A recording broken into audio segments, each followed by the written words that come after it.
On board. This horse, he got quite worked up before his reappearance, which came in a group race. He seems a lot calmer tonight, Jan. It looks like he's pretty settled. Yeah, he's definitely settled. I mean, just a jockey just jumped, and he's a little bit of a sweat though underneath. But it'd be interesting to see this horse, because last time a bit of an excuse on the backside. He was the jockey rushed him a little bit, and I think he got some.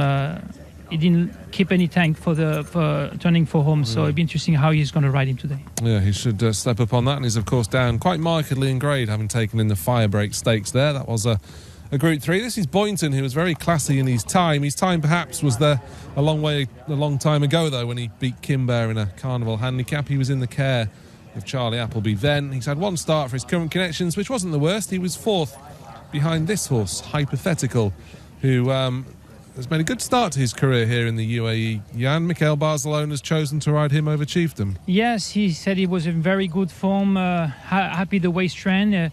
The only concern he has with him is Lope de Vega out of Whipper mare, and they kind of be a nervous kind of type of horses, so he just hoped that he'd be nice and relaxed coming. Second placing in the Group 3, which isn't going to make life too easy for him. This is Chieftain, who was one of the stars of last season. He won a couple of times. He's now 4 from 9 in the UAE. Off since about this time last year, when finishing third in the Jebel Ali Stakes. But I think if this horse is fit and ready to go, I still feel there's a bit more improvement in this Chieftain. Yeah, definitely. I mean, you have to be concerned about the fact that he's been on the bench for over 350 days, I think. He's definitely needed that race.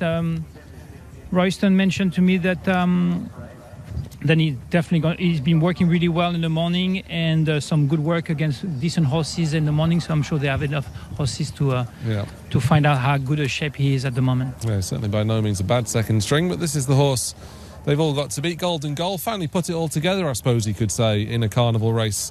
The last time beating Desert Doctor by 3.5 lengths, gone up £8 for that. The step up to the mile is no problem. Any concerns about the draw in stall 9 for you today? No, I mean, I've seen some races, some replay of him, and he can run either way. Yeah. He's a very easy ride for a jockey, and he's got an amazing turn of foot.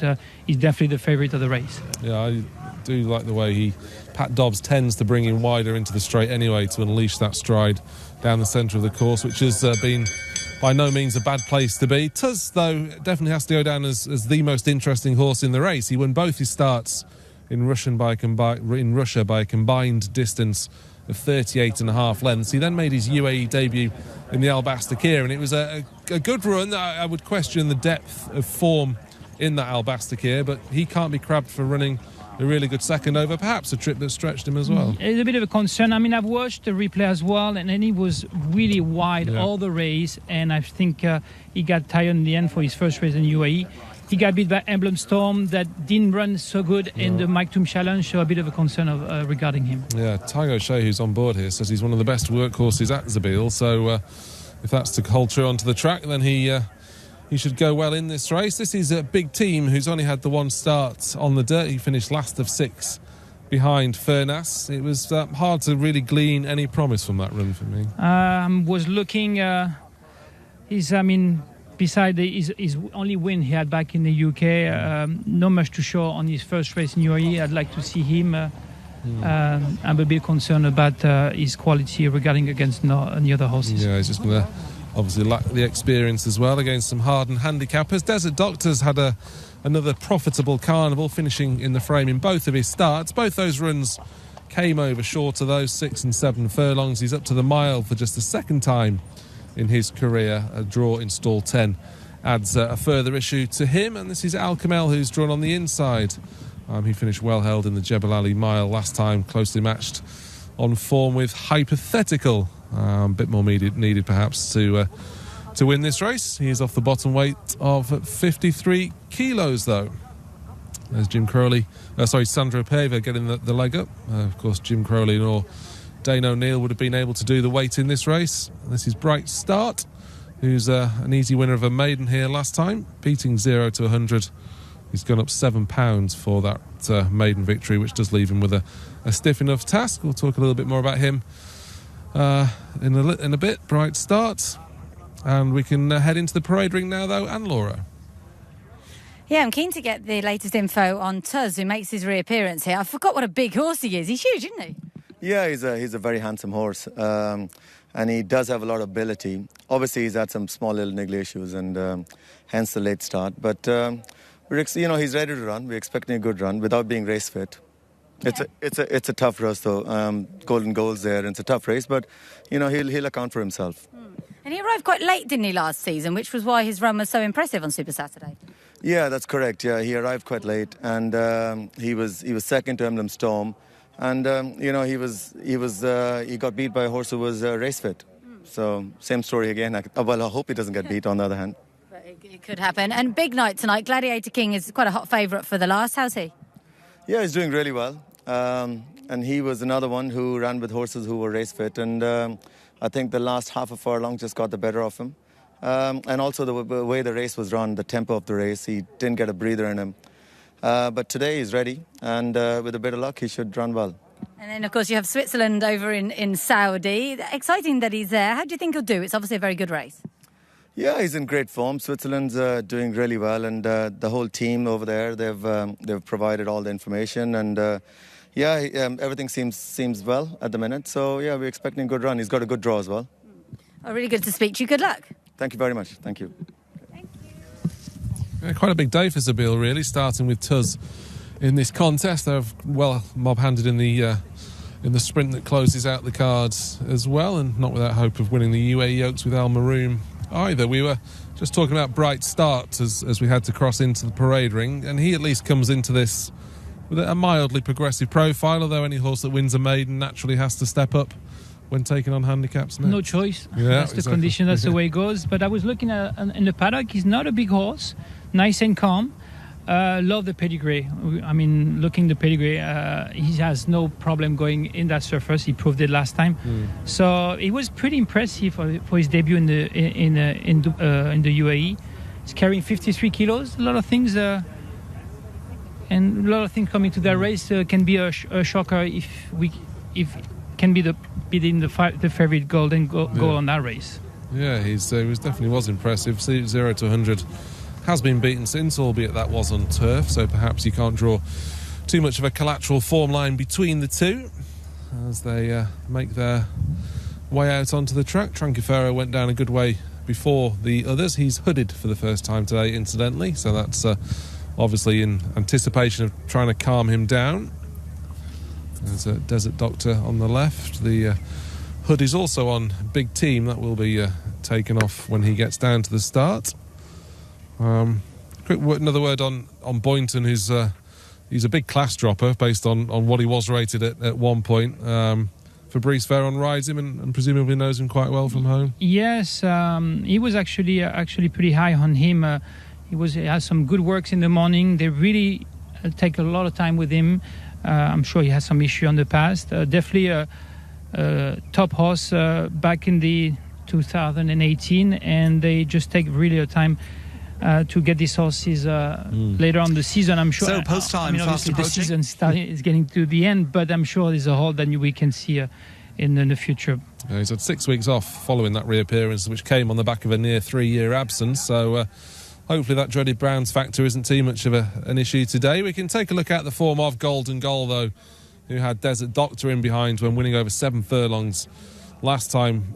Laura, I mean, the situation with Golden Goal is probably well spoken about now. He's not been the luckiest horse in the world, missed so many engagements for one reason or another, and he finally put it all together here. What I love about this horse is the confidence with which he's ridden by Pat Dobbs. He just always seems to know he's on the best horse in the race, and he rides him as if he's going to win, which on this occasion he did, and did it very nicely, beating Desert Doctor, who's interesting in that he's in here and could have gone to the Alshindaga Sprint. He's a lovely horse, isn't he? Dale's here is his owner, and I think they are hopeful that he will win this, and £3 or £4 might see him get an invitation for the Godolphin Mile, which is very much their aim. Yeah, I think that would be a logical target for him, and he, pleasingly, more than anything, he seems to be taking his racing. He's had 3 starts now. He's missed an engagement in between, but nothing to do with a training setback or anything. That was on the occasion when Doug Watson had to withdraw all of his runners. So it seems to me that he's been an easier horse to train this year. Perhaps not so this horse, Tuz, who's making a belated reappearance. Fine-looking horse, and any horse that can win by the margins he has in Russia has got to be pretty smart. As I said earlier, Jan, I do question the depth of this form, but he had a pretty tough trip, and he did battle all the way to the line. That said, the drop back to the mile's not going to be a problem either. No, it shouldn't be a problem. He's a big horse. He'll stay definitely, and it was a good UAE debut for him, and I'm sure he will improve from that. The only concern that was mentioned to you is the horse who beat him on that day didn't repeat, but obviously on a better race. So, but he looks amazing, and he's just jogging, and he looks really sound. He does. I think I'm right in saying that a few people at Zabil believe this horse to be one of the best workhorses they have. Yeah, he's really impressive. I think they called him the Russian Rocket. I don't know if they did, actually, but I like that. As you heard from Bupat, he's probably going to need the run. He's absolutely huge. I mean, he's only 4. He towers over most of these. He's going to need it, isn't he? He's pretty exciting. It's a real shame. It's a shame when any horse misses engagements, but it's a real shame that he's come back to the track so late. And Daki Stable, his owners, have got 12th of Neverland later on. They've been very patient with him. I think he's got a serious amount of ability, and I thought 12 of 1 was interesting, but it's just the fact that he's going to be lacking race fitness, which a lot of these have. And Trancaferro's keen to get on with things, isn't he? He's got very excited. Yeah, that was the case on his reappearance. I mean, in terms of last year's 3-year-old form, I don't think it was very good at all, but I think the UAE Derby, he probably would have proven himself to have been the best, wouldn't he? Yeah, I think he would, as we said, as Bupat explained, he arrived quite late. That would have been another sort of 3 weeks on, would have helped him. He might well have reversed the form with Emblem Storm, and it's such a shame he didn't get the chance to do so. So he's got catching up to do, hasn't he? Hopefully his owners leave him here, and he could be a force in the future, but I think it's stretching it to see him winning today, because this is such a good race. Yeah, time would be running out, though, if he wasn't playing a part to get into some of the big races. Obviously, we're going to be in the situation, I think, as we were 12 months ago with Super Saturday, where a lot of horses will be running in those group races, even if they're not necessarily up to it ability-wise. So there will be that chance for them to gain an entry into the bigger races. Godolphin have got a couple of unexposed horses in this. Can you see either Big Time or Bright Start making an impression? Pat Cosgrove, I thought, was extremely honest and helpful about Big Team on the winning line. He says, I just don't know how he's going to go. He wasn't particularly positive. Bright Start would be the one for me if I had to pick one of those. He's showed all the right attributes. He led. He's won over further than this. I like that less. And as Jan pointed out, the 0 to 100 form is looking less attractive than it did a while ago. That fellow there's a little bit underrated, I feel. Alcamel, back in 1. Tiny, scrappy little horse. And he's got work to do to catch up with Hypothetical, but I thought that was a good run from him, if you ignore his Jebel Ali run since, which actually was an okay run. I thought he might just be able to shake up a few from a good draw. Yeah, it's just a case, really, of whether anything's probably got about £8 in hand, which Golden Goal appears to be. And it looks as though this race might be run to suit him. The way I've gone through it, I've seen at least 2 or 3 that's going to get on with things, and Golden Goal likes that pace to run at, doesn't he? Yeah, definitely. I don't see it. I mean, to my point of view, I don't see who can beat Golden Goal in that race if you get a safe trip. As a surprise, Hypothetical seems to be, and we know that some horses doesn't handle very well Jebel Ali, and they come back good on maiden, so can be the runner-up. And the third horse, I will have to pick Bright Star as well. Can be a surprise to chase the favourite. Well, so the 1, 2, 3 from Jan there. I'm going to be less ambitious and just go with Golden Goal. I was very tempted to put Hypothetical up against Golden Goal, I have to say. I just think the horse has had a couple of tough tasks since that quite impressive win here over Alcamel. So I quite like him. Whether he's a 103 horse, who knows? It was a bit, he got put up £6 for getting beaten nearly 4 lengths last time, but it was a good race. No, I'll stick with Golden Goal, and I want to see the dream continue, to be honest. I want to see him there on World Cup night. Yeah, there's a few horses gone up on tonight's card for not winning last time. £6 for that effort in the Jebel Ali Mail. As you mentioned, likely front runners could include this horse, Tuz, Hypothetical, Chiefdom may get on with it as well. So it looks sure to be a very competitive race to kick things off, and we can head up to tonight's commentator, as always, Craig Evans. I was just a little bit nervous coming down the race out the front here, and again he's just a little bit reluctant to go to the barriers. Tiger Shay just twitching its ear there to take its mind off the job. And it goes forward beautifully. Golden Goal about to go up, the international favourite. And that'll be followed up by Tranquefero. Will be right to go for the opening race. Bagnalial taking Tranquefero along. And we're almost set for a start. Dubai World Cup Carnival night number 5 about to get underway. They're all set at the mile. Gates back and they're racing. Boynton, no speed. Chieftain bounced away quickly. Good speed also from Bright Start up on the outside. Tuz right on the bridle early is going forward, and El Camel over on the inside. A hypothetical deep. Golden Goal very wide. Inside of it is Big Team. Then came Tranquefero. Getting back in the field is Desert Doctor, and Boynton went back to the tail. Golden Goal's third from last as they run down the back behind El Camel. El Camel shows the way. Joined on the outside by Tuz. Rushing up on the outside to take it on now, and Chieftain is between them. They were followed after 2 lengths then to Bright Start with the white cap. Following it is Big Team, then Hypothetical. Tranquefero chased along. Golden Goal third from last, but travelling well. Then came Boynton, and last of all is Desert Doctor. 24.93 was the lead, and Tuz took over. Tuz for Tygo Shea. Out by a length. Chieftain quickly off its tail to come and chase it once again. They were followed by Bright Start. Next of all is El Carmel over on the inside, still with more to give by the looks of it. Then came a Hypothetical. Golden Goal around the outside of Big Team. Then came Desert Doctor and Boynton. They turned for home, and Tuz the leader. 400 metres to go. Up on the outside now is Bright Start coming after it with Hypothetical. Chieftain between them. El Camel got tightened for room. Golden Goal begins to lengthen out of the middle, and coming with it is Desert Doctor. Going to the front, Bright Start. Hypothetical is after a Golden Goal. Chipping away on the outside. The leader, Bright Start. Hypothetical trying to get there. Golden Goal can't finish the race off. Hypothetical looms up on the outside of Bright Start, and Hypothetical takes the first. Tips out Bright Start. Close for third, El Camel, who was a bit unlucky. It got through and joined Tuz right on the wire. Golden Goal was close up. They were followed by Desert Doctor. Next in Chieftain, Tranquefero. Well back in the run was Big Team, and Boynton amongst the tail enders. Hypothetical bounces back. A smart winner here at his first time out, and then went to Jebel Ali and had its colours blown by wind and several others. Nice enough run last time, running on well over the 1,600 metres. And back into an easier class here tonight. Hypothetical's been able to win for the second time here at Meydan. Macau Barcelona and Salam bin Gadaya has been able to wear away at the lead established by Bright Start for Harry Bentley and C. Edmund Zarua. And close for third, El Camel.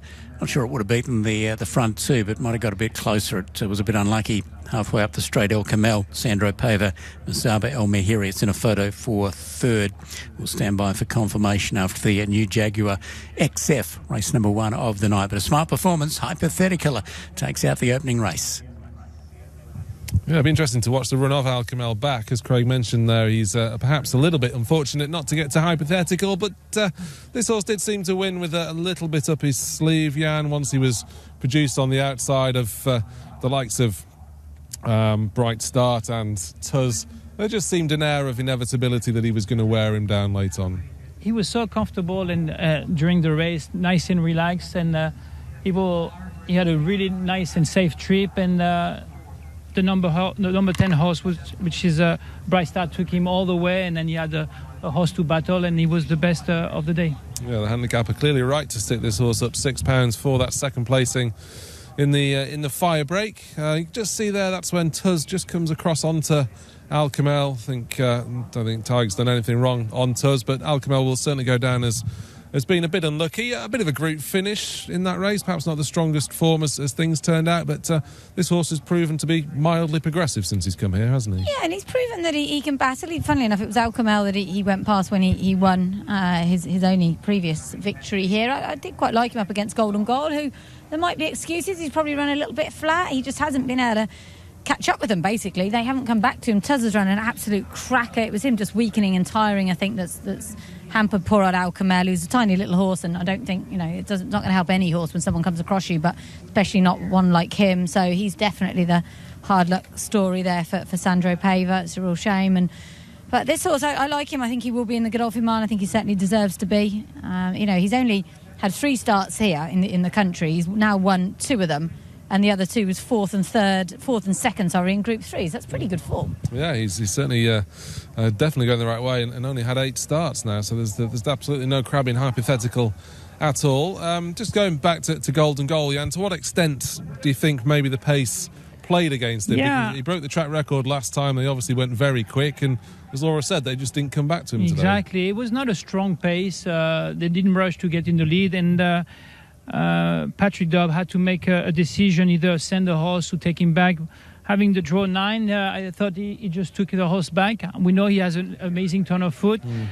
He went wide, and I think that he cost him, and maybe a little less fresh than he was last time. Yeah, the time is actually only half a second outside of the track record, but I think the first 2 sectionals were something like 24.9 and something similar. So, and Tygo Shea was definitely able to slow it down on Tuz when he got to the front. So just didn't really suit the closers as well as that 7 furlong race had done, when of course Important Mission, I believe, set the fastest ever first 400 metres for that distance.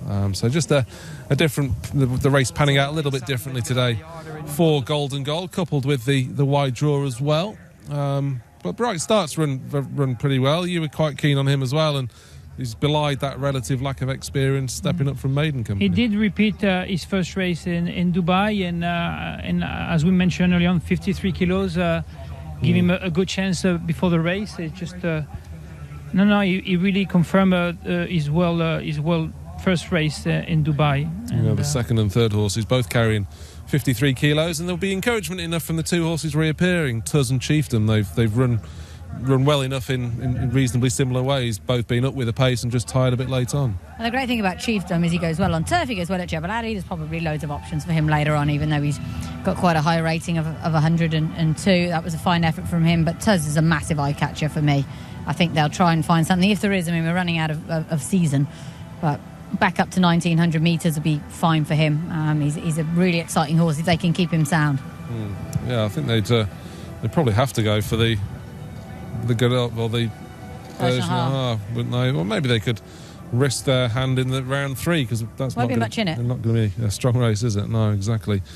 There is Mikhail Barcelona. Incidentally, that takes Salom Bingade 3 clear at the top of the trainer's title, 3 clear of Ernst Ortel. He continues to tell us that he's not got the depth of numbers to sustain this challenge, but he keeps tipping away with winners, and not necessarily his last one tonight either. There he is talking to Mikhail. They'll both head to Saudi on the back of tonight's cards. There's the start again. Boynton was the one slowest away, and he didn't quite shake with the same promises he had on his reappearance, but again, a race that perhaps didn't play to his strengths. But you can see that they probably judged the pace on this first few hundred metres, that Chieftain was up there initially, Al Kamel, but then Tygo Shea in those gold sleeves was relatively comfortable in getting across to eventually grab the rail. Exactly. When you know that running in that distance, you got the turn right away, so when you have a good draw, it makes a big difference when you have an inside draw. But you can see at the moment that Royston, he was trying to get the rail, and then from that he just sat here, and the horse in front was cruising. I thought he was actually going a little bit further, but he got a bit tired. He did, yeah. He's a big stuffy horse as well, so you'd entitle him to need the run at this stage. Pat Dobbs seemed confident on Golden Goal, but just, as we say, those front 4, you can see the 3 of them would finish in the first 3 places. And he's right behind the winner, who had the perfect lead. The first and second were right in there, and I guess he was not. When you think about it, if he would have an inside draw, I would think he would battle with these 2. Yeah. He make a little bit of run, turning for home, and that cost him a better chance. Yeah, I suppose as well, with a horse that's maybe had his issues, just asking him to quicken in the manner he did last time. Such a big effort last time that he's just a little bit flat. To what extent maybe as well was Al Kamel unlucky? He got a little bit lucky from Satish horse. Exactly. But I don't think it would have probably cost him a 3rd place, but no better than that. Yeah, maybe we'll get a better look at it now. You can see Al Kamel in the first colours of His Highness Sheikh Hamdan bin Rashid Al Maktoum. There's never really a gap there, is there, up the rail? Tig's horse just edges back. He's upsides the eventual second or third. It's so hard to tell. Yeah, it's hard to tell, and particularly on the dirt, it's always hard to get back on your feet. on the grass you can make a run. On the dirt is always very difficult. Yeah, very difficult to quantify the momentum that Al Kamel potentially lost as the door just shut there. It'd be interesting to see if the stewards have a word with Tiger O'Shea. The head-on would reveal a lot more, but from my first viewing it just seemed as though there was never a big enough gap there in the first place. There is Hypothetical getting on top of Bright Starts. Two nice progressive horses. This Hypothetical came from John Gosden in the UK, where his form did appear to have tailed off a little bit, but really like the way he was behaving. I was actually when Mikael mentioned to me he's a kind of nervous kind of horse, a little bit sensitive and all that, and he was well behaved behind the gate. He was traveling well, he was breathing well during the race, which is it's an important fact when you're running. And he kind of finished pretty strong, but he had a great attitude. I was looking at him when he came back, taking his picture, and he was just nice and calm, which is a key for him. He has I mean, at Jebel Ali, when he went round the bend, I'd forgive any horse for hanging. He did tend to hang when he won here before that as well. But today he's looked far more straightforward, and they've taken the shadow roll off him. Would that have made any difference? I don't suppose it would it? Shadow roll is neither here nor there. Not really, to be honest with you. It's just to keep horses not having problem with shadow, obviously. But if you put a cheek pieces, I would have said yes, but no. In that case, I think it's just more Jebel Ali. It's always. I mean, you've been here long enough to see how horses can run really well in Jebel Ali and not doing any good in Maidan, or vice versa. Yeah, I just wondered about the shadow roll because it has to be declared here. That was all. Whether it was a significant piece of headgear, but let's find out more from the winning jockey, who's talking to Laura. Mikael Barcelona. Yeah, Mikael, just looking at the time of the race. Did it ride? Did it feel like a fast time? I knew we were going to go a good gallop. Our horse was meant to go in front, and he's a very sharp horse. He wasn't able to go, so I straight away understand we're going good gallop. And he's actually suited my horse, so I'm very pleased with the way he ran today. He has improved a lot since his first run, and we look forward for the next step. If he keep improving like the way he did today, he will be able to do well in a World Cup night. Yeah, the Godolphin Mile does seem a viable aim now, doesn't it? Yeah, exactly. He's a very tough horse. I think he will be able to go farther, but maybe not straight away right now. I think if we finish the campaign over the miles this year, will be good enough for him. It's never easy for the European horses to under the dirt straight away for the first season, but Salem has done a good job at home. Roston ride him every day as well, so it's nice to find nice horses. Yeah, he's exciting. Just ask you quickly about Taylor's Row. Top weight might be a bit difficult. Well, his horse, I never galloped him, I never sat on him, so I'm gonna see today. Roston and told me a little bit about him. So yeah, need to see how he's gonna, if he reaches maximum or not. But it will be interesting to see if he can do the top weight today. Yeah, it's going to be tough, but good luck with him and well done here. Thank you. Thanks, Mikael.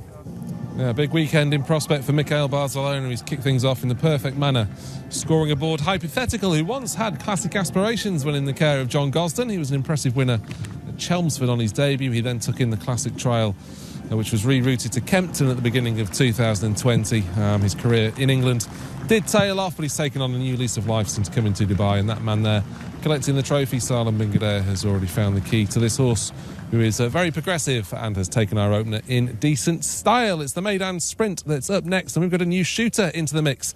The horse in question is Aklam Express. He's ridden by Rowan Scott, who I caught up with earlier in the week.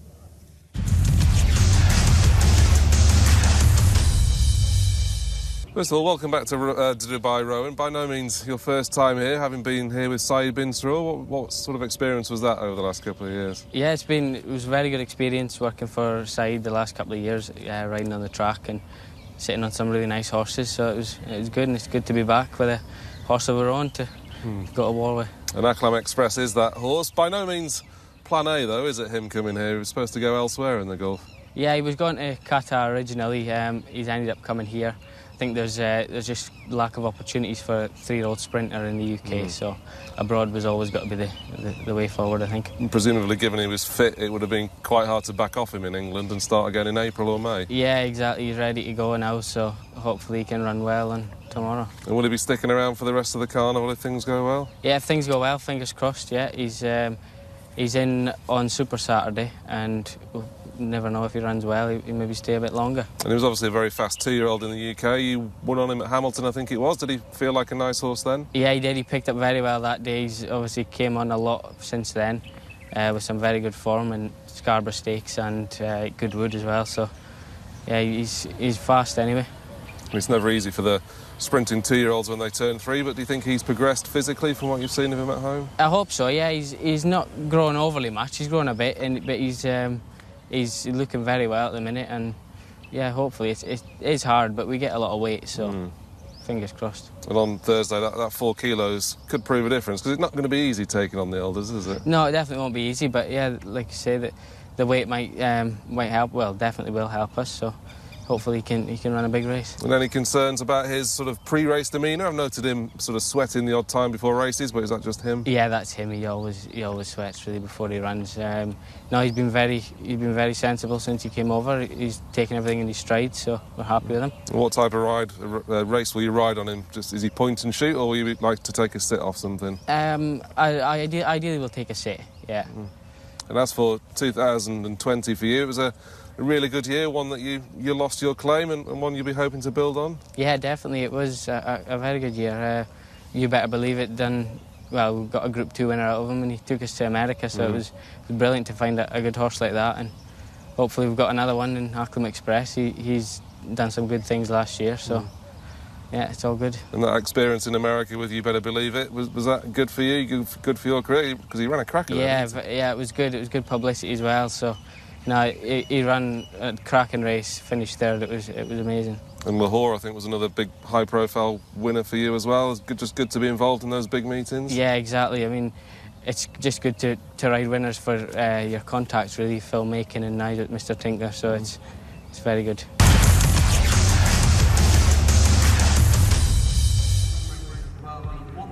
Yeah, I'm really pleased that they were able to accommodate Acclam Express at the last minute. Well done to Dubai Racing Club on that one. Up next is our Group 2 Maidan Sprint, which is a fascinating contest, even though we are sadly without Lejuli, a late non-runner, just before we started out this evening. He is lame. This race dates back to 2012. It's been a Group 2 since 2019 when it was won by the great Blue Point. Good effort, also a non-runner, as you can see there. Number 1 is Ali, a Group 2 winner and officially a bound clear on ratings.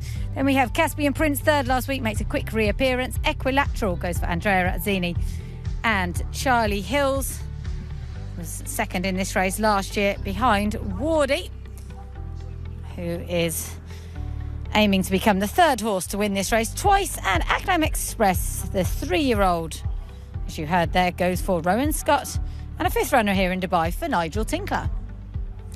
So a smaller field then for this Maidan Sprint. Certainly the defection of Lazuli makes it a far weaker contest as well. I'd imagine he'd have gone off favourite for this. And it's still a tricky enough puzzle because we've got Equilateral in there and the new shooter, if you like, Ayali, who brings group form to the table but carries a penalty as a result. He's definitely the best horse in the race. He won. I remember seeing him winning the Prix Robert Papin Group 2 when he was a 2-year-old. He was definitely a class-hiked horse. He repeat winning 5 group races between UK and in France. He was 4th for Battache. We know how good Battache is the best sprinter in the UK. So just to see how his condition, I mean, it was a bit of a concern from his last race. It was obviously, Chris Ford was saying it was a long season, needed a break. Just to see how in good shape he is.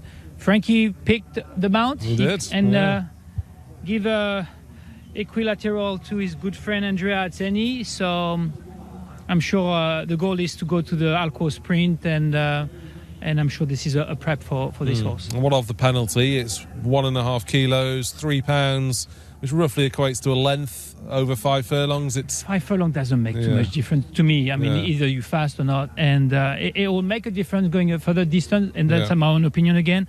It's just straight line though. Yeah, exactly. It's an even greater differential, of course, to the 3-year-old Acclam Express who we heard of earlier. Very difficult, I always find, for the 3-year-olds taking on their elders, and probably till about June, July time. Yeah, maybe less of an issue with sprinters because they're more developed anyway. Yeah, and I've seen that the form of that horse. He never went further than 5 furlong. No. He's definitely a dash horse, and but when you look at the other 2 horses, and I mean the rest, don't get me wrong, I have some respect for the others as well. He's just been 3-year-old. It's lack of experience as well. So, and as you mentioned, in early season, he just turned 3, and I don't even see how old if he's just turned 3. I mean, sometime you were born in March and all that. So, I had to wait and see, and maybe if he run a good race, he might end up running the next step, which is the Alco Sprint. Yeah, it'd be interesting to see how he matches up in the parade ring size-wise. This Acclam Express, trained by Nigel Tinkler, will reveal his background as to why he's running here in Dubai a little bit later on. It's a slightly circuitous route to get in here. He's gone past us. He looks a little bit smaller than some of the others, but we'll talk about him later. This is Ayali, who was a Group 2 winner in Ireland, where he beat Make a Challenge. He was also a winner over a Stiff 5 at Sandown. That was a Group 3 contest. His form, as Jan said, petered out slightly, but still not disgraced in the Nunthorpe, and then that run last time could be a complete write-off. I know you were slightly worried about his condition and maybe would he need the run. We'll wait for him to come round past us rather than viewing him on the screen. I look at him, he looks nice and calm, which is a key. Most of the time those sprint horses, they are pretty on the toes, but he's a nice and calm horse. It's just, and I've seen Simon's and Ed Crisford's horses have been running really well through the meet, so I'm not really concerned. I'm sure they know how to get a horse ready and fit. And then in dash races, you don't work these horses the same way you work another distance horses. They wouldn't have had much opportunity to go on the turf until the new year training-wise, but Ayali's been here a good while. The Crisford lot were out nice and early, and plenty of time. He's done a lot of his work on the dirt. This is Equilateral, who beat Lazuli last time, beat him comfortably. Many people would have argued he'd have confirmed form today, even had that one taken his place in the lineup. The stick that people are using to beat him with is the fact that he goes so well fresh. Are you at all worried about him second time out this season, Equilateral? No, actually, he won pretty easy. I mean, we're looking at the race with Frankie. He was holding the race pretty well. He could see that he was going to win that race about 200 yards from the finish line. You can tell, knowing Frankie, confident on the ride, that you can tell. But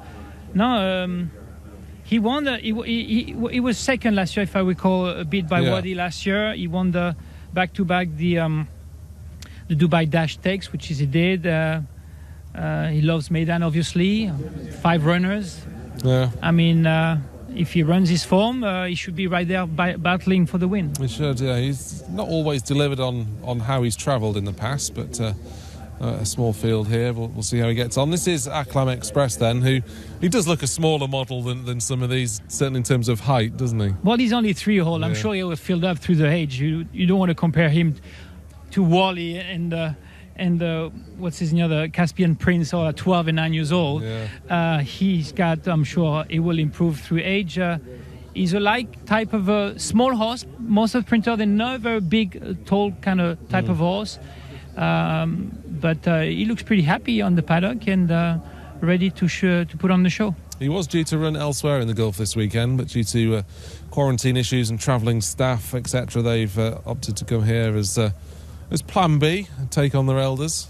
He has raced against his elders once before when finishing 4th to Tarbouche in a listed race at Doncaster. This is Wadi. He's going down to the start early. Still quite a quirky horse, despite being 9 years young. I'm intrigued as to how Doug Watson's campaigned this horse, because there have been turf options for him so far. He seems a much better horse on the grass. He's running with great credit on the dirt, and is maybe Doug Watson just using that switch angle to keep this horse's mind sharp? Exactly. Almost. I mean, you got to be tricky. When they get age, you got to just build their confidence more than the fitness. And I'm sure he's one of them, particularly when you run over that distance. It's just about fresh him up. And he's a winner of the same race last year. So he's holding the trophy, but he's a very consistent good horse. There's nothing wrong with this horse. No, I think he's a little bit unconsidered. I mean, as a 9-year-old, you would never, ever fancy him in a group race in England, for example, or indeed France. But in France as well, believe me. He does seem to love it here, and arrives in good form and does hold that verdict over Equilateral on these terms last year. So perhaps we are being a little bit too dismissive of him. By no means a 2-horse race between Equilateral and Ayali. Just to remind you, there is no Lazuli tonight. Unfortunately, he was lame and was withdrawn around about 5 o'clock, I think it was, 4 or 5 o'clock this afternoon. So relatively late on. We've not seen Caspian Prince just yet. He's probably here making up the numbers, but he's going to pick up another cheque for his sins. And this evergreen sprinter, you could probably pretty much run him every week. He looks so well for being 12 years old, and I'm amazed of his pedigree. I mean, you look at the pedigree of out of Dylan Thomas, who's an Arc de Triomphe winner, out of Rainbow Quest, also Arc de Triomphe winner, and this horse never passed 5 furlong. I mean 6 obviously as well, but to keep a horse as happy than he looks coming to the going out to the paddock, it's just an amazing job from the Appleby squad. Trains him. It's his 3rd start already of the carnival. He's finished 5th behind Equilateral, who's on much better terms tonight, so no real reason why he should reverse form. And it was another good run last week, went 3rd to Motta Fouet. So there's a fairly small and select field of 5 now it is making their way down to the start. And the market has it between Ayali and Equilateral. I think in terms of tactics, it seems fairly cast and dyed that Caspian Prince is going to go forward, and I'm sure Frankie and Andrea Azzini will both just be looking to get a toe off that horse. They are probably actually a battle to get the back of Caspian Prince. I mean, as you mentioned early on, the Equilateral needs to be covered up because he's got a good turn of foot.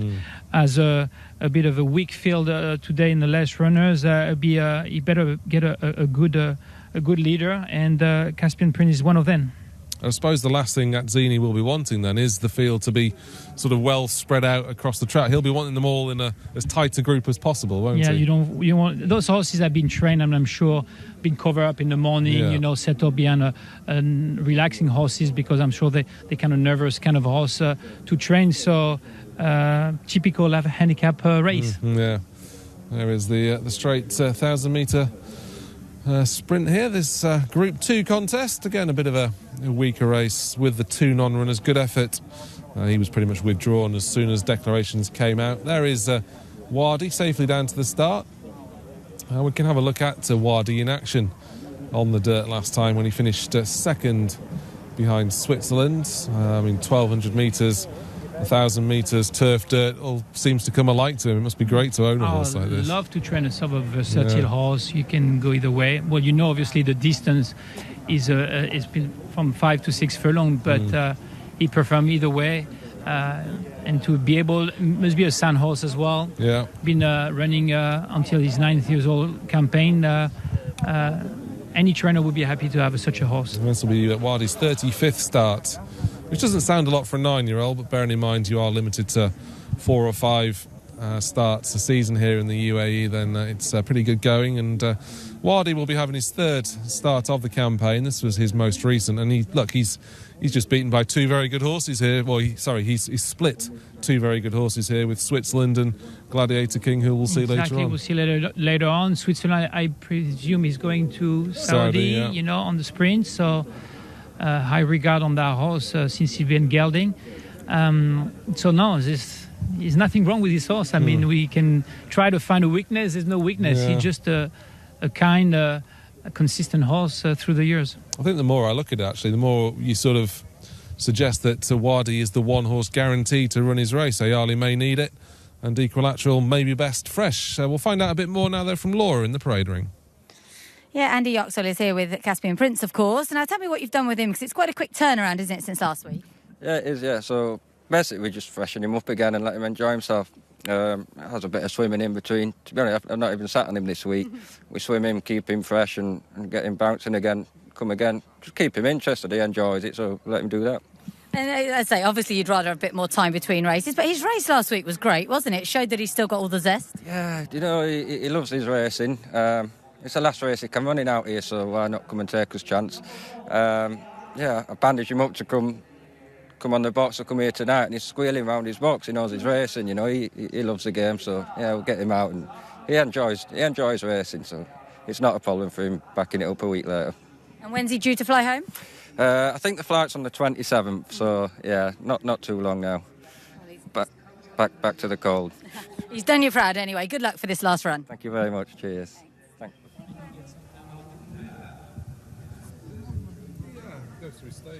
Summer, I presume. Well, good luck to the connections of Caspian Prince, who once again are going to pick up a paycheck if they can grab fourth. That's $8,150. Fifth place, $4,819. There would be perhaps some trainers reluctant to run their horses in races they can't win, and let's face it, Caspian Prince is up against it today. But I suppose they would base that on a horse's constitution. They'll probably know with Caspian Prince he can be beaten here, but he's not going to lose any confidence from it. He can go back to England and run in his rightful grade and still be competitive. Exactly. No. It's all about the way you train the horses on the daily basics. I like you can raise the horse through the year. Yeah. I know back in France, the dash horses they lightly race because the program is pretty light, obviously. Yeah. I know in UK there's a better program for dash horses. So 5-6 races a year, and you can build a confident horse, and you can age them as well. And I mean, we know for a fact that Caspian Prince will run his best, obviously, but there's a couple of horses looks better on paper. Yeah, I just wonder if they might try and... I said this before Caspian Prince ran last time, Laura. They might just try and just be even more forceful on him, or whether that's going to be to the detriment of his chance. Has he still got the legs to go any faster that's than maybe he a does? bit of a He's question 12 as years well. old, bless him, having his 109th start. I think he'll do what he does, and they're happy enough. You know, he's picked up some nice money this carnival. As you heard there, he goes home in a few days. This is a bit of a bonus run, if anything. Yeah. You know, you pick up your... He gets prize money whatever happens. He won't be last, I'm pretty sure.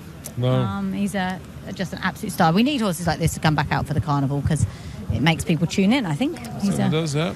And it's a very, very interesting race. I'm not sure why the Maidan Sprint in the last couple of years has struggled so much for entries. No, it's obviously a fair diversion from what's on offer in Saudi this weekend, over 1,400 metres. So it's not as if that race has taken anything away.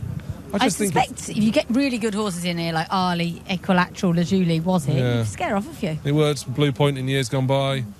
He's running it. Air to Gel won it a couple of times. He would have scared off. And I think the Europeans, probably if they've got a very good sprinter, they'd be reluctant to travel it until April, kick things off at Newmarket with the Palace House. There's a good sprinting programme in England without wasting a couple of months out here, I suppose. Yeah, that's true. And also, I suppose, with the Alquoz changing distance, they brought in that Nad Al Shiva turf sprint, didn't they, on Super Saturday as more of a prep for that race. So things have changed a little bit here in the sprinting distance, the sprinting division since the change of the Alquoz. A decision that still baffles me, I have to say. Yeah, I think it was to attract the Australians over 1,200, but they don't seem to be as forceful in coming over anymore. There is Equilateral. Are we looking too much into the fresh angle with Equilateral? I don't know. I think it's a pretty powerful angle, to be honest. Yeah. I do. I mean, I'm inclined to say Wardy beats him again. I made him my pick. I just think he's been in brilliant form this year on his less good surface. His 2 runs have been really good. Yeah, I think the more I looked at it now with Lazuli out, that Wardy is the one guaranteed to run his race. Equilateral could go backwards, and Ayali may need it. You know, he's going to have bigger fish to fry come the Alquoz in a few weeks' time. What did you make of the 3-year-olds, Aklam Express? Fair play for them having a go. I love that they're here. It's great. He's very buzzy, isn't he? He is, yeah. Very buzzy and very small. Well, as he said, he's only 3, so good on them. They're here. He's rated 104. He'll get in Super Saturday, no problem, and I hope he will pick up a check. I hope it's a nice one for them. Rowan Scott did say that if the horse wasn't buzzy, then you'd be worried. Selection from you, Jan, for this? Yeah, I'm going to have to go with Ali, and that's pretty much it. Yeah, I'm going to go with Wardy, the old boy. Doesn't know how to run a bad race, and maybe with just one or two question marks hanging over Ayali fitness-wise. Equilateral, whether he can go forward, would be the one for me. There is Wadi just being a little bit playful out the back. Well, you know where he's going now. Yeah. After all these years, I'm sure. Yeah. It's amazing. He took him so long to get the hang of things over here, didn't he? It took a few years, and he was a Group 3 winner in England, and he came over here and looked a ready-made Carnival winner, and it took him a long, long time to really get to grips with things. You've just got to persevere, which is something Sheikh Hamdan's very, very good at. Indeed, and the stall handlers have persevered and got him in, so just 2 left to go forward for this Meydan sprint. There's Ayali, the class act, the Group 2 penalty carrying 4-year-old. Still got time on his side, the amount of Frankie. There's Caspian Prince. Let's head up to Craig. You go, Meydan sprint, 1,000 metres. Ready. Gates go back and they're racing. Wadi got the best of it with Caspian Prince out wide.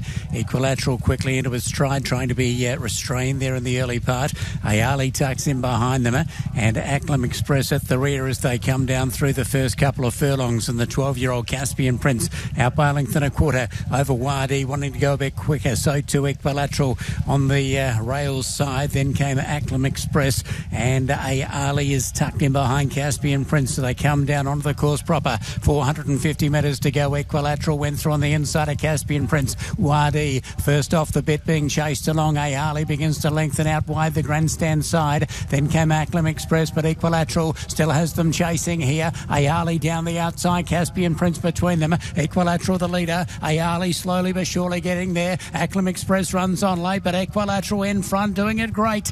And Equilateral, one better than last year, takes it out of length on Aklam Express. A terrific first up run. Close up behind them is Ayali, then Wadi and Caspian Prince. Small field, but a very competitive race. Equilateral has travelled terrific over on the inside for Andre Zeni. He was just trying to cuddle it through the first couple of furlongs, but then it went to the front under its own steam. He couldn't hold it slowly enough. Equilateral has gone to the lead. Ayali seemed to have its chance down the outside. And the eye-catching run from the 3-year-old Aklam Express just momentarily balked for a run at about the 300 metres mark, but has got clear and run on very strongly indeed. Equilateral having a bit of trouble pulling it up as they go to the back straight here. Andre Zeni and Charlie Hills, and it goes back to back. So one better than last year. Its resume here last year was winning first up and then second to Wadi in this race, but has gone bang bang in the desert this time around. Equilateral, and it brings up win number 7 overall from 24 career starts. Only a small field, but a very competitive race, and a terrific win by horse number 3, Equilateral. Yeah, the proverbial horse blanket could cover the 5 of them, and it was a great performance really from Equilateral, because at stages through the race I wasn't totally convinced things were going his way. He saw plenty of daylight. He was perhaps a little bit keen as Caspian Prince took them along, but you were right to not worry about the fresh angle. Jan, he's proven that he, as a 6-year-old, he could almost just be a sprinter that's now thoroughly learnt the game. Definitely. I'm sure this horse is going to go back to Europe and be one of the top good horses over the distance. Yeah, as you mentioned, I was a bit concerned. He was a bit keen. Yeah. You can see Andrea was trying to cover him up, couldn't find any lead. Perfect trip for Frankie's horse, but I think he's going to need that race, and I'm sure he's going to be in better shape over the next step in the Alcoa Sprint. And very impressive race from the 3-year-old. Yeah. Aklam Express, we kind of felt he was coming here and we were looking at 4th and 5th prize money. Well, he's picked up $32,600 for finishing second, and it was a great effort from him. Good for them. There's a lot to be said for running off the plane, isn't there? The problem with it is if you have any kind of setback at all, you've no time to kind of get over that. But if everything goes smoothly, you have no flight problems, no temperature, no travel sickness, it's really powerful angle for whatever reason. And I think he's run incredibly well, and delighted for them that it's worked out. Ali will come on a bundle, won't he? I'm sure. Yeah. And the 2 old boys at the back, Wadi and Caspian Prince. Yeah, Wadi was perhaps the minor disappointment. Just on Ali, the kilo and a half penalty we pointed out roughly equates to a length. He's been beaten a length and a neck. It's hard to state on paper, as you say. The horses just go quick. You can't really define whether the weight's made too much of a difference. But on paper, Ayali does come out as the best horse in this race. Yeah, and I'm sure, as I mentioned earlier on, he probably needed that race. Yeah. It looks like a winner in the end, and he just got a little bit tired. But I actually believe that that 3-hole. Actually, I keep an eye on that 3-hole. I wish he got a bit of a stock and he had no room. I mean, obviously with 5 runner, but I make a nice run in. I think going increase the distance, going 6 furlong, it would be even better. Certainly going to stick around for Super Saturday now, and the 6 furlong trip on that occasion looks as though it's going to suit him. He hasn't run over that far as of yet in his 6-race career, but definitely worth a go. Looks to have strengthened up from 2 to 3, and Nigel Tinkler having his first runners here since 2005, I think it is, 2004, something like that. Will be delighted with that effort, as indeed will the owners of the winner Equilateral, because they only bought this horse kind of halfway through 2020. He's already looking a very shrewd purchase. Yeah, he is looking a shrewd purchase. He's a horse that's already taken them to the States in a way. I think he went over there and didn't get into the Breeders' Cup Turf Sprint. He's a horse that, if he stays sound, he seems a pretty sound horse. They can get a bit of fun out of for a couple more years. And Jim and Fitchery not here tonight, but they're big supporters of the Carnival, and I'm delighted for them that he's won a game for them. And so he can be a bit of a money spinner, can't he? Just not to down their spirits, but he does now have a Group 2 penalty, which makes things just a little bit tougher. If he's going back to, for example, for the Palace House at Newmarket early in the season, he would be penalised, and really and truly, you know, you've got the Temple Stakes again, you'd have a Group 2 penalty in that, and they'll probably just go to the King's Stand, yeah, get him there nice and fresh. Yeah, I think that would be the logical move. They've obviously got bigger fish to fry here. I'm sure they'll have a crack at the Alquoz over 6 furlongs in a few weeks' time. Maybe bypass Super Saturday and just get him fresh for that. Although Jim Hay did seem to imply to you that they would quite happily just keep going with him, didn't they? He did. Interesting, the horse didn't run on Super Saturday last year. I wonder if that's because I can't remember if he was sticking around for World Cup or not. I think he was. Yeah. So it would make sense to me to keep him fresh, because I do still think that's a good angle, even though it's only been the sort of 5 or 6 weeks this time. The surprise to me was that Caspian Prince did not lead. He's trying to, but he couldn't quite get there, I don't think. It's just Ayali walking past us. He's having a good old chug there, isn't he? Yeah, he's having a good blowing. Yeah, I'm sure, answer some question and concern we had before the race, and he needed a race, and I'm sure this race is going to pay up later on for the Alquoz Sprint. No, definitely the race. He needed a race for sure. Yeah. The other thing to point out as well with Ayali, the draw, officially he was in stall 4, but with two runners drawn on his inside, he basically ended up drawn on the far side as we're looking at it, and Frankie Dettori's brought him this near side, so he's maybe conceded a little bit of ground there. The sprint winners in recent weeks have come up this more centre. And as you mentioned, over Maidan, always sprinter finishing the outside, touch the grandstand, and maybe it's a faster ground, I would presume, but actually it was a funny move from him. Yeah, I think there's plenty of excuses for Ayali today. I think the ground, I think we'll look at it here, and not the ground, beg your pardon, the fact he needed to run the penalty. And I think Frankie was probably quite easy on him as well. We'll see it here. To what extent was Aklam Express a touch unfortunate? He maybe wanted the gap there. Yeah. Wadi just comes across him slightly.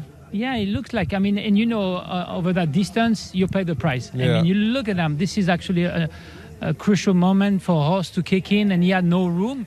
Maybe it cost him the win. I mean, the way he finished strongly, as much Andreas horse went pretty easy, didn't use any stick, as you can see.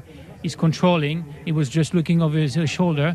I think it would be a battle between these two. Yeah, it wouldn't have been. It would have been fairly close, I think. But as you mentioned, I think once this horse Equilateral hits the front, he's already edged a little bit right, and he probably only ever does just enough, this horse. Yeah. I think if you look back at his winning margins, they've all been reasonably narrow, and whilst Rowan Scott may be feeling a little aggrieved at himself that he didn't make more of a fist of it, I suspect. Yeah, it does look. It looks easier than he looks. He didn't only use the whip once. I think he was controlling the race all the way, and he was much the best horse today, obviously. Yeah, I'd say that as well. Frankie Dettori just giving Ayali a couple of smacks, but not really persevering with him. And what about Wadi? Maybe the smaller field with a horse that just thinks about it a little bit. He just not his kettle of fish. It's hard to tell. I mean, he just finished a length from the winner. I mean, it's not like he's 4 or 5 lengths way behind. So it just it's pretty hard to run against these young horses. I mean, a 6 and a 3-year-old. I mean, your legs getting tired. I do some sport and I'm getting tired quicker than before. Yeah, there were 9 runners when he won the race last year, and maybe just coming through horses would have suited him that bit better. But a good win for Equilateral, his second of the carnival, taking out the Group 2 Maidan Sprint. As we've already alluded to, pretty big weekend of racing in the Gulf full stop. Saudi Cup taking place on Saturday, and here's our look at the UAE representation.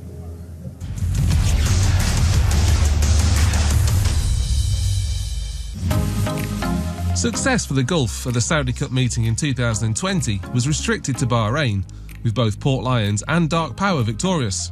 And raiders from Dubai will be hoping to right that wrong this year, and there is a strong team assembled to do just that. The best chance could come in a Saudi derby, as Godolphin are two-handed with Rebels Romance, the UAE 2000 Guineas trial winner, and Soft Whisper, the UAE 1000 Guineas heroine, both in opposition. Don't rule out Mashakal either, as although he was beaten by Mahib last time, he is getting better by the run, and on a line through Mahib, there isn't much between him and Rebels Romance anyway. Soft Whisper isn't the only carnival winner to take in Saudi from the Said bin Saror yard, as he runs Land of Legends in the turf sprint. They all may have to play second fiddle to Space Blues, however, a Group 1 winner in 2020, and hopefully fully recovered, having been off the track since bagging the Prix Maurice de Geest, and this in-between trip is very much up his street. Sticking with the turf, and Charlie Appleby also has live claims in the Red Sea Turf Handicap, with Secret Advisor, a dual winner at the carnival last year, moving on to the dirt now, and the Dubawi Stakes form will come under scrutiny in the Saudi Riyadh Dirt Sprint, as Switzerland bids to supplement those gains. The Americans, however, are expected to dominate the big one, and it will take some performance from Military Law to down the likes of Charlatan, Nix Go and Tacitus in the Saudi Cup. He did at least prepare in the perfect way in taking the first round of the Maktoum Challenge, but you suspect he is biting off a bit more than he can chew here. And finally, not forgetting the Arabians, as RB French Dude takes on the might of the home team in the Obeya Arabian Classic. He also has done nothing wrong in taking a leg of the Maktoum Challenge and is a natural on the dirt, but the Saudi horses are strong here, and it will be some achievement by the Halal Al-Alawi trainee to take this.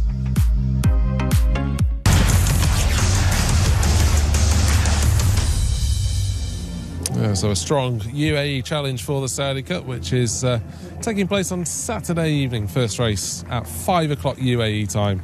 An unfortunate clash with Al Ain races, but I'm sure you'll have the choice of both. There is the trophy presentation then for this Maidan Sprint, won by Equilateral in the hands of Andrea Azzini, carrying the colours of the Fitri Hay, their 7th victory here in the UAE. And the man on board was Andrea Azzini. There he is, collecting his trophy. Just his 5th win here in the UAE. And having collected that trophy, he hot-footed it off the stage and he's now talking to Laura. Yeah, big well done to Andrea Azzini. He's a super horse, isn't he? Did it all feel comfortable? Yeah, I was happy all the way. He jumped good, he travelled really nicely, and he took me there so easy. And I probably got there earlier than I would have liked, but I didn't want to disappoint him. And but to be fair to the horse, he kept going all the way to the line. Yeah, he did nicely, and he'll have to step up to 6 on World Cup night. How do you think he'll cope with that? He seems to hit the line quite strong. He galloped out good, and he came back nearly as quick as he came down. So I don't know. Listen, he's got plenty of speed, but listen, that's the next option. Why not? He's done nothing wrong so far, and I think 6 on easy 6 here should be fine. He's been a super horse for connections, and you've got some nice rides later on. Epic Hero's got to have a big chance. Yeah, Epic Hero. Yeah, he obviously it's going to be his first run here this year. He won a handicap last year, very impressively over the same sort of trip. We're drawn a little bit out. Hopefully he gets a clean break and we get a good position. And I think it's a very open race and should have every chance. It's a stylistic. I thought it was a huge eye catcher. Do you expect her to have come on for that run? For sure. She looks great. Her homework has been very good since, and the extra furlong she suited her even better. So hopefully she turned the form around, and Charlie's filly that she's obviously giving us £3 today. Yeah, I think she's got a huge chance. Well, really well done, and good luck later. We could be speaking to you again. Yeah, thank you. Thanks. Yeah, well done to Andrea Azzini, who's been something of a regular here in Dubai this season. Been based in Bahrain, hot-footing it over for the carnival meetings, and that was his first success of the season aboard Equilateral. We're going to look a bit more into the Saudi Cup now, and we can show you the final field for the main race on Saturday. It's over 1,800 metres, and a strong American representation, as you'd expect, with Charlatan, Nix Go, The two main fancies, we've got Mishrif, Military Law, who's the local challenger from here, trained of course by Musaba Al-Maheri, Chua Wizard, Tacitus, global giant representing Bahrain. Bahrain have got 8 runners in total on the card, highlighting their emergence as a serious racing nation. Max Player is another one, then Sleepy Eyes Todd representing America again. Bangkok and Extra Elusive, Simsir, an ex-European, another one trying dirt as well as Extra Elusive in Bangkok for the first time. Likely to struggle, you'd imagine. Derivo and Great Scott used to be trained by Tom Dascom, now based in Saudi, and has done particularly well on the dirt since arriving there. It's another very good race. Jan, again, last year's renewal obviously attracted the best. This year it has from America as well. The likes of Nixgo and Charlatan seem set to dominate. They're just hard to beat, the Americans, aren't they, in this knowing race? how well Bob Buffer does when it comes to the Middle East. He knows how to bring his horses. They have a program set up perfectly weather-wise in California. They have regarding Charlatan, had a Malibu Stakes winning, which is actually a perfect race to fit in terms of the distance, because we know it's not a two-turn track. It is a two-turn track, but it's not going to be. It's going to be 1,800 meter, so one turn, and obviously Bob Baffert had in his mind was always Saudi Cup as a target, and he seems to be.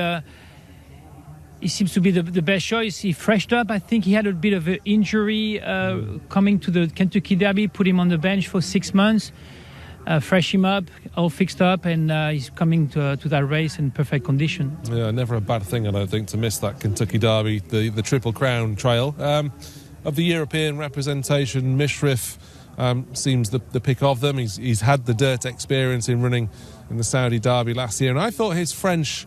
sort of 10 furlong French Derby form was amongst the best on offer throughout the 3-year-old calendar for me last year. Was not the best, actually, the 3-year-old campaign we had back home. But he did confirm right after that, winning back a Group 2 in Deauville in a nice way. Got a bit tired through a long season. If you think about it, he started with the Saudi Cup in February, come back to have a trial race in UK and running in France, so a bit of travelling. I think he ran the Champion Stakes at the end of the season. Didn't run his best form, but I'm sure John Gosden, as previously trained in the USA, knows how to bring horses. And Mishrif himself, I was there last year, and UAE Derby seems to handle the dirt without problems. So he should be the best contender against Charlatan and Hells, because we have Knights. What's his name again? Nixgo seems to be just won the Pegasus. Seems to be as well one of the top American horses. And you have Tacticus, always a very consistent horse. Seems to be in terms of quality a little bit below that the horses I just mentioned. So it's going to be an interesting race. And you mentioned handling the dirt. There are a few Europeans in there, and look, at 20 million, you've got to have a go. The likes of Extra Elusive, Simsir, who's now based in Bahrain full time, but used to be with Mick Holford in Ireland. Global giant, another way. It's just going to be so hard for them, isn't it? You just have to try when there's that much money involved. I mean, if you have a horse with a decent quality, not knowing that he handled the dirt and looking his pedigree, seems like the mother side or the father side or else that looks like they went and you tried him in the morning, which doesn't mean anything, and on the morning work that. Yes, you have to try it for sure. Yeah, and I suppose one thing as well, there's nothing for them in England, of course, at this time, and a nice big gap perhaps to Royal Ascot should things not go well for them in Saudi, but fair play for having a go. But all things being equal, it looks as though the Americans are set to dominate. More on that a bit later on perhaps, but our next race is upcoming, so let's head to Laura for more details. Yeah, Curlin Handicap is up next, and it's a really interesting race. It was actually won by Curlin a few years ago before it was called. This used to be called the Jaguar Trophy. Parsimony won it last year for Doug O'Neill, a horse who was trained in America.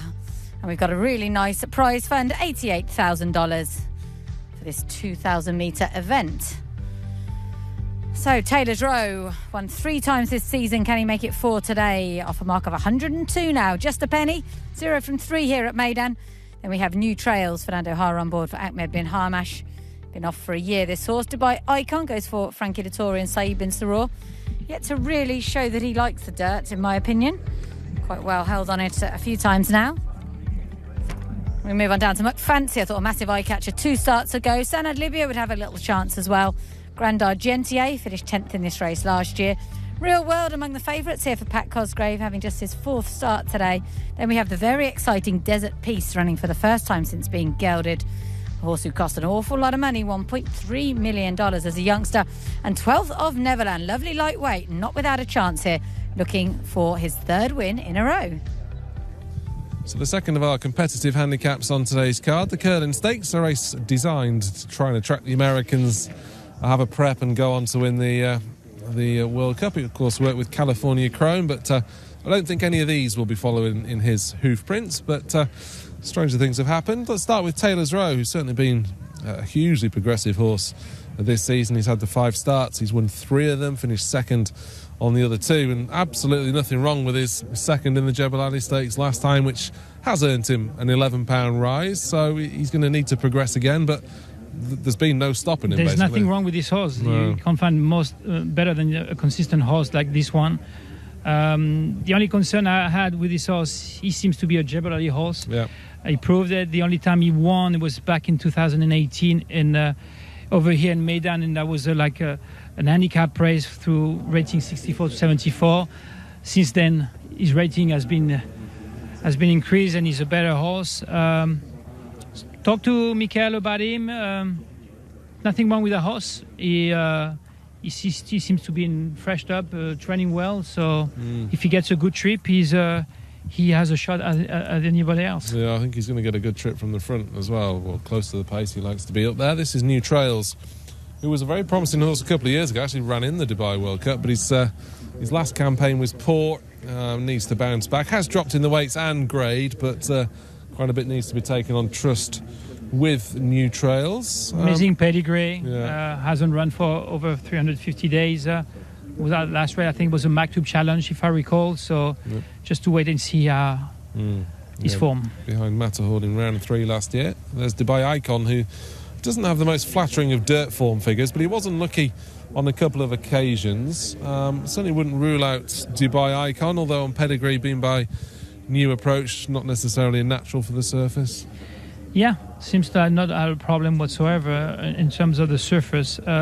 Frankie pick up the mount. I don't know if you have another choice in that race. I don't. Probably not. Yeah, but in terms of the weight, probably. Yeah. No, nothing wrong with that horse either. Probably needed a race last time. Hasn't run for quite a long time. Been never won in the UAE. That's the only concern I had. He ran 5 times, never won over here.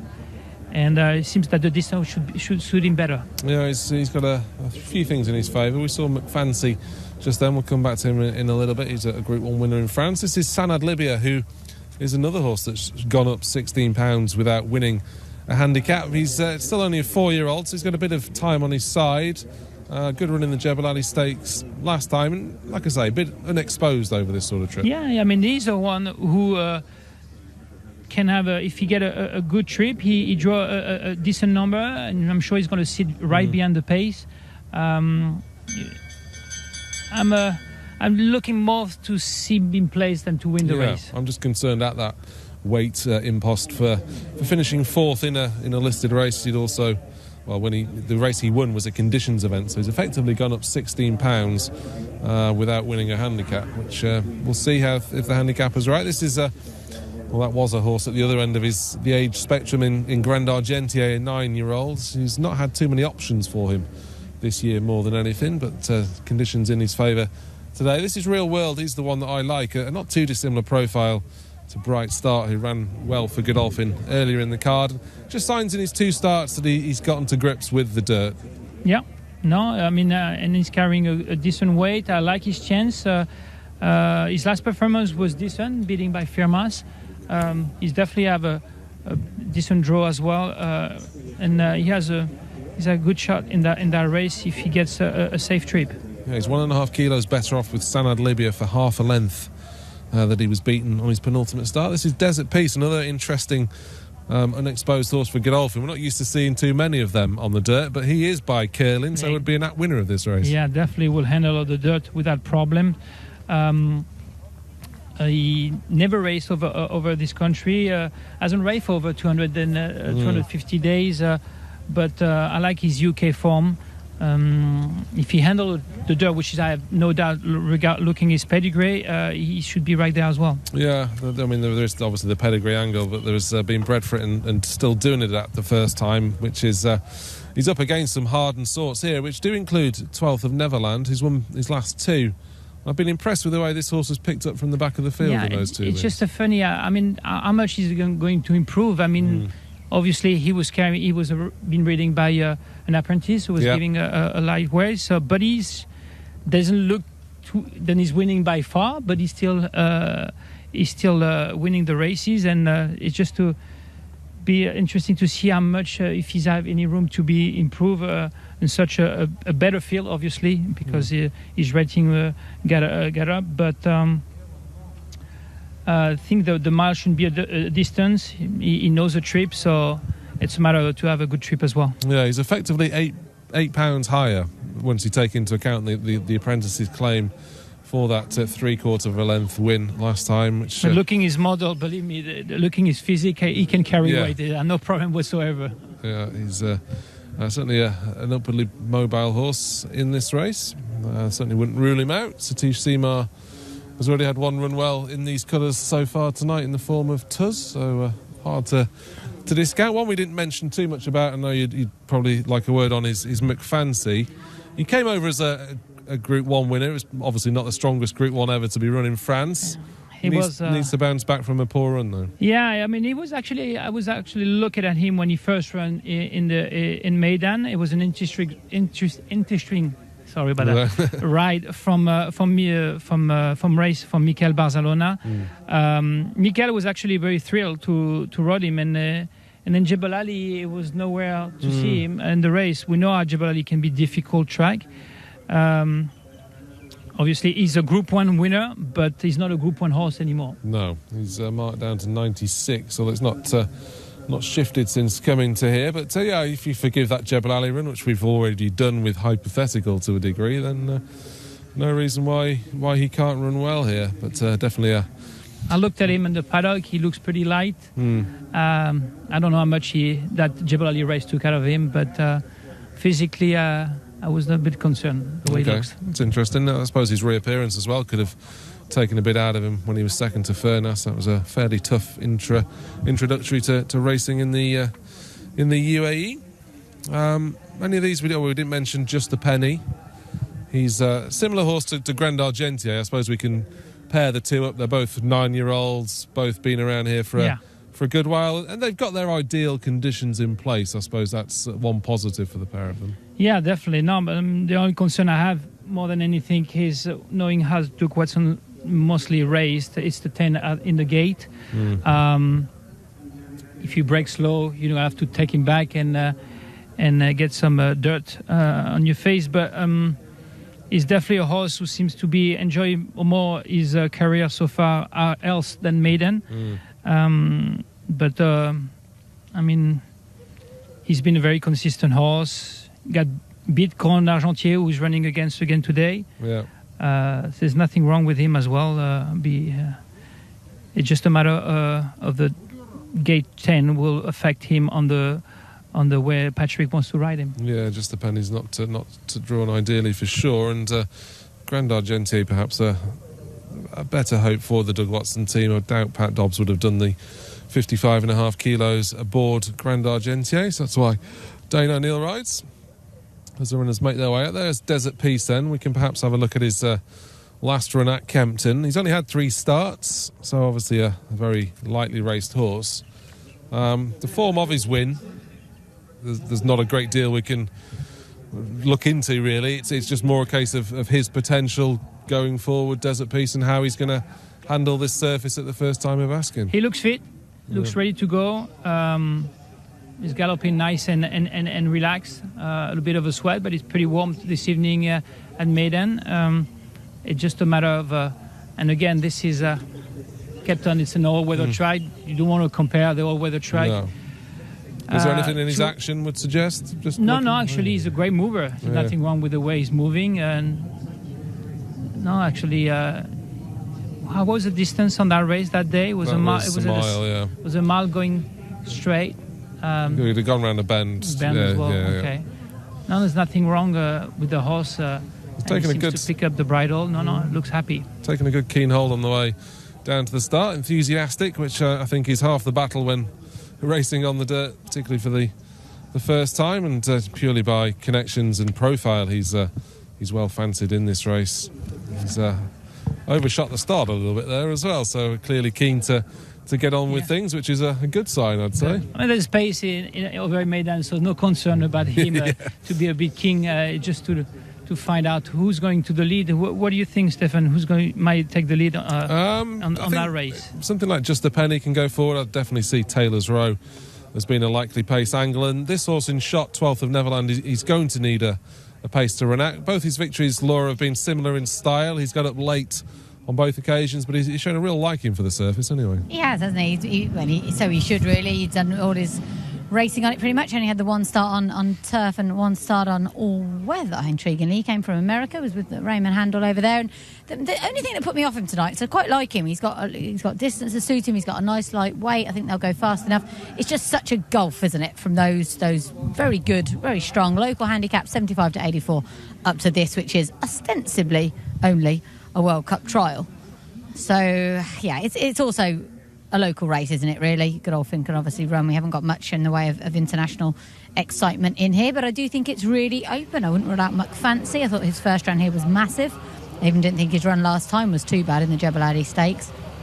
I mean, you've got a few who it is hard to make a case for, such as Just a Penny, who I just don't think really likes Maidan, New Trails, and I'm not mad keen on Dubai Icon. For all I think he was a tip in the racing post. He was, yeah. Ron kind of suggested he'd been unlucky on a couple of occasions last season. Didn't really see any notable excuses behind Golden Goal more recently, but the longer trip could help him, I suppose. But I wasn't mad keen on him either. As Real World making his way down to the start, I just thought he was going to improve again on that run behind Furness. Yeah, I think the first time out behind Sanad Libya, I thought he was just a little bit unlucky perhaps. And then the last time I didn't think there were particularly any excuses. It was a non-carnival race. Again, he has to step up quite a bit. You mentioned Golden Goal there. I had a quick word with Doug Watson. He confirms that the horse is fine. He just said he was trapped a little bit wide and maybe he didn't. There was quite a long gap between races. He said maybe he didn't do enough with him in the morning, so I thought that was interesting. And while I'm doing Fallout from Equilateral, Nicola Dowell, who's been here with the horse throughout, says they were always going to stay for World Cup night, so that she believes is the plan, and she thinks that they will skip Super Saturday. Yeah, that would make sense. I would suggest Charlie Appleby will have a strong hand on Super Saturday. If Lazzuli's fit enough for that, he'd be one, and I think there's one or two others that could make that race as well. They are safely arrived down at the start. I am quite taken with Desert Peace in the preliminaries, I must admit. I'm not massively blown away by his profile first on the dirt after just 3 runs. But he's always been such an impressive looking horse, which is why he obviously cost the amount of money he did. And I meant to count it up today. How many horses have we seen this season win first time after being gelded? A lot. Yeah. And including just at the weekend with Eastern Wilder. Yeah. So it's another angle to throw in the mix. It's just going to be the early stages for him if he's going to enjoy the kickback. There's all the training in the world on it at home, but there'll be a different kettle of fish when he's got some experienced horses going from the front and the pace of the race more than anything as well. So it will be a real test for Desert Peace, and I suppose in some respects this almost feels like the last chance for either Saeed or Charlie or Godolphin here in the UAE. I know Maxfield could come over from the States, but a World Cup contender from here. I know they're only rated 90 odd, but they could win here and could win Mactoon Challenge Round 3. It's conceivable you could win this and get into the World Cup, isn't it? Especially the way the ratings have been going lately. I think Saeed would be very, very keen to do it. Charlie's always shown a preference, I think, for winning races on the turf, but who wouldn't want to race for 12 million? I think they'll struggle, but you never know. Yeah, no, it's definitely a long shot. I was just throwing it out there. There's New Trails gone forward. What about your selection here then, Jan? Well, I'm not going to be exotic. It's going to be blue. Blue, yeah. It's going to be blue. And I like the Real World, the number 8 in that race. Real World was my thoughts as well. I think Taylor's Row is most guaranteed to run his race. Just whether the handicap has caught up with him, we'll find out. I'm sure the handicap has caught up with him, but he's just so honest. I've gone for him anyway. Mikel Barcelona, as he said earlier, sitting on him for the very first time. He is. Don't expect him to use the whip either. He's a horse that seems to resent it, from what Royston French has told us in the past. There is Grand Argentier and McFancy going forward. So it's the third race of the evening, soon upcoming, the curling handicap. We're over 2,000 metres. It's effectively a 90 and above handicap, but the top weight here comes in at 102. So what you would describe as an ordinary carnival event, but can something spring out of the pack and prove a bit better than that? Let's find out with Craig. Last look is now Pat Cosgrave replacing Hector Crouch. Last to go in is Just a Penny. So they're right. Starter sends them away in the curling handicap. And a good speed from Taylor's Row going up to where it wants to be towards the front, but there's speed inside. New Trails and McFancy are trying to hold it out, and coming across is Desert Peace in the early part. They will follow as they come down to the winning post there by Dubai Icon, and Real World with the white cap is slicing between them. Just a Penny trapped out very deep. Grand Argentier just behind them from Sanad Libya, and last of all is 12th and Neverland as they leave the straight and go by the 1,500 metres mark. 24.83 was the lead as they go to the back, and Taylor's Row does find the rails in the lead. Led narrowly over Real World, going up to pressurise it on the outside, gets to it. It's girth now. Out 3 wide is Dubai Icon in the clear. Just a Penny's in the clear, but 4 wide. They were followed by Desert Peace, then New Trails first up down on the inside of McFancy. Grand Argentier, Sanad Libya and the Red Silks down on the inside of 12th of Neverland. They run down the back now, a bit over 1,000 metres left to go, and Taylor's Row in search of its 4th win of the season. Out by 3 parts of a length. Over Real World, the outside, then came Dubai Icon. Over on the inside is Desert Peace between horses, just heeled up into a slightly closer position. Just a Penny's been 4 wide throughout from Grand Argentier, then New Trails. Next of all is McFancy, 12th and Neverland, beginning to improve, coming to the outside, and hard ridden is Sanad Libya. They come towards the top of the straight. By the 600 metre pole they go, and Taylor's Row is the leader. Eyeballed now by Real World, the outside. Dubai Icon's been exposed throughout, still tries to battle away on the outside, and they're broken well clear then of next of all Desert Peace, and 12th and Neverland is down the outside. Taylor's Row kicking on strongly. Real World, Dubai Icon are coming at it now. Taylor's Row about a neck in front over Real World in the middle. Dubai Icon's been huge, and first up New Trails begins to emerge between them. It's Taylor's Row. New Trails gets the run through, goes by Dubai Icon and Real World, and this is going to be a monstrous return to racing. It is New Trails first up for the season, dashing away and wins easily. Second in Dubai Icon, ahead in front of Real World, followed by Taylor's Row, then 12th at Neverland. Sanad Libya, well back was Desert Peace. Next across the line, Grand Argentier, McFancy, and the last to come in after a torrid run was Just a Penny. New Trails yielded a bit of ground as they went by the 1,000 metre mark, but has found a second lease on life in the home straight and has dashed away for a very impressive win.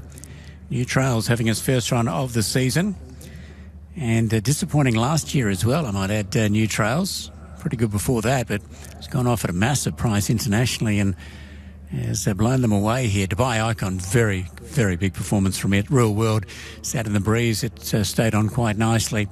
And Taylor's Row, another good honest run from it. 2:04.54 is the winner's time.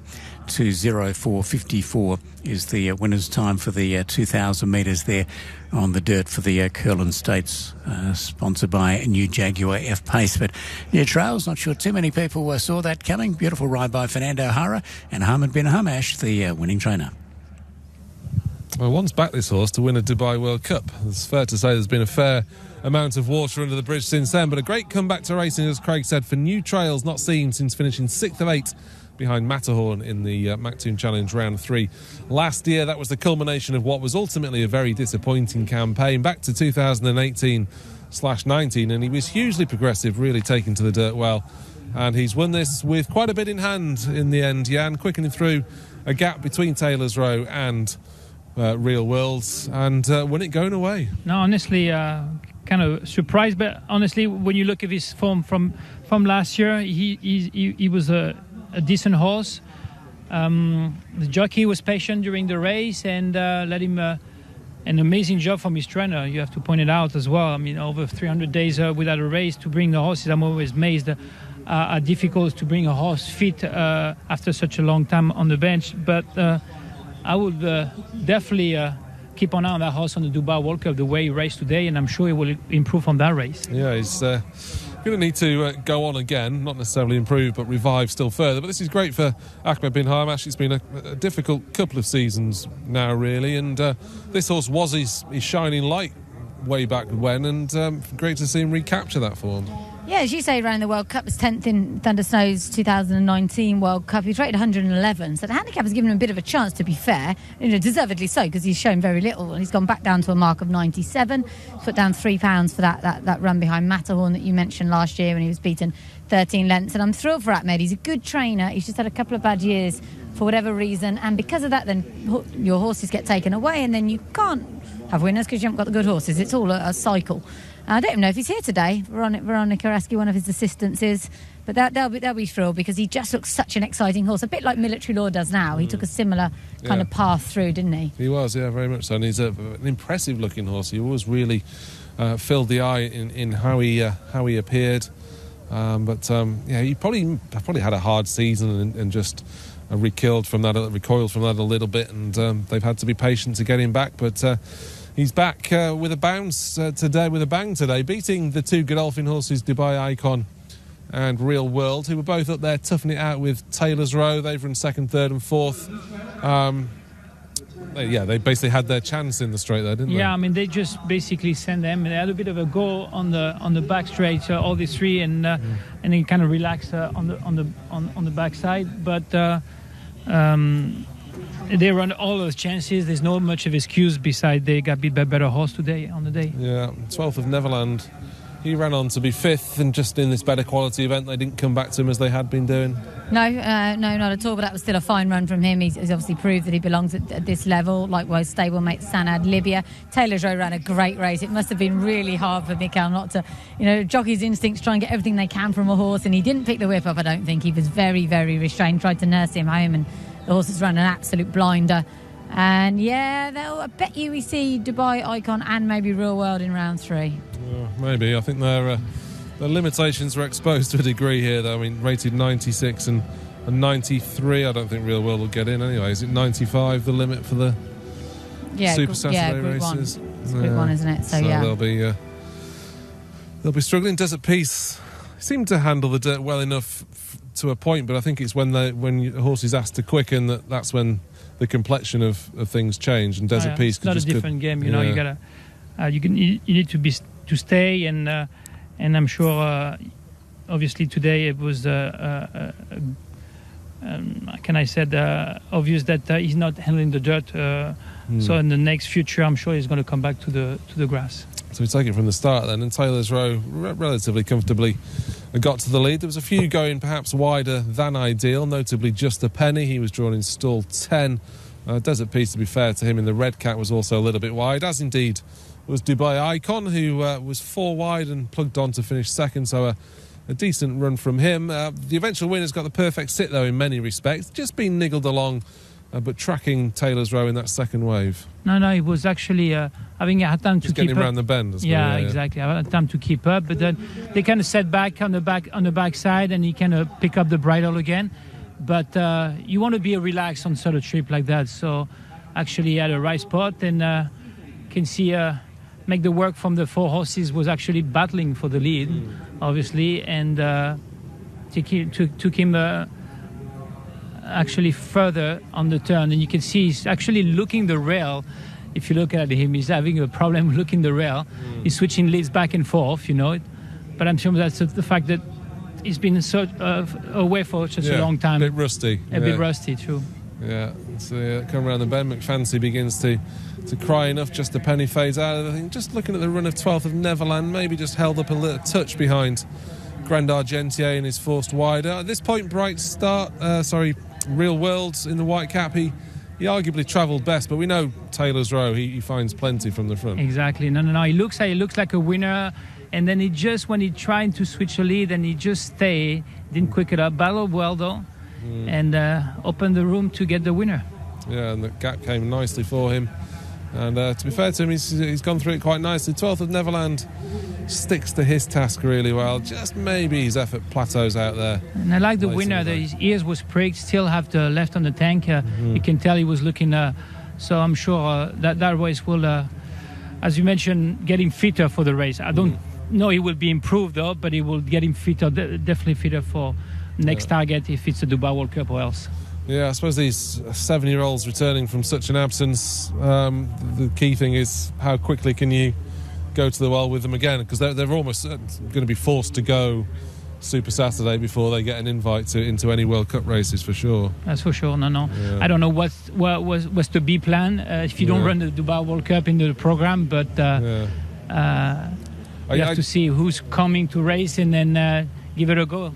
I think World Cup ambitions are hugely fanciful for this horse. I mean, for all it's a curling stakes and it's a race designed for going towards the World Cup in the past, we're basically just dealing with a handicap here, and let alone an ordinary handicap. I think. No, you don't want to run that when you train in the UAE. This is all you want, just to run the Dubai World Cup. That's any dreams for any trainer. Yeah, I suppose if it's thrown their way, they certainly will. But off a mark of 97 here, he's going to have an awful lot to do to even threaten to get in that race. But just great to see him back, because he was a very promising horse at one stage. It might be his third carnival victory, his second at least. He's been impressive in the past as well, and in many respects he was impressive here in the way he came through that gap to see off Dubai Icon, who was just looked a little bit one pace. It's taken Dubai Icon in the blue cap the length of the straight to wear down Real World, hasn't it? Not true. And it's not a better race for a horse when you're passing tired horses in between. You build the confidence, and you look at him. Look at his ears. I was looking at the winning post, so I'm sure he will be better on the D-Day, whatever they decided to go. Yeah, he does seem to have enjoyed his first day back for the best part of a year off. Fernando Hara has had another good season here in the UAE. Of course, stable jockey to Ahmed bin Hamish for the first time this season, and that was Fernando's 18th victory of the season, taking him level with Adre de Vries and Pat Cosgrave on that figure. And it was a good competitive finish to the curling handicap, and the handicapper wasn't too wrong in sticking Taylor's Row up that £11 for running in the Jebel Ali Stakes. Maybe 2 less and he'd have been even more. It doesn't matter where you win. As long as you keep winning, you're just going to have to carry more weight eventually. So, no, and again, this horse seems to always show better form, unfortunately, outside of Medan. Do you get certain horses that the better the race they run in, they just keep finding more? Their ability could be pretty limited at home, but when they go to the track, and when you find exactly the trick, how to ride them, to find if they like to be settled from behind or be on the lead and all that, when you find that the best way to raise those horses, you just carry on building the confidence, and you find a jockey who knows them. Actually, you make a nice relationship between these two. And it seems as though they found out about Taylor's Row as well, that he doesn't like the whip, so...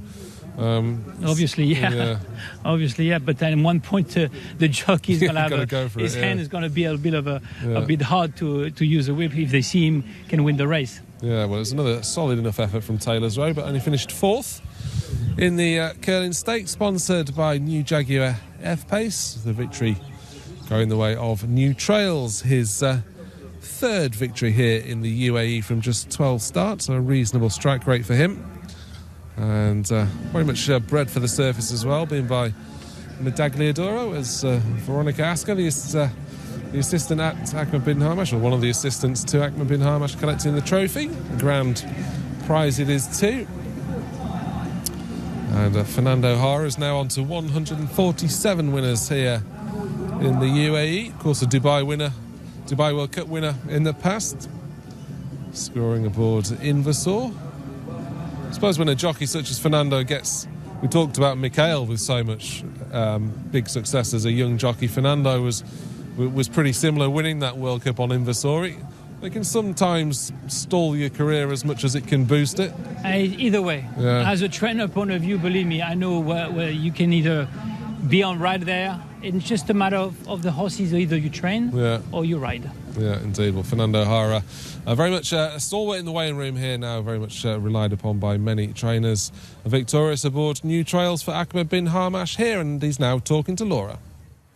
Yeah, Fernando and I were discussing what a good training performance this is by Ahmed bin Harmash and team. Did you think he was fit enough to run a good race, or did you think he was fit enough to win before? Yeah, you know, sometimes you think they're fit and they don't perform the way you think. You know, I always want to see them on the first round. I mean, definitely was a great job from Ahmed. You know, bring him back like a year back. You know, a few months back. So it was a great performance for him. You know, I give him a lot of credit to getting this ready. Yeah, and the race seemed to set up quite nicely for you as well. Yeah, definitely. He got a great trip, 7 grand the whole way. Man, he's it's a nice horse. You know, he tries always. You know, so with a good trip like this, they're gonna be up there. Had you done a lot of work with him in the mornings? Sometimes I get on him used for canter, but yeah, very barely. You know, like he got his riding. I think he'll be riding since all the time. You know, so I think I may just keep them with the same guys. And this is huge for the yard, isn't it? They've had a couple of tough years. To have a carnival winner in a listed race is massive. Yeah, definitely. This is great. Great for us. Great for Ahmed. You know, great guy. You know, I mean, I love being there. You know, and go to work every morning with them. You know, so I mean, it's good for him and for his whole team. You know, that they work very hard for it. And you've got a nice spare ride later on Al Maradi for Antonio Sintra. How do you think he'll go? Yeah, first time I began on him. I don't know much about him. I will speak definitely with the trainer now, but I mean, they all been running good for him. You know, they're performing well. So hopefully, we got a good performance for him. Really well done. Thank you. Well done to Fernando O'Hara, who's just partnered New Trails to victory, collecting that fine prize, the Curling Stakes there, the third race on today's card. Time now to find out more about a cause that could do with your help, the Equestrian Association for People of Determination, and Laura takes up the story.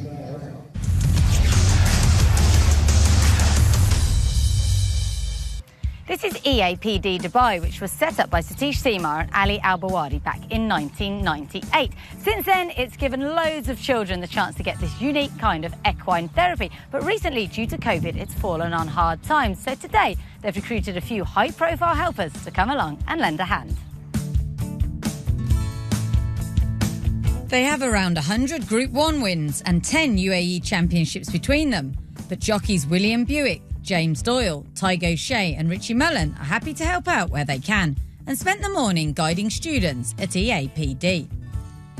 Formerly known as Riding for the Disabled Dubai, the centre has been a vital part of hundreds of children's lives since it was founded. Ali Al-Bawadi's son Rashid explains why it's so important.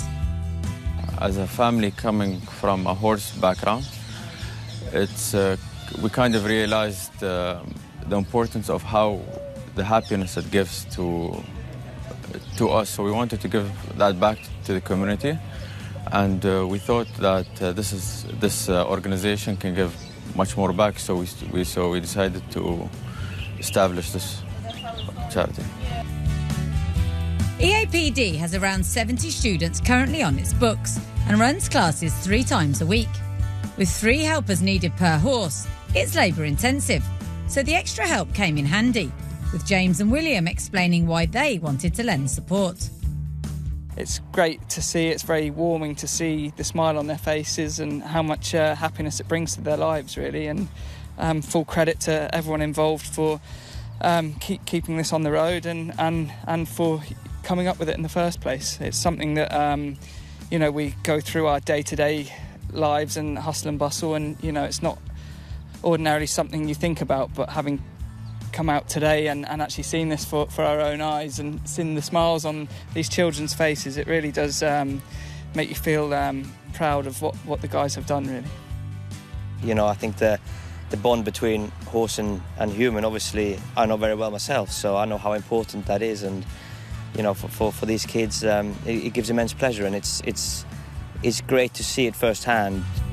8-time champion jockey Tygo Shea was a familiar face for one of the students, 8-year-old Oliver. I know Oliver Baker there well. The kid I was leading around, he's one age of my own son, and they go swimming quite a lot together, and they're just lovely kids, and to see the pleasure and the joy that they get out of it riding these ponies. Satish and Caroline and the staff here, what they do is amazing. Riding has been a huge help to Oliver, as his mum Suzanne explained. He's definitely made progress with his balance. He's able to, as we saw, trot quite easily, and just his patience levels, even not just the physical things, other stuff he's really progressed with, being able to steer and hold the reins when he has that chance. He's just very confident now. Although the association benefits hugely from the generosity of the Al-Bawadi family, keeping 9 ponies and 3 grooms is expensive, and manager Caroline Seamar fears they may have to close if additional funding isn't found soon. We were starting to get stretched anyhow, and then COVID didn't help, so we had to stop lessons last February, and in that time we lost 3 instructors as well. Financially we can't afford to keep them on board, and we've just resumed lessons now in January, but as I said, it's been tough and we really need help and support. Having seen plenty of children flourish since he set up the club, Satish believes it still has a huge role to play. Human mentality is that when you're sitting on a higher seat, whether you're a 5-year-old or a 95-year-old, you always feel superior. We've had some amazing reviews from the parents. One mother said, my child has never smiled before. And she was a 13-year-old girl. And she smiled for the first time within a week riding these horses. Satish and his team are desperate to keep the centre going, but the 6-time UAE champion trainer warns that their financial situation is perilous. We are so short that we are close to closing down. And hopefully we won't let that happen. And hopefully people from community would come out and help us. In these, I know it's a tough times for everybody, but this is something I don't think anybody can say that I'm wasting my money on. It's good for your soul, good for the community and everybody. So it's a winner situation. The final word goes to student Gabriella, who has formed a close partnership with her equine buddy, Jigsaw. I love Jigsaw.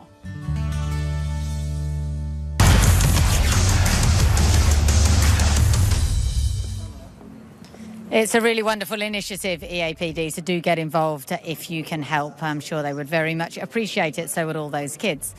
Right, we're on to our classic for this evening. It is the Group 3 UAE Oaks, sponsored by New Jaguar F-Type. And this is a race which dates back to 2001. It's been Group 3 since 2011. Fairly select lineup, as is often the case for this. Number 1 is Al Maroom. She's going to appreciate the step up in trip, I think. Jumeirah Beach, maybe less so. Then we have Katoon, Eliane Chavez rides for Dina Danakild. And we have Last Sunset. Got a good chance for Saeed bin Saror, who of course has a great record in this race. He's won it 10 times, but not since 2015.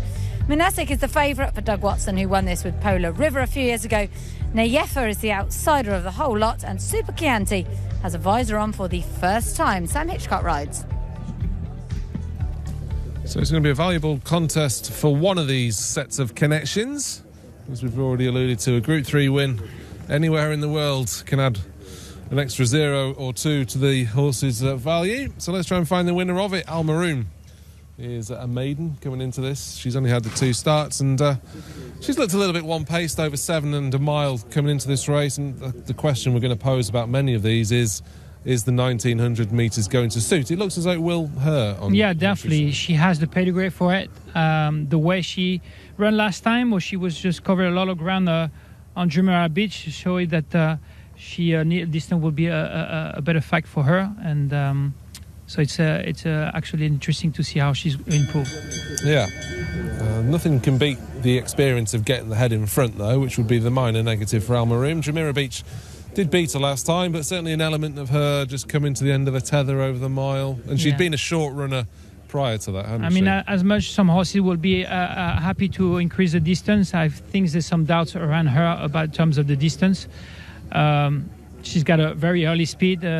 Michaela was a bit concerned as well, but she just won and she had no else to go, so she needed to give it a try. Yeah, previous 3 runs had all seen her finish well beaten behind the likes of Super Chianti, Manasek and Soft Whisper in the 1,000 guineas trial. All those runs she showed pace before fading away, and that maiden was just a 5-runner event last time. Katoon was 4th in the 1,000 guineas behind Soft Whisper. She's got fewer convictions against her than any of these, having only had the one start previously when victorious over in Scandinavia. She's going to need to step up. This is Last Sunset, who's got a bit more experience. She's had the 6 starts now, and the concern for me with her is that she's had the run on the turf in between, and it's been over 7 furlongs. Yeah, true. But it seems that, again, looking the pedigree, and Saeed was saying that he thinks that he's pretty keen on her handling the dirt, and the distance should be a problem.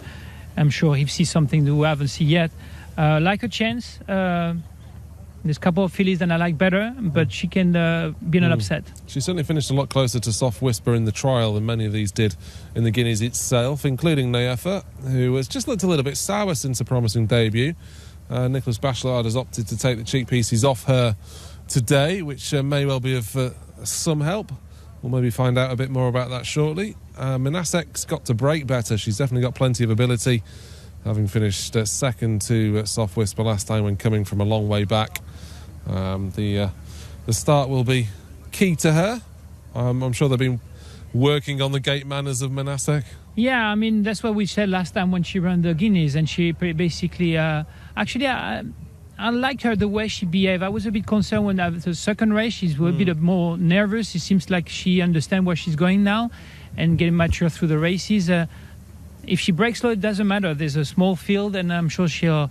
It's not like if it was about 10 runners in that field, make so much ground. But with 6 horses, 7 fillies, I'm sure she can go around. I suppose the longer trip gives her more time to catch up as well. And this is Super Chiante, who I thought actually travelled as well as anything in the Guineas, which makes me believe the trip could be stretching her. But she's got the visor on, and that was a good couple of months after her debut, so she may have needed the run last time. Are you concerned about the trip for Super Chiante? No, actually, I agree with you in terms of distance.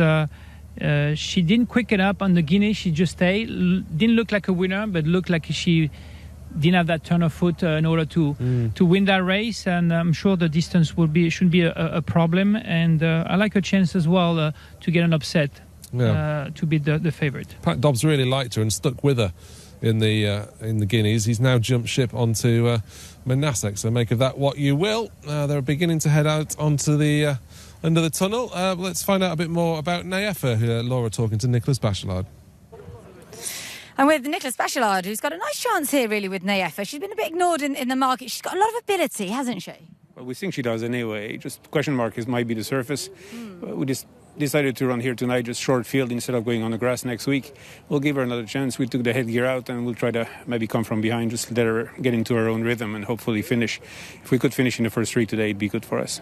Okay, very interesting with the turf angle then. I guess you haven't tried to run that in the mornings or anything? Well, we did come here last week, but it was so foggy that we just galloped around and didn't see much, so didn't teach us anything. So we'll come here today and see. And just while I've got you here, Jebel Ali race tomorrow, a really nice new race, or a new name of a race. It is. I think it was Sheikh Ahmed and Mohammed Al-Shahi's idea just to name a race in memory of Pat Smollen. I think, he was a figure in the UAE and he was stable jockey for Jebel Ali for 2 years. So I thought they wanted to do something for him and in memory of him. So I thought it was nice and hopefully it'll be a good race. I'm sure it will. Well, many thanks for talking to us and good luck here. Thank you so much. Thank you. Good luck to Nicholas Bachelard with Neefa. They've already bagged a calm, settling group race victory this year, courtesy of Muhib. If Neefa could maybe finish in the first 2 or 3 here, I'm sure they'll be delighted with that. The start for this UAE Oaks in front of the grandstands, a relatively short run to the first bend, which may mean an inside draw is preferable, and Jumeirah Beach would be the likeliest leader early on, but she's going to have to come over from stall 6.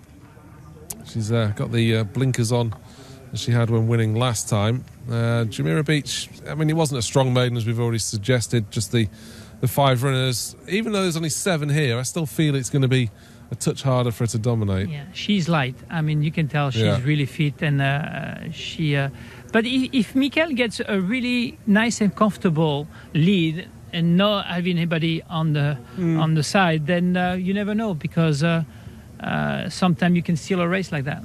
Yeah, we can see her victory then over Al Maroom. And she had the race won here, and he just sensed Mikel kind of knew if he'd gone for much more that there wouldn't have been anything else there.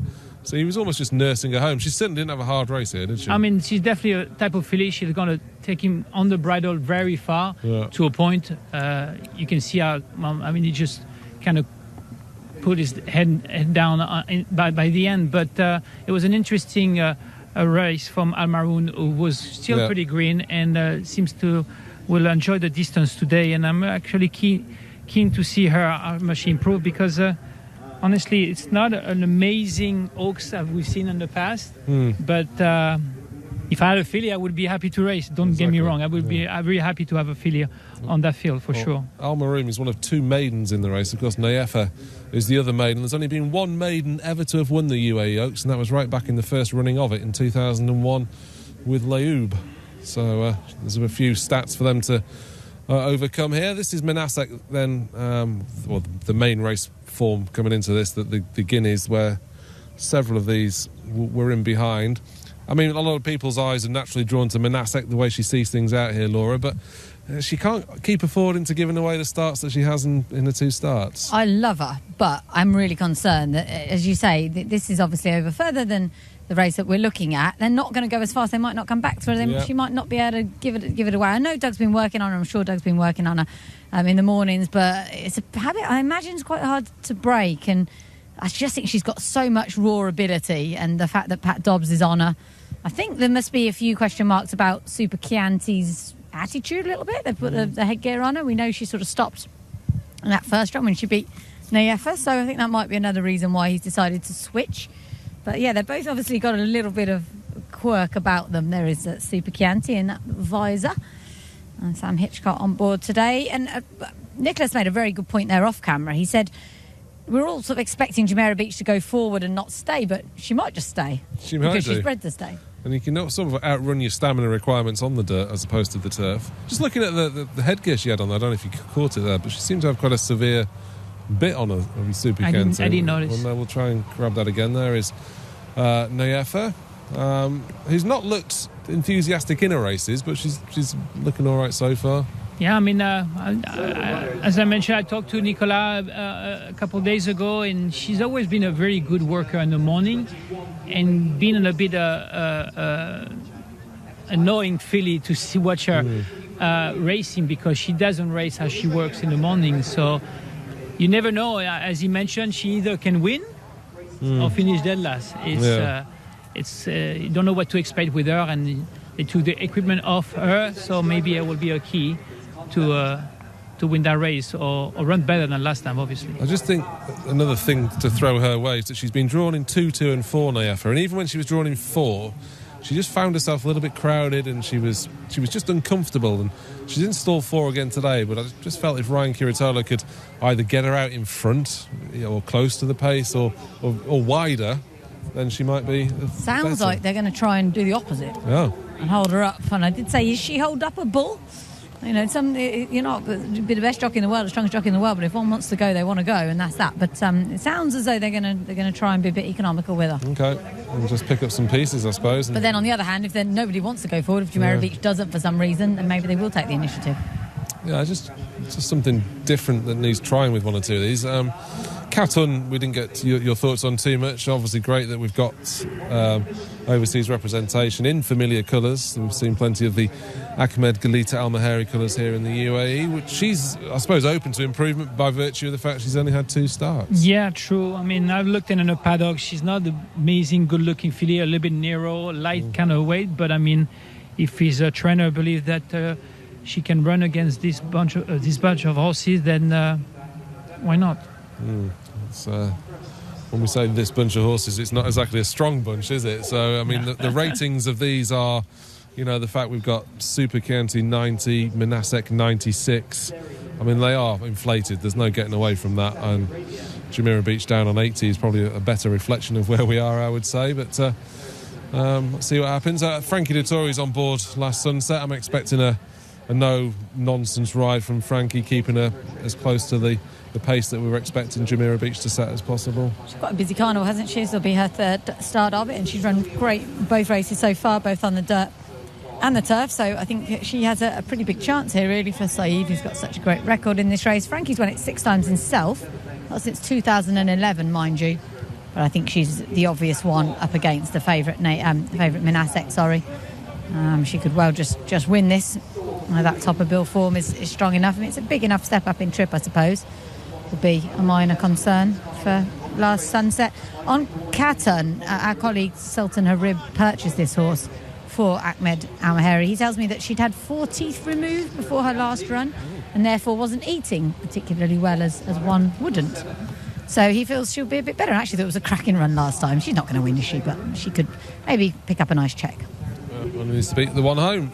I found this incredibly difficult to solve, for all that there was only 7 and a few of them had limited ability. What about you, Jan? I'm going to go with keep my eye on that one right here on TV, Al Maroum, just because she has the model to do the trip, and she shows that she can improve, and that would be my pick for that race. A bit of untapped potential for her, and I would probably go that route as well. Only one left to go forward then.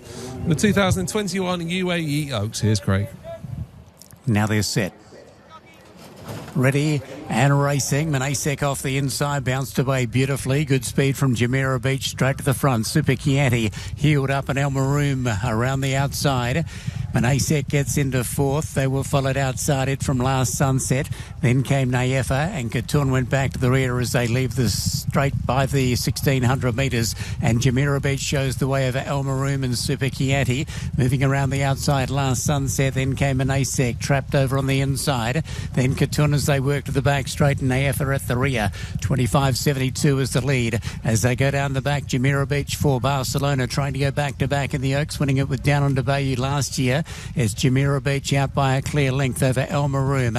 Super Chianti down on the inside, a length off into Last Sunset. They were followed by Manasek working across heels and getting into the clear now. Next of all is Katun, and about 4 lengths away to Nayefa, about to come off the back, and Jumeirah Beach leads the party out by a length and a half over El Maroum. Then came Last Sunset. Now Manasek is around the outside. Super Chianti yields a bit of ground at that point, followed by Katun, and last of all is Nayefa.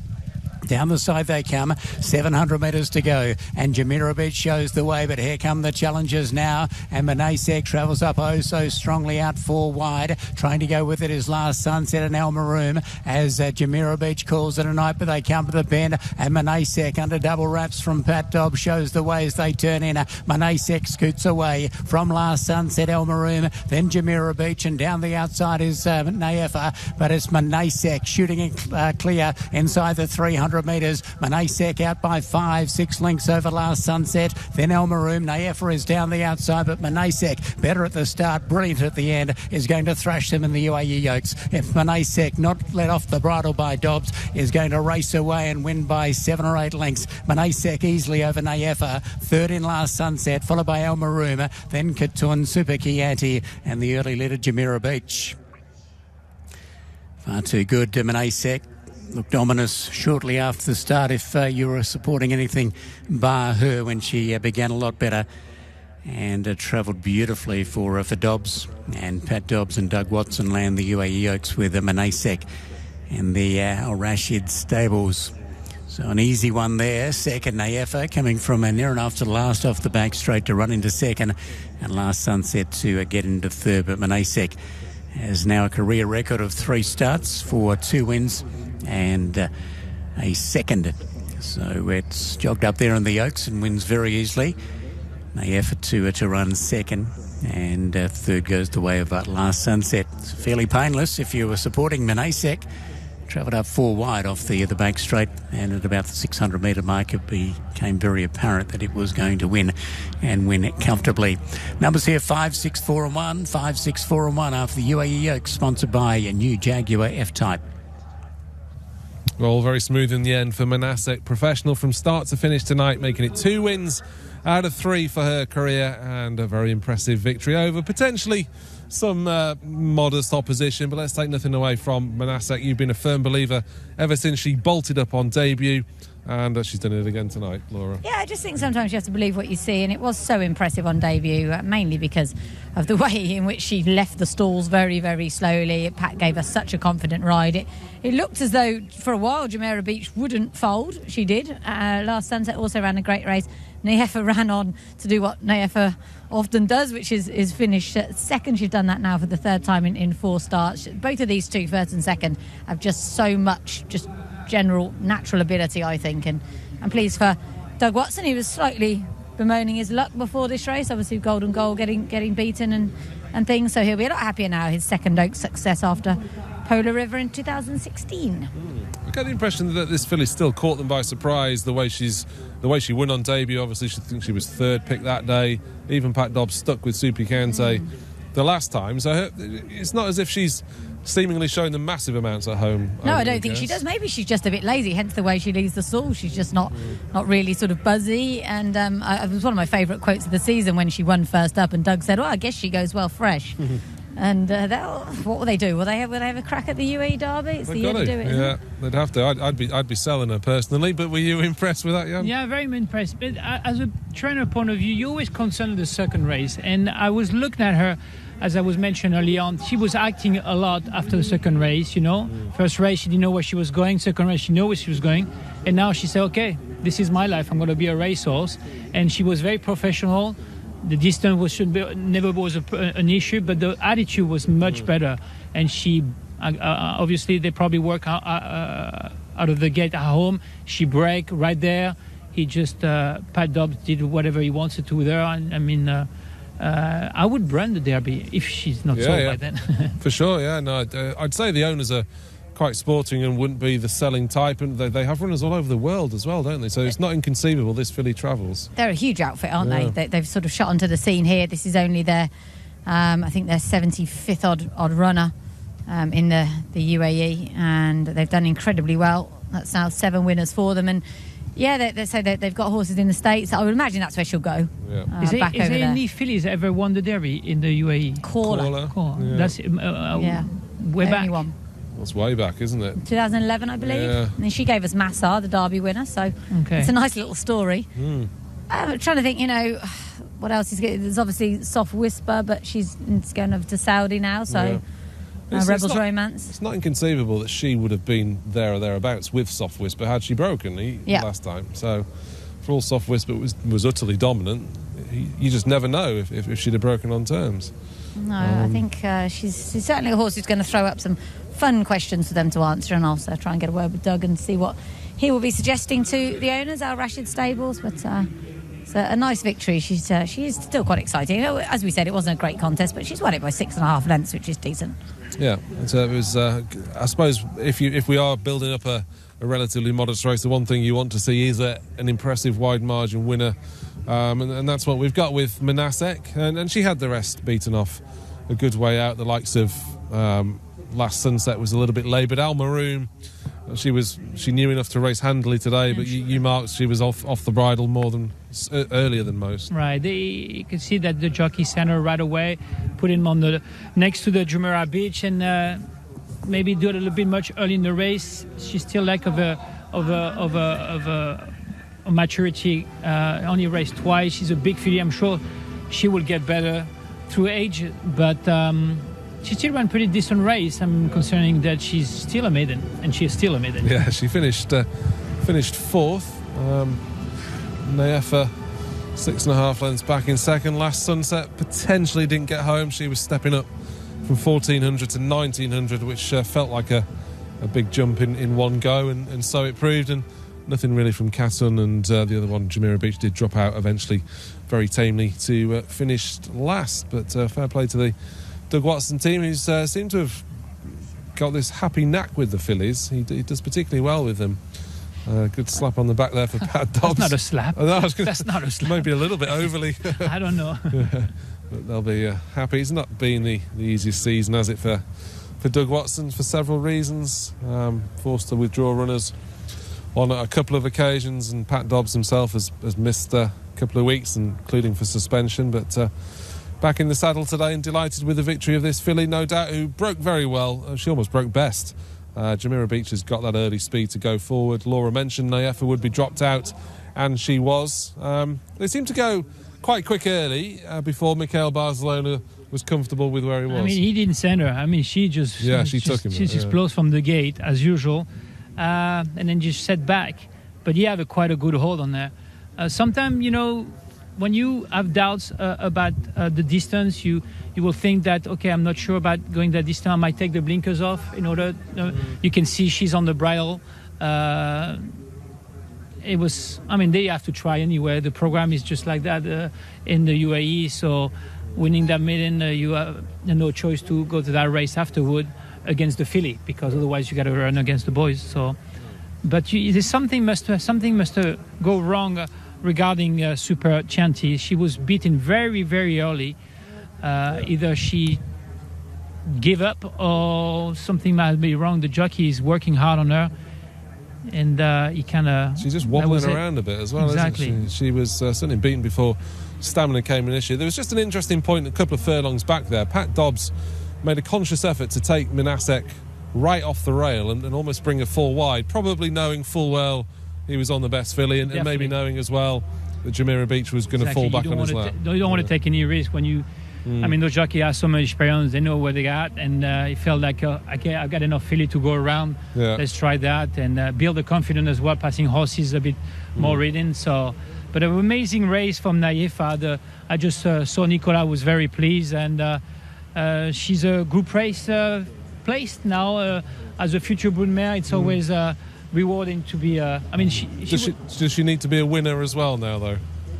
It's not a big black type. It's a small black type, but I mean, can she win a group race in Europe? Doubt it. No.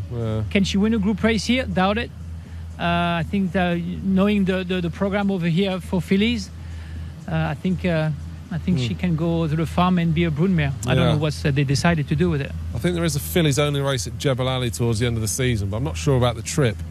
Clearly, it looks as though she needs a trip, and it was almost the perfect ride, really, from Ryan Curatolo in terms of just grabbing the best he could from a filly that's maybe got her own ideas about. Yeah, I mean, you had nothing to lose. I mean, knowing the way she raced last time, I'm sure they were very disappointed after the first two races she had. Yeah. So I'm sure, lose to lose, just trying to pass horses and see what happened, and that's why you're riding to be placed, and sometimes you get the best results eventually. Because there might be the odd person ask, or maybe not know much about racing, that sees fillies dropped out. I mean, look, she probably dropped herself out more than anything, but there's absolutely, if she's ridden any closer to the pace, she finishes second last in Nayefa, doesn't she? Probably. Exactly. I mean, I'm sure Nicola was saying she works really well behind horses in the morning, doesn't repeat the same thing, and I don't think she has that early speed. She's a bit dodgy in the gate. She's behaving much better now, but I don't think she's got that early speed breaking from the gate in order to get the lead. No, I thought it was a good ride to get the best out of a filly and sort of increase her value going forward for His Highness Sheikh Ahmed bin Rashid Al Maktoum, finishing second in this Group 3 contest, but absolutely no match whatsoever for Manasek, who made it 2 from 3 in fairly easy fashion. 6.5 lengths was the official winning margin, and Doug Watson, who won this race with Polar River a few years ago. There's only 3 runners, I think there was, on that occasion. Slightly bigger field today, but again a further advertisement that if you do have an 80-90 rated filly in Europe, it's well worth bringing them over to try and finish in the first 4 and pick up some good prizes. On the dirt, doubt it. I've had back in the old days, in 2011, I brought a filly who was a Group 3 winner in France and the Cape Verde. I would bring a filly for those cabarets. I mean, obviously, you have the Cape Verde and the Balanchine. Yes, I would. You should. Yeah, it's cheap. Bit of Group 3 if you can finish in the first 3, and I'm sure they'll have greater aspirations with Manasek, who the natural point is now a nice break into the UAE Derby. Absolutely no need to run in the Al Bastakia.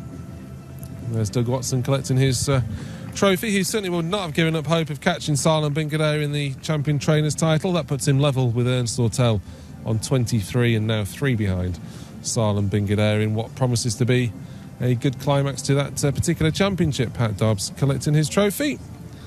And we can now head out to Laura, who's talking to Doug Watson.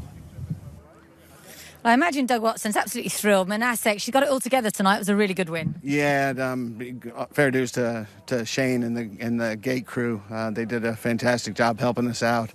Obviously, she's a little funny in the gate, and she broke great tonight. Pat's been on her, and we worked her out of the gate last Saturday, I think it was, and then she broke. I couldn't see her, but she broke great. I was on the other side watching her finish, but he said she broke great, and she broke great the week before. So, super win for her. And what's the plan? Obviously, you've got the option of the Derby. You maybe will advise the owners send her to America. What do you think will happen? First of all, they should send her to America. That's her second win here. She's got a lot of options then over there, and as far as allowance and getting started. But we'll see if they want to run in the Derby. It's World Cup night, and, if she stays sound and keeps training like she is, then who knows? She could pick up a nice check. Who knows? You never know. You have to have those dreams on the night of winning the race, too. So, but she's only small. He said she didn't really enjoy the kickback too much when she was in behind, but once he pulled her out, she took off, and Dane's done a great job with her the last 2 runs to get her to this point, but Pat's a stable jockey and was able to work her out of the gate twice and helped out a lot. That's a good win. And later on, Altaric's exciting, isn't he? Nice sort of an exposed new one into the sprinting scene. Yeah, I thought he ran really well over 7 furlongs here a few weeks ago in Golden Goals race. It's a busy schedule for him, obviously, now coming back and running here. But, we thought he ran really well, being his first time in maybe like almost 10 and a half months. And got a little tired, but took the kickback that night and broke a little slowly. So hopefully he breaks on terms, and you never know with these sprinters. Yeah, and it's been a better night now anyway. It's going well, and good luck later. Thanks, appreciate it, Laura. Thanks. Yeah, a touch of relief from Doug Watson getting that big race success under the belt of Manasek, victorious in the UAE Oaks, our 4th race on today's card. Time to check in again now with Ed Crisford, who's got Epic Hero upcoming in the Zabil Mile.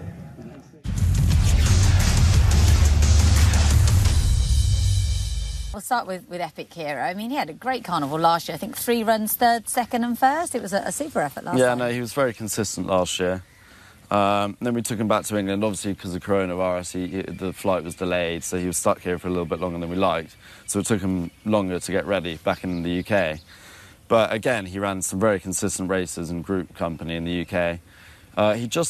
We thought he wasn't quite finishing his races out. So we looked into it and found that, he needed his wind doing. So we've done his wind after his last race at Newmarket and brought him out here. And so looking forward to his first run. Yeah, so he should improve off that, you think, now you've figured out what was stopping him? I think definitely. I think he was always travelling so well, and it was just that last sort of half furlong when the pressure was down that he just sort of started sort of peating out. But he, since then, he seems to be in really, really good form, and he's been training really great here. He looks like his old self, and I'm hoping that he'll run a massive race on Thursday. Has this been his aim all along, this starting point? Yeah, no, this has been his aim. We planned this. Hopefully he can run well here, and we can talk about, something on Super Saturday or World Cup night. So he had an entry for the Dubai Turf last year? Yeah, he had an entry for the Dubai. He was in the Dubai Turf. Obviously, it didn't happen. Look, he's done really well this year. It would just be nice to see him go and get one in the bag at some stage. Yeah, it really would be. And then after here, obviously, he'll go back home, and with his rating, you have to look at group races, don't you? Group 2s even. Yeah, no, exactly. And I think he's, mile and 1 stretches him quite a bit. I think he's an out-and-out miler. Obviously, you might have to just ride him a bit differently over a mile 1. Here at Meydan, it's slightly different because it's such a flat, lovely track that actually they can get that mile 1. But back in the UK, he's definitely a miler. But, no, exactly. So we'll see how he gets on here in Dubai, and then we'll make a plan for the summer. And he must have been thrilled last week. Great run from Courthouse. Yeah, no, he ran a really great race. After Jebel Ali, it was nice to see him bounce back. But, he's come out of it really well. I think we potentially run him next week. We'll see how he is this week first, but potentially run him back in the Group 3, Dubai Millennium, I think it's called, on next Thursday, mile and a quarter. And if not, we potentially might run him in the Jebel Hatta. So we'll see how he is over the next few weeks. He'll tell us how he is. And he's won over 1.4 miles, I think, at home, so that extra distance next week is no problem. Yeah, no, exactly. He won over a 1.4 miles with John Gosden, so he'll definitely be staying the trip. And yeah, no, he's a very, very solid horse. He's done well out here. It's nice to see him run back. Obviously Jebel Ali was a bit of a disaster, but no, nice to see him show his true colours. And one more to ask you about Chance. You tell me he goes home to take his chance in the Lincoln. Yeah, well, I think we'll get him back. He ran here once. He didn't get much luck in running, but I think the Lincoln will suit him a lot.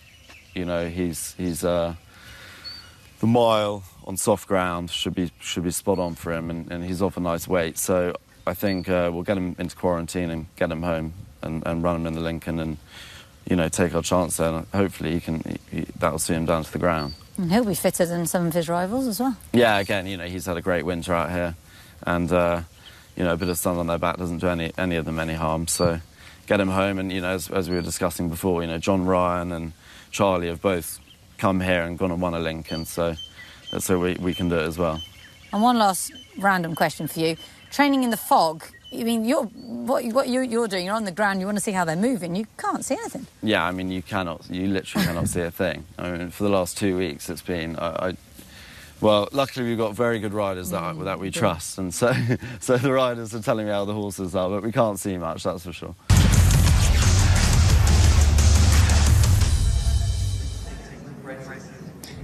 Really informative stuff, I thought, there from Ed Crisford. Let's hope they can gain some recompense for Ali getting beaten with Epic Hero in our next race. It is one of the most interesting of the night. It is the Zabil Mile, sponsored by Altair Motors. We're over the mile, of course, on the turf.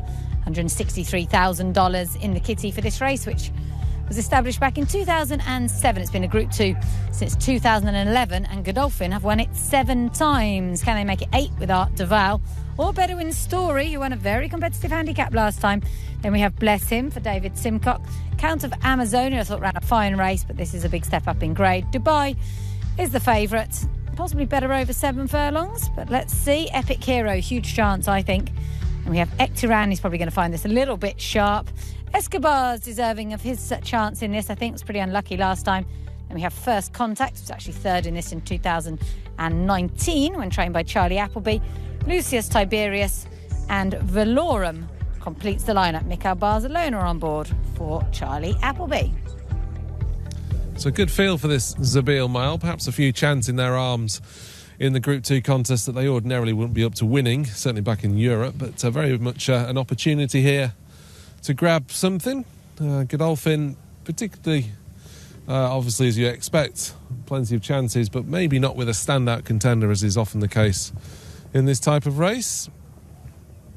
And definitely an open contest. This is Art Duval. He's the one that I really like in this, actually, Jan. He's not drawn ideally in stall 11, but I thought he shaped really well behind Lord Glitters last time. He just made his move at a really strongly run part of the race. They went off quite hard, and he hit the front a long way out and just didn't get home. I'm expecting him to take a big step up on that, particularly given Zakuski and Lord Glitters ran so well last week. He sure does, and he looks good. I mean, he looks a painting in the paddock. He's a likely race. I mean, he only raced 8 times on his 5-year-old campaign. He finished 4th in the Singspin Stakes back then. He's a horse can get an upset. There's a better horse on paper, but the way he raced last time, he sure has a chance as well. Yeah, there probably are better horses on paper, but he's not actually been tried much in Europe, which is perhaps why he's not got that profile of, say, a Dubai, who we'll come to shortly. This is Bedouin Story, who won a messy handicap that plenty had hard luck stories in behind, including Escobar and one or two others who we'll talk about later. But Bedouin Story, he showed a good turn of foot to get there, didn't he, from the back? I was amazed because he was on the bench for quite a long time, almost a year and a half, if I recall.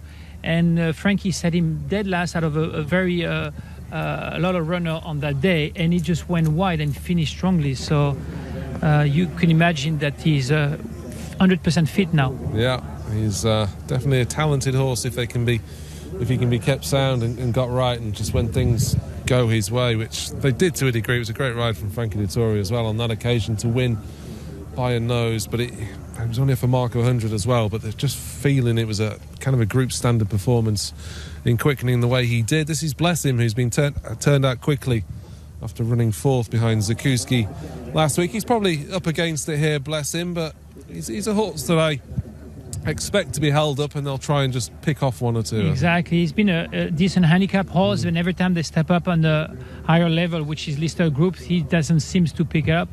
You never know today. Yeah, he's going to need plenty to go his way just to finish in the first three. But he's got an ability the way he travels, and he did beat Lord North back in 2019, who went on to be pretty useful. This is Count of Amazonia, who was another one behind Bedouin's Story. Actually went at £1 for finishing 7th. I presume that's so he can run in the Group 1s on Super Saturday. But anyway, I didn't think he had the excuses of some in that Bedouin Story. Yes, race. I did. Actually, I kind of looked at that race in detail. He had nowhere to cover up. He was wide all the way. Battled pretty well, and then the last couple hundred yards, he got tired. But if he gets a good trip, he seems to have a good turn of foot. He has an excuse. Yeah, I suppose stall 16 that day didn't make things too easy for him. But handicap ratings-wise, anyway, he's got plenty to find. This is the favourite Debay, who steps up to the mile for the first time since 2017. He was staying on pretty strongly behind Land of Legends in the Al Fahidi Fort. He's a 7-year-old. I think he's solid, but he's by no means a standout contender in this. Consistent horse. He's been coming to UAE for 5 times now. He finished really well last time. Actually, it was an amazing finish. But if he wants to win his group race today, it's the day. Yeah, it's definitely the perfect opportunity for him, isn't it? I just felt there was maybe one or two that could improve past him. I would say Art Duval is one of those, and probably the next horse that we'll look at as well, who is Epic Hero. He's only had 13 starts, been placed on 7 of them, won a further 2, so he's got a consistent record. And you obviously heard from Ed Crisford there that he's had the wind up. He's been a bit of a, I wouldn't say weak finisher, but he's loomed up in his races and not quite got home. And I definitely think this horse has got a Group 2 win in him out yeah, here. Definitely. I mean, back in the old day, he was a good contender for classic races over a mile. Sure, now he has an excuse why he didn't perform back then.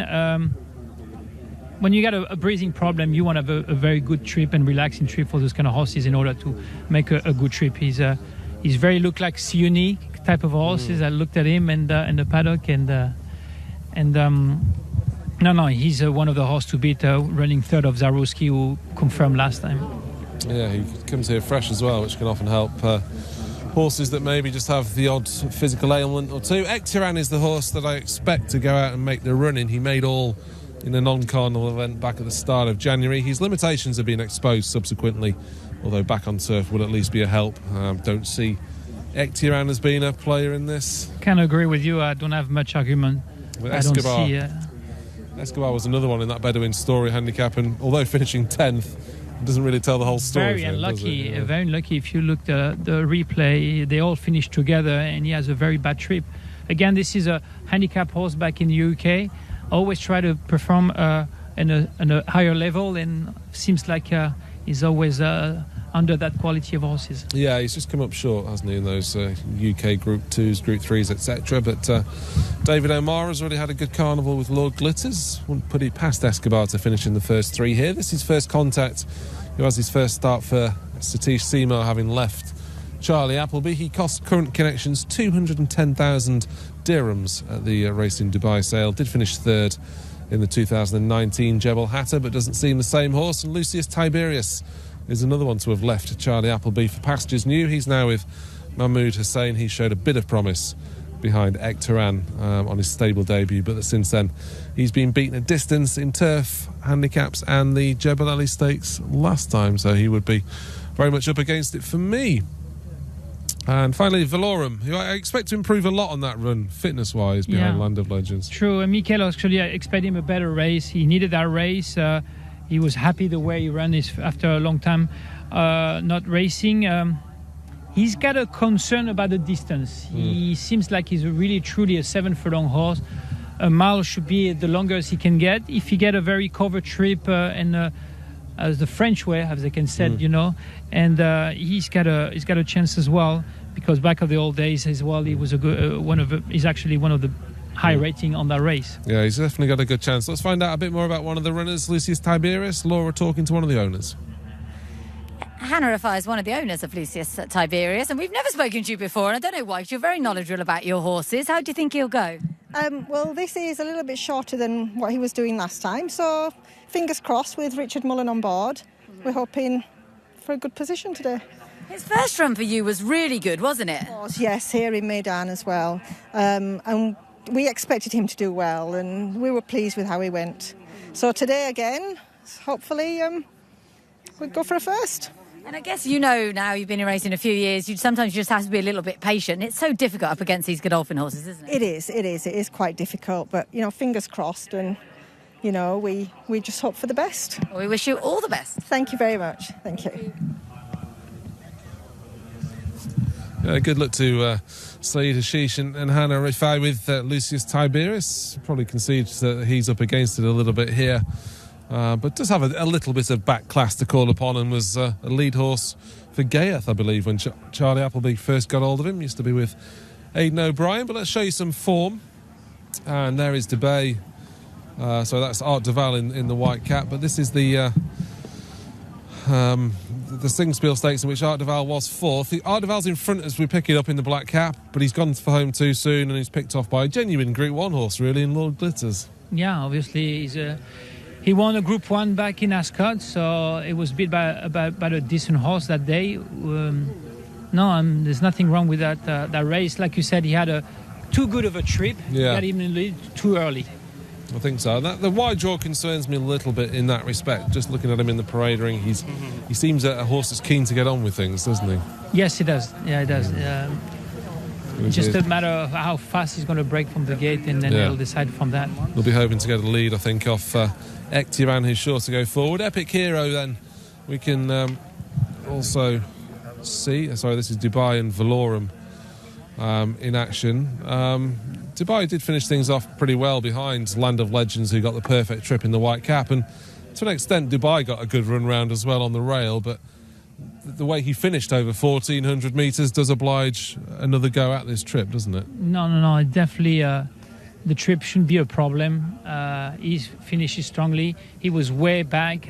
Frankly, on that they had a perfect trip, just sitting behind the leader, and luckily he had the rail open, so the horse can use his turn of foot. And the winner, of course, goes over to Saudi, so the form looks pretty good. There's a good look at Epic Hero. I thought Ed Crisford was fairly positive about, hoping the breeding operation works. I guess they never know until they first run. I love this horse. I think he looks absolutely fantastic. I think his course record speaks for itself. He's got an interesting career. He was with Andre Farben Godolphin initially, and that's kind of ironically in a way ended up back here. And he's just so consistent. I think he's probably a little bit hard to place back in England. I didn't manage to win there, but ran some great races, including on that heavy ground behind Zakuski. So there's not too much against him, apart from that obviously some of the others have got the race fitness that he doesn't. And I think from speaking to Ed, it seemed like he felt Arlie would need the run more than this horse. They're a different sort of horse. Arlie's more stuffy. The one I actually thought stood out in the parade ring, I thought Bedouin Story looked fantastic. It's a jumping grade, but not a huge one maybe, because this isn't a particularly strong Group 2, for all that it's an open one. So very, very interesting race. There's a few you can rule out, obviously. Yeah, there's certainly one or two that are punching above their weight ever so slightly, but in terms of ratings, Bedouin Story, not the highest rating in the world, but just showed plenty of class in winning that handicap, and I think he's well capable of taking the step up, and he's probably a horse they've always felt has had that ability, but just never been able to show it. Slow starts have blighted him as well. So I don't think he'd be anywhere near a Group 2 in England. No, I don't think any of these would. Maybe Epic Hero would be. The others, Dubai as well, obviously. But no, I think Bedouin Story really won that race because of a super ride by Frankie, didn't he? He just kept out of trouble. Yeah. A lot of the others didn't. So he needs to break on terms and a few things. I'm not really suggesting he'll win it. I just thought he looked good. Yeah, the only winner in that race is the Dubai. Other than that, everybody else has never been a winner on that level. Yeah, so it's a handicap as well. Handicap, yeah. That's a good point. Valorum, who looked looked impressive when winning here last year towards the end of the carnival, but I suppose in hindsight, Laurie only beat Zane Hom, Valorum, and he's going to need to take a big step up. I don't think he will fitness-wise from that. Yeah, I mean, the fact he was very well talked up, wasn't he, before that run last year? He only carried 53 kilos. That's why Mikkel rode him. And then the fact that Mikkel rode him this time when William could have ridden him, I thought was obviously a negative. They obviously knew the horse would need the run. Reading between the lines, perhaps has been some sort of setback. I was inclined to rule him out today, just in favour of Dubai, who it does have to prove to some extent that he stays. I know he's a two-time winner over this. It's just been that they've been able to find races over shorter, whereas he hasn't run over the mile since 2017. He's a class act, as Jan says. I shall make him my pick. Charlie Appleby's had plenty of horses for this race. Anyway, he's won 4 of the last 6 runnings, including with Zakuski last year. I'm firmly in the Charlie Appleby camp with Art Duval. What about you? Yeah, I'm going to have to go with Dubai to beat Dubai. I thought Bedouin's Story looks amazing in the paddock, and I was a bit impressed the way he won his previous race. So it'll be interesting how the Bedouin Story can run at that level. So pretty much a full house of Godolphin horses here. I know Laura's quite keen on Epic Hero as well. Maybe a touch of the having interviewed the trainer midweek syndrome there. Such a trap. It's such a trap. I didn't actually tip him. I tipped Dubai, but it's an easy trap to fall into. It really is. It certainly is. There is Valorum, so not many left to go forward. Let's head up to Craig. Ahead of Art Duval, Valorum and Epic Hero. Now Escobar, the last to come up. He's got the blindfold on, and we're just about ready to go for the Zabil Mile. Now they're right to go. All set. Gates are back, they're racing in the Zabil Mile, and Bedouin Story is going to drop back to the rear of the field. Away sharply is Ekteran, firing up there alongside of Art Duval, and through near the inside is First Contact. Epic Hero, Count of Amazonia just off them from Valorum. Next is Dubai, just a little keen over on the outside of Lucius Tiberius. Then Escobar, bless him, and back at the tail is Bedouin Story. They march down the back, not going particularly quick, and Ekteran shows the way for Jim Crowley. Out by a length and a quarter over Art Duval. The inside is First Contact. Next of all is Epic Hero. Around the outside, Account of Amazonia. Then Valorum. Lucius Tiberius. Dubai just a little worse in midfield. Bless him in the yellow down on the inside of Escobar. And back at the tail, Bedouin Story. 26.03 was the lead. And dictating the speed is Ekteran. Ekteran out by a length and a quarter over Art Duval. Travelling okay. First Contact first up in the UAE down on the inside. Next of all then is Epic Hero, followed by Account of Amazonia. Valorum, Lucius Tiberius, Dubai, still about 9 lengths from the leader. Then Bless Him, Escobar, and Bedouin Story will have to be very good off a slow tempo. They turn for home, and Ekteran, the leader, pounced upon by Art Duval. Art Duval's gone up to the lead. Epic Hero comes with a run. Valorum, First Contact getting into the clear. Dubai out wide, Account of Amazonia, but Art Duval has gone to a narrow lead. Here's First Contact coming hard on the outside. First Contact's after Art Duval. Ekteran kicking over on the inside. Flying Dubai is late. They drive down to the line. Dubai going to First Contact. Dubai, big performance. Dubai tipped out First Contact. A terrific run first up. Third's going to be tight. Art Duval, Ekteran, followed by Bless Him, rushing home with Epic Hero. Bedouin Story. They were followed up by Valorum, Count of Amazonia, Lucius Tiberius, and Escobar. Great finish. First Contact reaches the lead, but then Dubai comes with its run and gets up in the last band on the outside for Will Buick. So Dubai down the outside will tip out First Contact. A huge run first up in the UAE. Duval to get third just ahead of Ekteran, a breath away. Then Bedouin Story, a huge run coming off a slow tempo. So the winner and Bedouin Story gave them a big start and have broken the pattern of the race really, because the second, third and fourth horse have been right up on the pace, and Dubai's come from worse in midfield and Bedouin Story's come from dead last. So both those runs have been huge. Take nothing away from Dubai. Great winner here, Charlie Appleby and William Buick. First Contact, terrific first up for Tygo Shea and Satish Seema. And we stand by for the third number to go up. Should be Art Duval for James Doyle and Charlie Appleby. Just a breath in front of Ekteran, Jim Crowley and Ali El Rahi. We stand by. Tremendous Zabil Mile has been run and won by number 5 Dubai. And class told, as it so often does in this type of event, and particularly where Charlie Appleby horses are concerned. Dubai, it was the last gasp victory. He's got up late in the day to deny first contact. He's got a nice clean run down the outside. But a pretty smart performance from Dubai to win this for the Appleby camp. A 5th win in the last 7 runnings of the Zabil Mile. No surprise at all. The best horse won on the day, and but he got a close finish and some good performance from the runner-up. I think his first contact didn't run second or third, I think. The cameraman didn't have much of a clue for much of the final furlong, and neither did we, really. And maybe just a bit of speed that Dubai has for the 7 furlong trips helped him with the pace as it was. Maybe not the strongest pace. Yeah, I think that's definitely helped him get home. I didn't think that he was going to get there, I have to say. For much of it, it was a well-judged ride by William Buick to just get him up on the line and deny what was a very, very game effort by First Contact, who's got a good record in this race now. Was third in it a few years ago and now second. But Dubai has just been a star, hasn't he? I think this is his 3rd carnival. He missed last year. He was here in 2018, 2019. And, he had run on well, as we said before, in the Al Fahidi Fort. So he was the obvious one. And the judge at the moment can't separate 3rd and potentially 4th. First Contact 2nd. That photo involves Ektiran and Art Duval, who had his chance at the top of the straight, chasing Ektiran, who set the pace as we thought he would, but it wasn't an overly strong one. Art Duval, he's definitely a horse with loads of ability, maybe even 7 furlongs the way he goes through his races, but he's just had to give best in the end.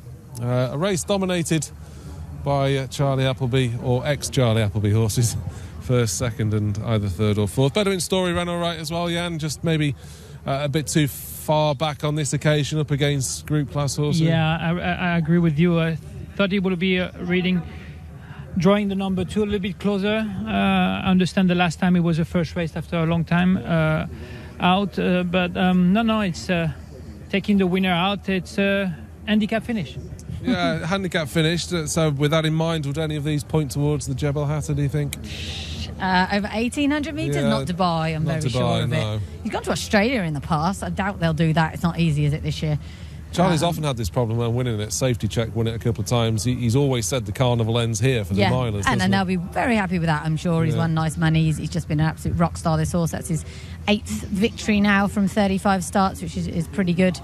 3rd victory, as I said, over a mile. The others came up Pontefract and Ascot. So that's quite an eclectic. Stiff miles, those two exactly. As well, the straight mile at Ascot, I suppose. So it's I think they've been able, because of his rating, to run him in races over 1,400 metres. So they haven't had to necessarily go to the mile. There's a nice little programme at that level back in the UK with the Lennox Stakes and races such as that. So he's not going to probably win a Group 1 ever, but what a nice horse to have around. I think he's pretty honest for all that he wears the headgear. Yeah, he doesn't do anything wrong, does he? He really puts his head down and battles. And Charlie Appleby's just got this strong group of horses, 4, 5, 6 years old, who they roll in, year out. He's not afraid to geld them. He probably identifies from an early stage that maybe they're a little bit tricky. Perhaps more to the point, he knows they're not going to be winning Group 1 races, but there's then a longevity to their career, and we get to see them in Dubai. I'm a gelding fan. I'm going to stay clear of you. Exactly, gelding fan. When you can see that early on in the career, if they're going to turn up to be a great horse and future stallion, and I'm sure that helps his career to become a Group 2 winner, and then can race for 6 or 7 years if he don't race.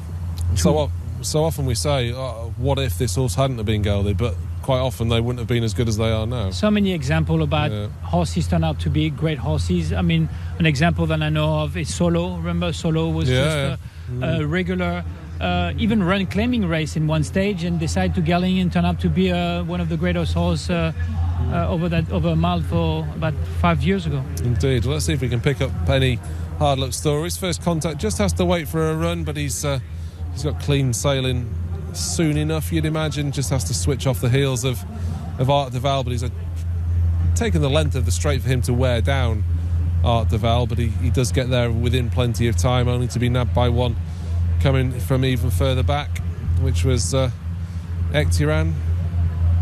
First Contact, of course, a horse that went through the Racing Dubai sale. There is Dubai furthest wide. First Contact still only a 6-year-old, so could be some fun to be had from the Satish Seemar camp, but Dubai emerged as the winner. One horse catch my eye, he got really unlucky, his Velorum with a red hat. He had no room at the time when they quicken up. Maybe next time. I don't know what they have in mind, but he really unlucky. To know if he was going to finish close to the winners, I don't know about that, but has a good excuse today. Well, let's have a look at the full replay then and just see if we can identify whether he was in any way unlucky. Bedouin Story in the black cat was slowly away as he's wont. He's at the back there. Ektiran, he went to the front, but I think Jim Crowley on the leader was happy with the pace that he was going. First contact, the eventual second. Some of them behind was not happy, but he was happy. Yeah. He was having the horse nice and relaxed, a bit ahead, a bit high, but not a strong pace for that distance. No excuse whatsoever on Hart Duval. He was traveling nice and relaxed on the side. But I'm sure there's some horses not been lucky with a kind of slow pace, you know. Most of the time, if you eased up in front, you're having a hard time to catch back. Still waiting. I didn't see the official confirmation of third place. I don't know whether Hart Duval held on for that position.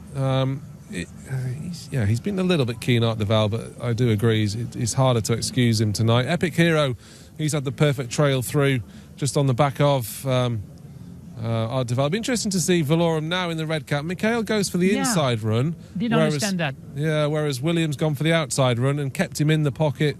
I suppose there's a gap there, isn't there? But first contact just edges out.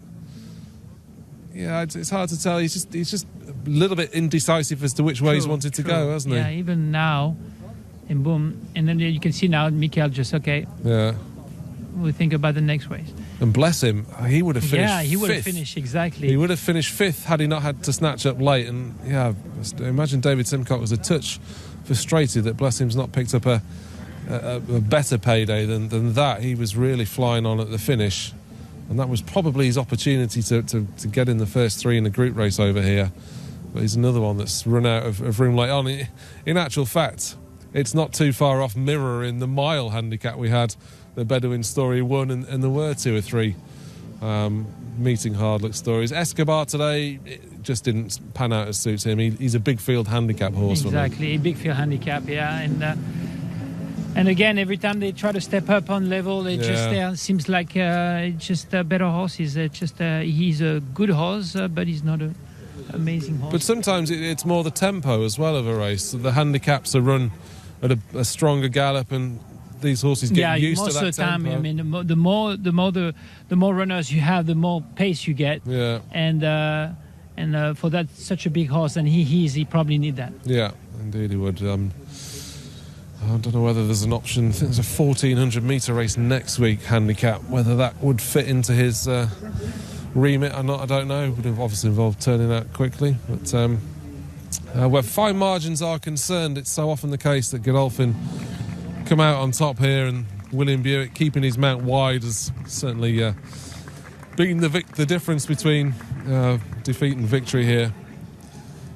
Another one for Godolphin. Derek Poupard collecting the trophy there. Charlie Appleby, who will be in Saudi Arabia, no doubt, to oversee a strong challenge, obviously headed by Rebels Romance in the Saudi Derby, but not forgetting the return of Space Blues either, one of his Group 1 winners from 2020, where he took the Prix de Maurice de Geest over 6.5 furlongs, and got slightly further to go in the, I think it's 1,351 metres he has to go in Saudi on I'm sure definitely he's going to that Dubai turf next step, I would think. This horse? Yeah. I mean, where else can he run? Yeah, there's been nowhere else. It's a case of whether that he can see out the extra 200 metres, but I guess they've got nothing to lose by having a go. Depends what else Charlie Appleby does have. Maybe we'll find out if that is the plan with William Buick going that extra distance. And the Dubai turf, he's now talking to Laura. Well, I thought William Buick judged that beautifully on Dubai. Did you know you'd get there? I thought I would get there. I mean, he's a bit of a heart in your mouth sort of horse, you know. He's and the race tonight, there was never going to be an end-to-end gallop on paper, so they went slow as I had expected. But you know, I would have loved to have sort of dropped him in last and get him properly switched off, but I had to jump and trying to get a position, and you know, my worry was not to get trapped wide. But I got a good run through behind Mikhail's horse, and and he got into it nicely. And look, from when he sort of got into his top gear, I knew we had enough time to get there in the end. No, I mean, he's just all through his career, he's been very consistent. And on his day, like he showed this evening, you know, he's a class horse. Imagine that's it for the carnival, would you think? Well, yeah, I suppose there's trip-wise and race class-wise, there isn't anything for him. But, you know, as he showed last summer, you know, he competes well in Europe, England. I mean, he was behind Space Blues in France last spring. So I'm sure there's plenty of options for him in Europe. I mean, he's a great fun horse to have around. You know, he makes his presence felt in the morning, and he's just a model of consistency. It was a pleasure to ride him. He's an awesome horse. You've got Althika in the neck. She's exciting. Over the 1,800 metres, any concerns? Yeah, it is a concern. I thought she sorted out very well in the Cape Verde over a mile. She's got a nice draw in one. Again, you know, she needs to switch off and show a turn of foot. We'll see. Hopefully it's run to suit her. I think Summer Romance will put up a better performance tonight. But again, you know, she's also trying 9 furlongs for the first time, so both of them have a good chance. And one last question. Exciting weekend ahead in Saudi. Which one are you most looking forward to? Well, yeah, it's a great meeting. Space Blues in the 6.5 furlong race. He's got a nice draw, and you know, he's in good form. I think he'll run a great race. And look, he's a genuine Group 1 horse, so he's a class horse in the race. And I'm looking forward to Rebel Romance in the Saudi Derby. You know, he's a very exciting horse, and it's going to be a tough race. There's American 3-year-olds in there, and you know, it's a very competitive race. It's going to be, you'd imagine it'd be run at a furious pace, and it's going to be an end-to-end sort of test. But he's done well since his Guineas trial win, and you know, hopefully he can you know, put up a good performance. It's a really big weekend. Well done. Thanks for talking to us. Thank you very much. Thanks, Laura. Well done, William Buick, who's got live claims of following up in the upcoming Balanchine. Still, incidentally, no official confirmation who finished third, or at least I've not heard who finished third for those of you who've backed a horse each way in that Zabil mile, but we'll try and complete that result for you as soon as we get it. Time now to focus on that Balanchine, and perhaps one of the outsiders is Silent Night. His trainer is Patrick Wall, and he spoke to Laura earlier in the week.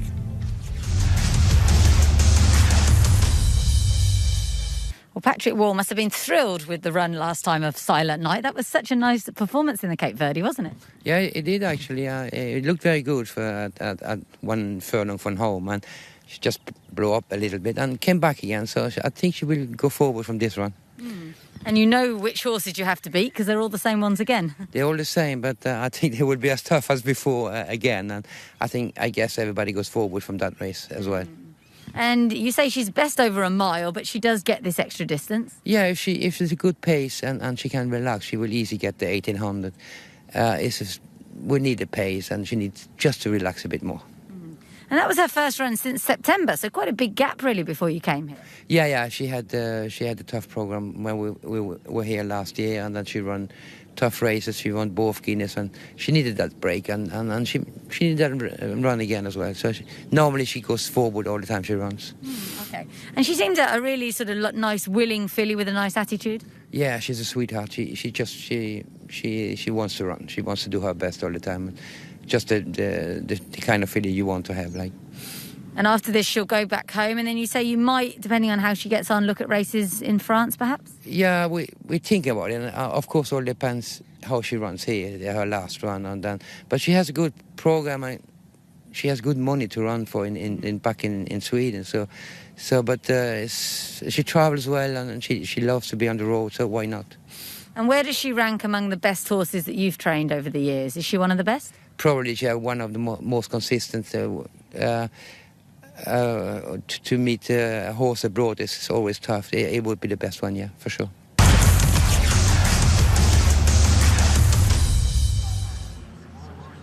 Yeah, a little bit of fallout from our last race. Art Duval has been confirmed as third because there was still a photo the last time we mentioned it. We are on now to our Balanchine, and an interesting race it is too.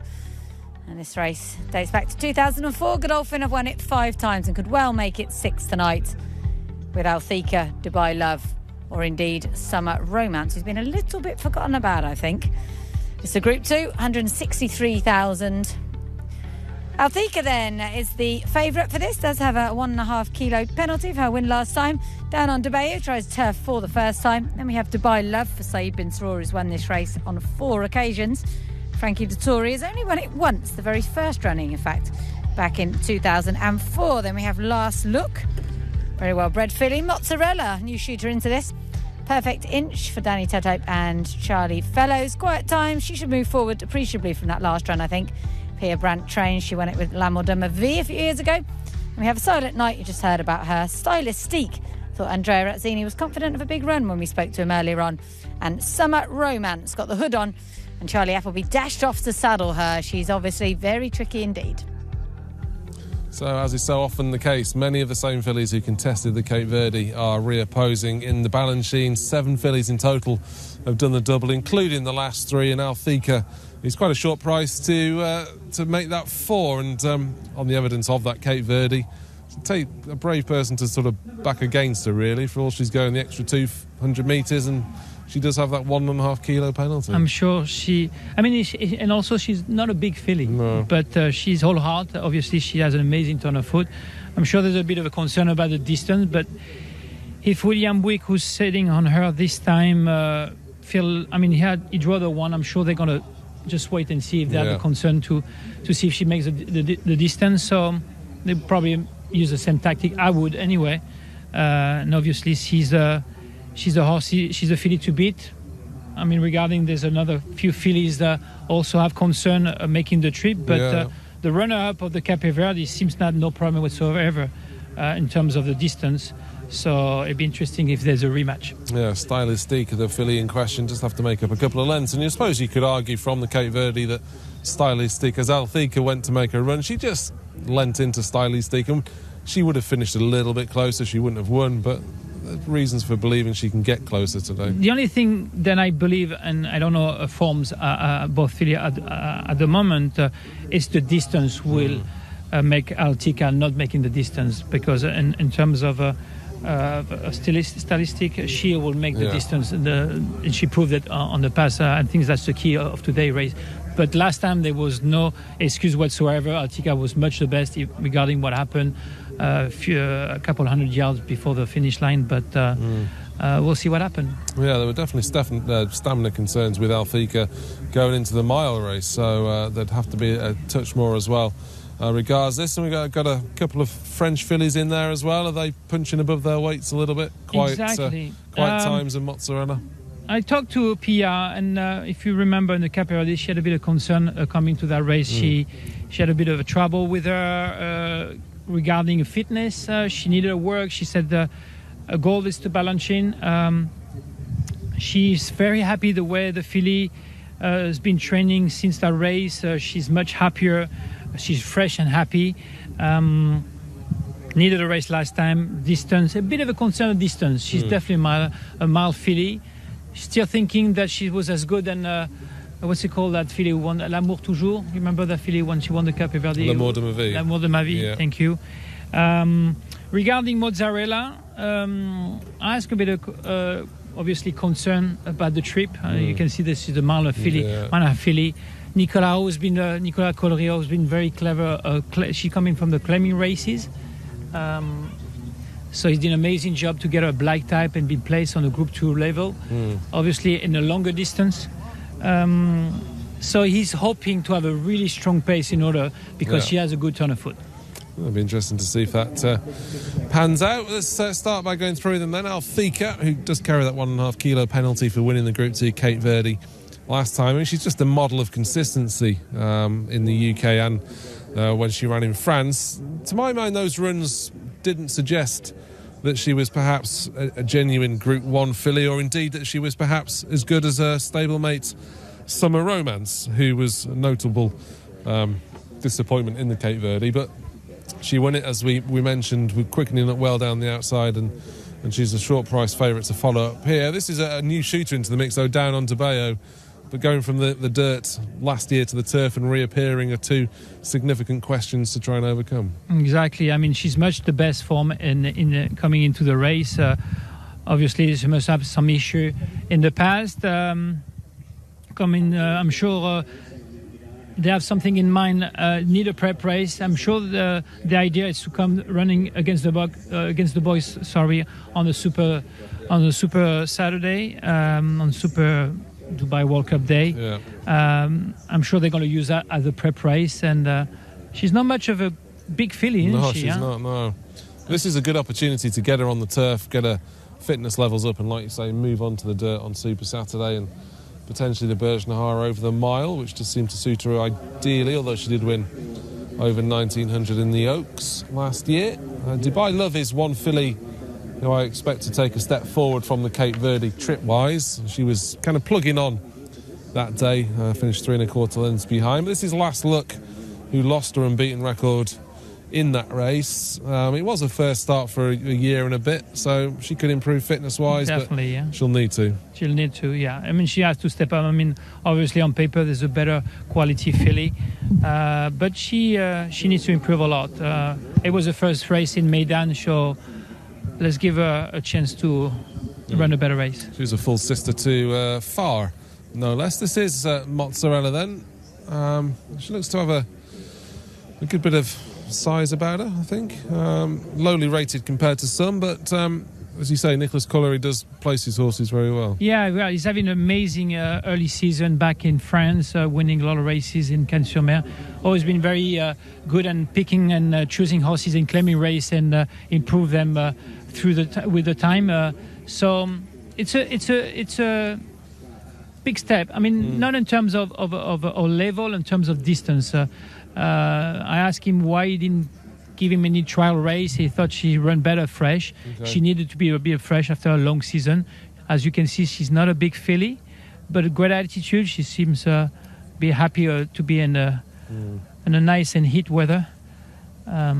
So we'll see what happens. If she gets a strong pace, she has a good finish. Interesting if she can make an impact. Quiet Times was only 7th behind Althika. Bit concerned that Maxime Guillon was here for 2 or 3 weeks, but obviously hasn't stuck around for this one. I know he's riding over in Qatar, isn't he, this weekend? He's got and with the COVID issues, he had to leave a bit earlier than expected because I think you others have some quarantine time to do in order to come to Qatar. I guess Fabrice picked up the mount, watched the replay. She has a very good race on the all-weather track going the same distance. So actually a little bit longer, but we'll see if she's improved from the last race in Cape Verde. I was a bit disappointed. I was expecting a little bit. She was beat very early in the race. Pierre Branson, another one with a very good record in this type of a race. We saw Silent Night and we heard from Patrick Wall about her. This is Stylistique then. I think she's kind of get my fillies mixed up when I'm saying some of them are bigger than the others, but she is the one that does have a bit of substance about her. And for all her rating in the UK wasn't the highest, she did seem to be improving when she beat Perfect Inch in France. I was just feeling that she's grown into herself a bit and she's kind of getting better. And she won pretty easy out there. Remember, Olivier Pellier was on board and she won with style, obviously, and was a bit concerned last time on the Cape Verde running a mile, but she seems like the distance was not a problem, and hopefully today I can see that she looks really well and nice and calm looking at her into the paddock. She looks really well though. Well, she does, doesn't she? She's still got the clipped out marks that she would have had when she first came over here, but she just looks nice and relaxed. Silent Night, on the other hand, just a little bit buzzy in front of her in the Red Hood. So there they are heading out. We didn't see Summer Romance, who I'm guessing has gone down to the start early. She was obviously very keen in the race, wasn't she, Summer Romance? By Kingman, whose progeny can be a little bit buzzy. Yeah, and every time we've seen her, and I looked at her race in France when she was running here she comes through the tunnel. There you go. Better late than never. Exactly. And it seems like they want to get her a little bit relaxed coming with a pony. And every time they just, I don't know if she's just a nervous kind of a type of filly, but she's always on the lead and looks to me she's starting to get fed up to do the lead. So maybe the new tactic coming up today, she drew What did she draw this time? She's She drawn drew 3, and maybe there's a James Dole is on her. Maybe the fact that new hands, new jockey, maybe a new tactic will help her, because she's much the best filly on the field regarding what she's done in the past. Yeah, I think it's too soon to be giving up on her, and trip's a definite concern. She has won over 1,700 metres at Epsom. It looks to me as though they may want to try and take a hold of her, but she's not going to give them much choice. Yeah, she's kind of, you can see she's trotting about a little bit coming to the tunnel, but you never know. Sometimes a new tactic, and they've been probably schooling her in the morning and on the work, and probably try to settle behind, and we'll see if James Dole can get her relax. She does have the hood on for the first time today, obviously just trying to quieten her down, but there's not really a lot of outside noise, and it's not looking to help her at the moment. It's definitely a sign that they want to try something different. Yeah, new rider, a hood, maybe a new order from Charlie Appleby, and try to get her nice and relaxed behind. I would anyway if I was a trainer. Well, she's heading down to start now. Let's find out a bit more about this race. Let's head out to Laura.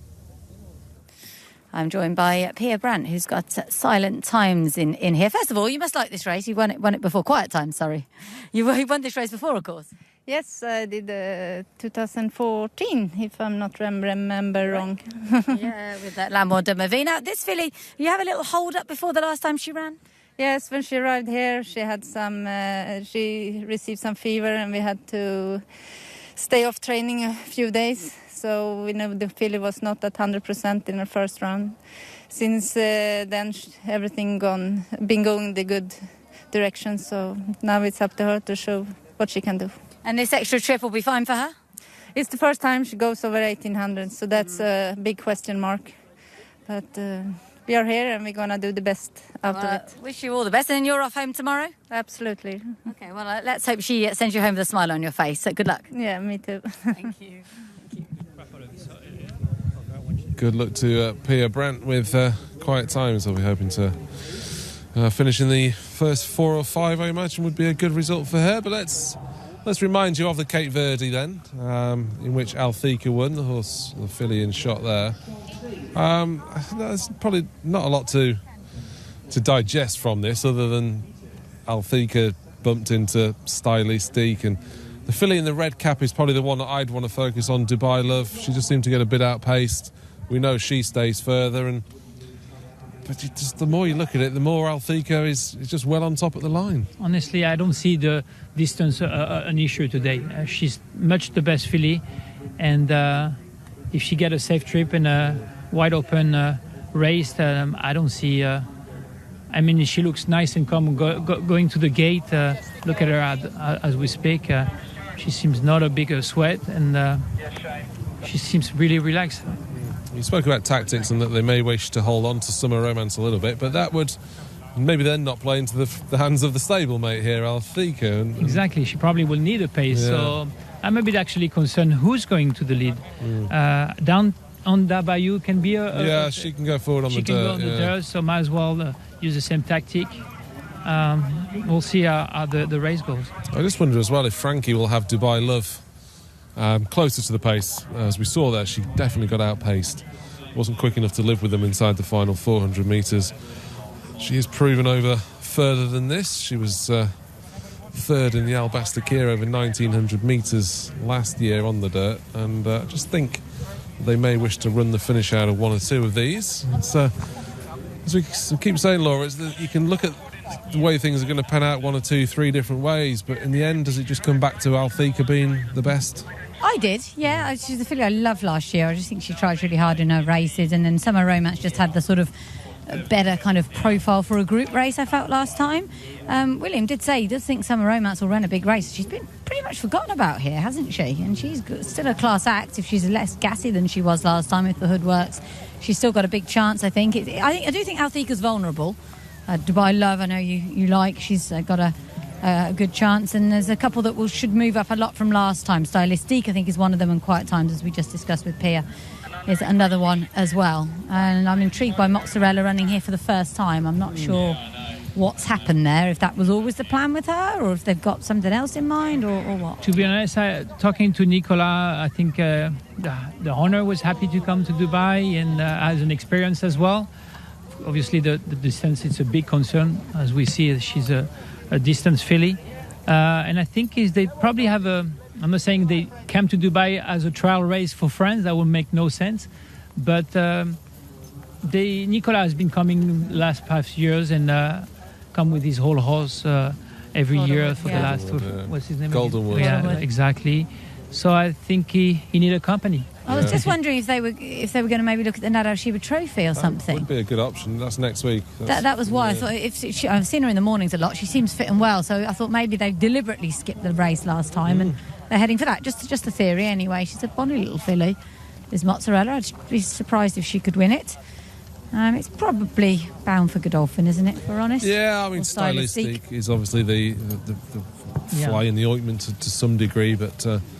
As we saw last year, Magic Lily was pushed close, and then she went and beat the second horse more decisively the next time.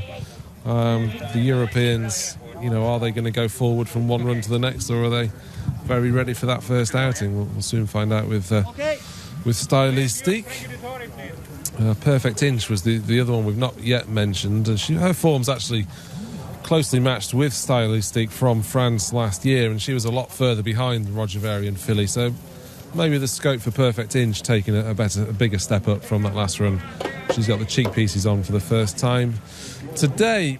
I'm going to go with Dubai Love in the hope that Frankie Dettori is quite proactive and tries to run the finish out of the Charlie Appleby pair. What about you?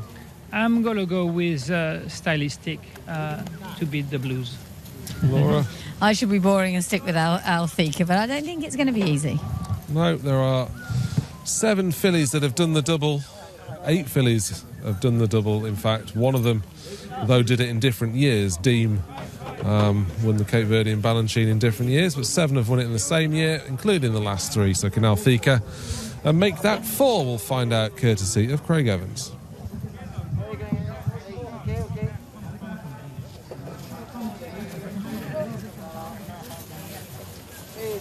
So the runners moving in now. We have Silent Night and Quiet Times going along. Perfect Inch about to take up its spot. Mozzarella to load and last look.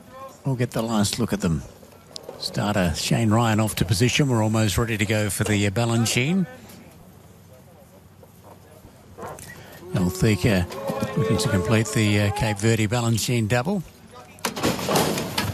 They're racing now from the 1,800 metres and spearing away quickly. Summer Romance broke straight to the front. Mozzarella showing a bit of speed with Perfect Inch wanting to go a bit quicker on the outside. Getting keen too is Silent Night over towards the fence as Stylistic moves around the outside. Now going forward off this slow tempo is Dubai Love and also Last Look Together. Getting back in the field then is Althika. Second to last is Down on Bayou, and last of all Quiet Times as they march their way down the back. Behind the leader here of Summer Romance, shows out by a length and a quarter.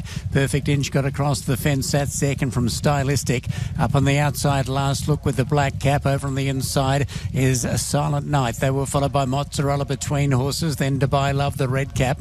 Althika just behind them. Next is Quiet Times, and last year's Oaks winner Down on Bayou, first time on the turf back at the rear. 25 and 87 was the lead as they come down the side of the track.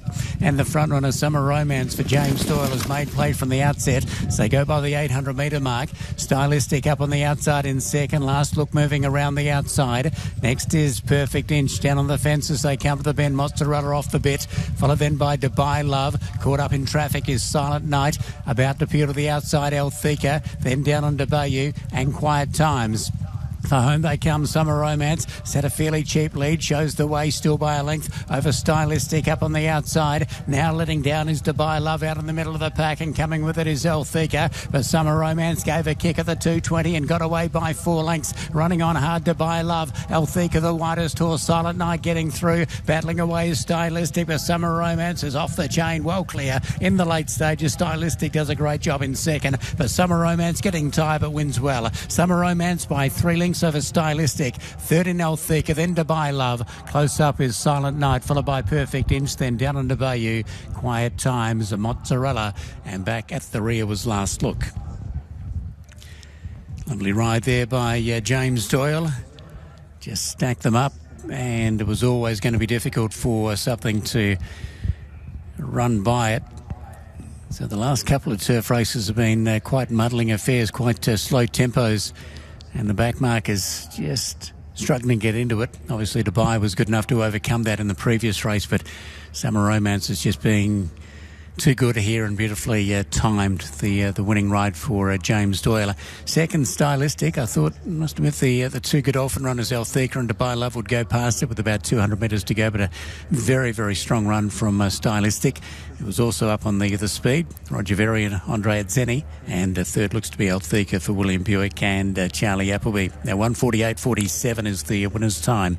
1:48.47 the winner's time after the running here of the Balanchine, taken out in very strong fashion here by Summer Romance, the winner of race number 6.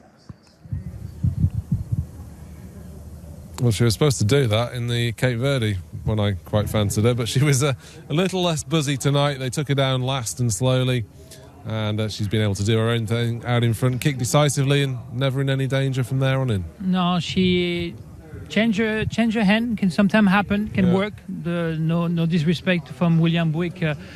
He's a good jockey though, but it seems like she was settled, relaxed. The equipment make a change as well. Took her the last moment to the gate, so I'm sure that makes a difference. But in terms of on paper, she was the best filly in rating and in quality from what she done in the past.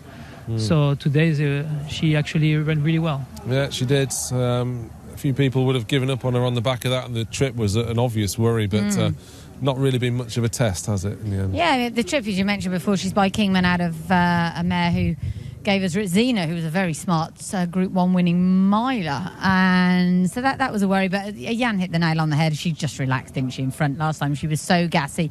She was never really going to see it home running like that. And this was a fine effort. And I feel a bit sorry for William Buick. He's picked the wrong one twice, which is probably quite easy to do when there's so many smart horses from the same yard. But she's a really good filly. She came here with a nice level of form. She was a Group 3 winner prior to this. That course came at Epsom last year, and she handled that difficult track fine. And now they've got to try and find a Group 1 with her. Something like the Falmouth would spring to mind. Yeah, something that she can nip away and win. William Buick's had a few errors in picking the right ones in this race. He wasn't on Magic Lily when she won first time out last year either. A bit tricky. It wasn't too far off being the same result. I suppose the steadier pace didn't help Althika, who finished behind Stylistic this time, but other than that, Stylistic, Dubai Love, Silent Night, they were all involved in the first 5. No, there's not much surprise. Althika, maybe beside the fact that there was a little bit of less of pace than last time, maybe it's a question of distance as well. Yeah. She looked like she was coming pretty quick, touched the end, and then she just kind of slowed down, looks like to run a second.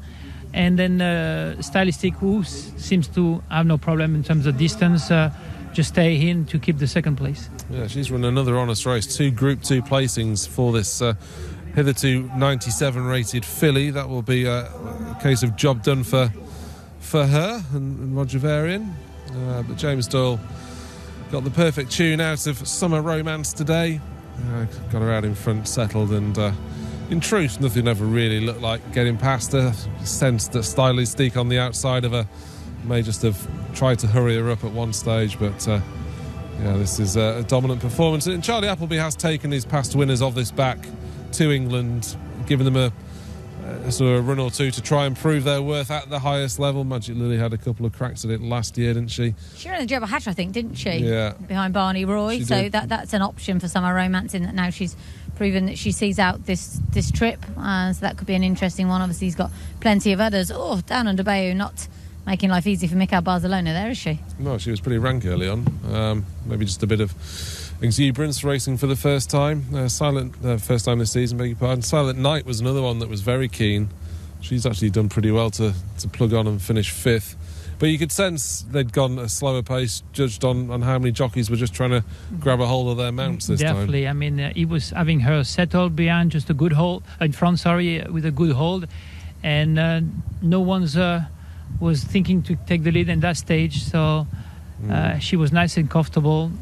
You can tell, I mean, a few fillies on the back was a little bit keen in the race, and then they just quicken up a little bit down the turn because Stylistic just came close to Sweet Romance, to Summer Romance, sorry.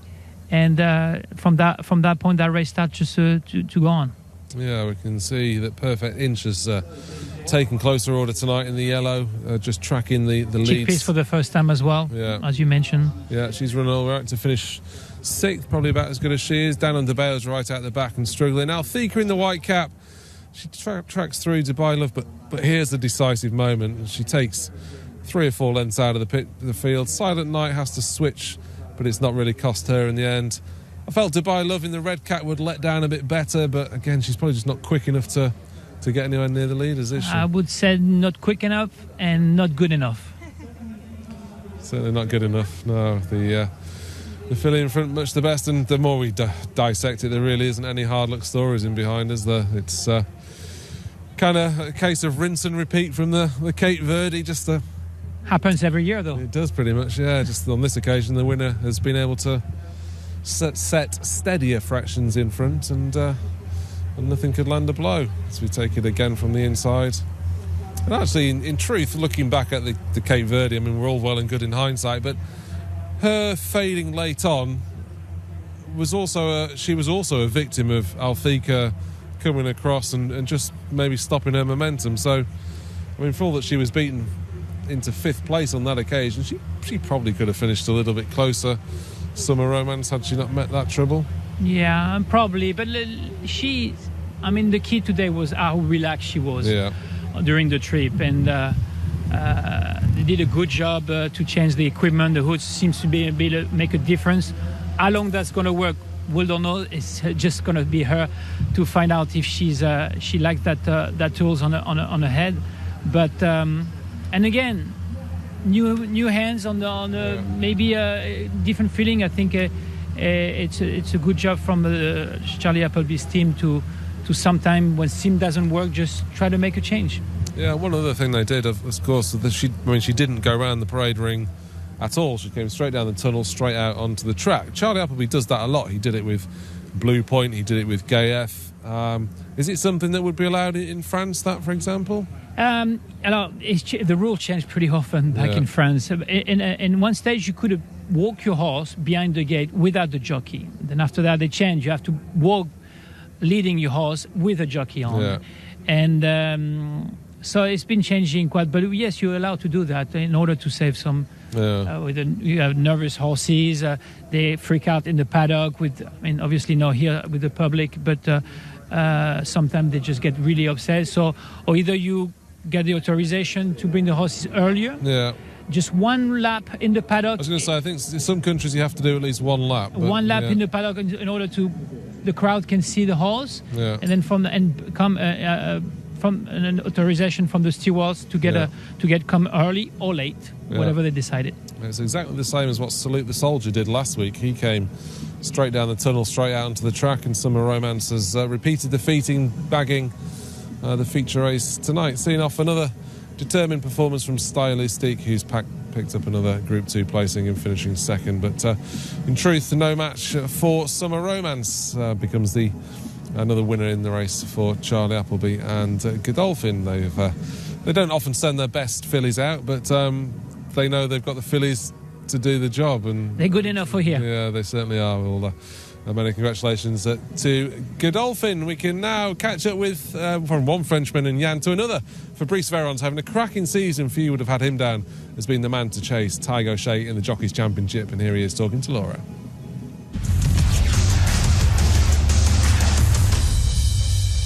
And well done. 20 winners now. 22 is your best. Hopefully this year will be your best one yet. Yeah, very good. Thank you. Very nice year. Yeah. Still 20 winners. At the beginning of the season, I told with my agent to make a lot of winners, and that's good. That's good to have 20 winners and to be second behind Tagoshi. Yeah, you're chasing hard. Is that something you really want to do? Be UAE champion jockey one day? When you're a jockey, you want to finish a champion jockey. Yeah, I want to finish one time, but I don't know if it's possible. But I try to. What's been the highlight for Alasail so far? Definitely Mujib for me. Mujib is a nice horse. He's strong, he's tough, he has a lot of stamina, he's a very nice horse. I think for the future he's a very nice horse for the group racing. And last time he ran a great race, didn't he? And Adri's horse just got you. Yeah, I cannot beat the horse Adri this season. The Adri's horse have a ton of foot for finish. My horse have only, you know, the same pace every time and he still continue. But I'm happy with him. Every time I ask him, he answers. That's good for the future. And I suppose one of your other highlights has to be riding for Rashid Borsley. You've done really well for him. Yeah, lucky. We don't talk about this before the season, and my agent called them just for a ride. And last season finishing good. I think I win 2 racing for them. And they say, okay, if you want to ride for us. And yeah, that's good. I think I have already 7 winners, or 6 or 7 winners for Mr. Borsley. Yeah, he likes you a lot. And tell me about Shanghai City, because he's a great horse. He's okay here, he's okay at Jebel Ali. He's been really good for you. He's very nice. He's very nice horse. I think he missed a little bit the season last season, you know. He's still changed. Now he's still older, he's more strong, and he's beautiful horse, you know. He's like a very sprint horse, a lot of muscle.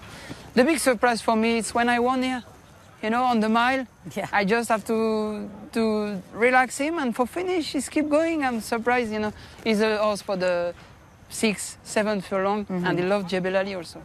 And what went wrong last time in the Jebel Ali sprint? Was it a bit too short for him?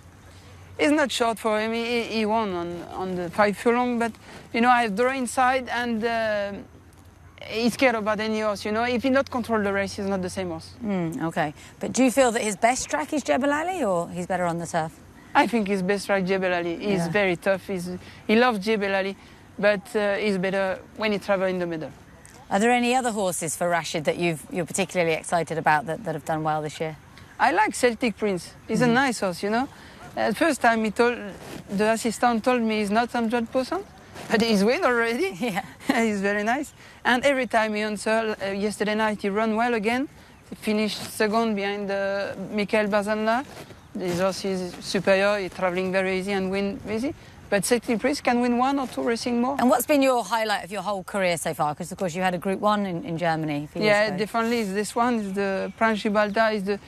It's a very nice horse. He's strong, easy to ride. Just I started the career with him.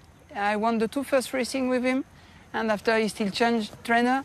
And after 3 years, he called me for a ride in Germany, and I won the Grosser Prize von Baden. That's very good for me. And after this race, I can go to Japan.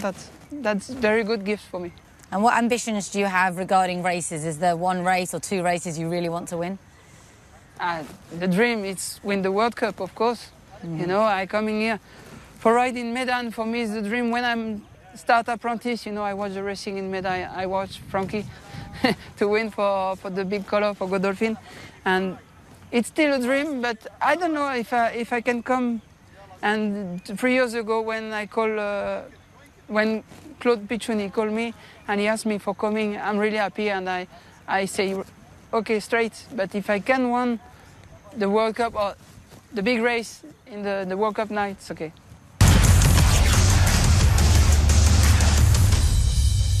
A big well done to Charlie Appleby. Now, you're telling me you changed everything, changed the dynamic with this filly, and that's what's made the difference.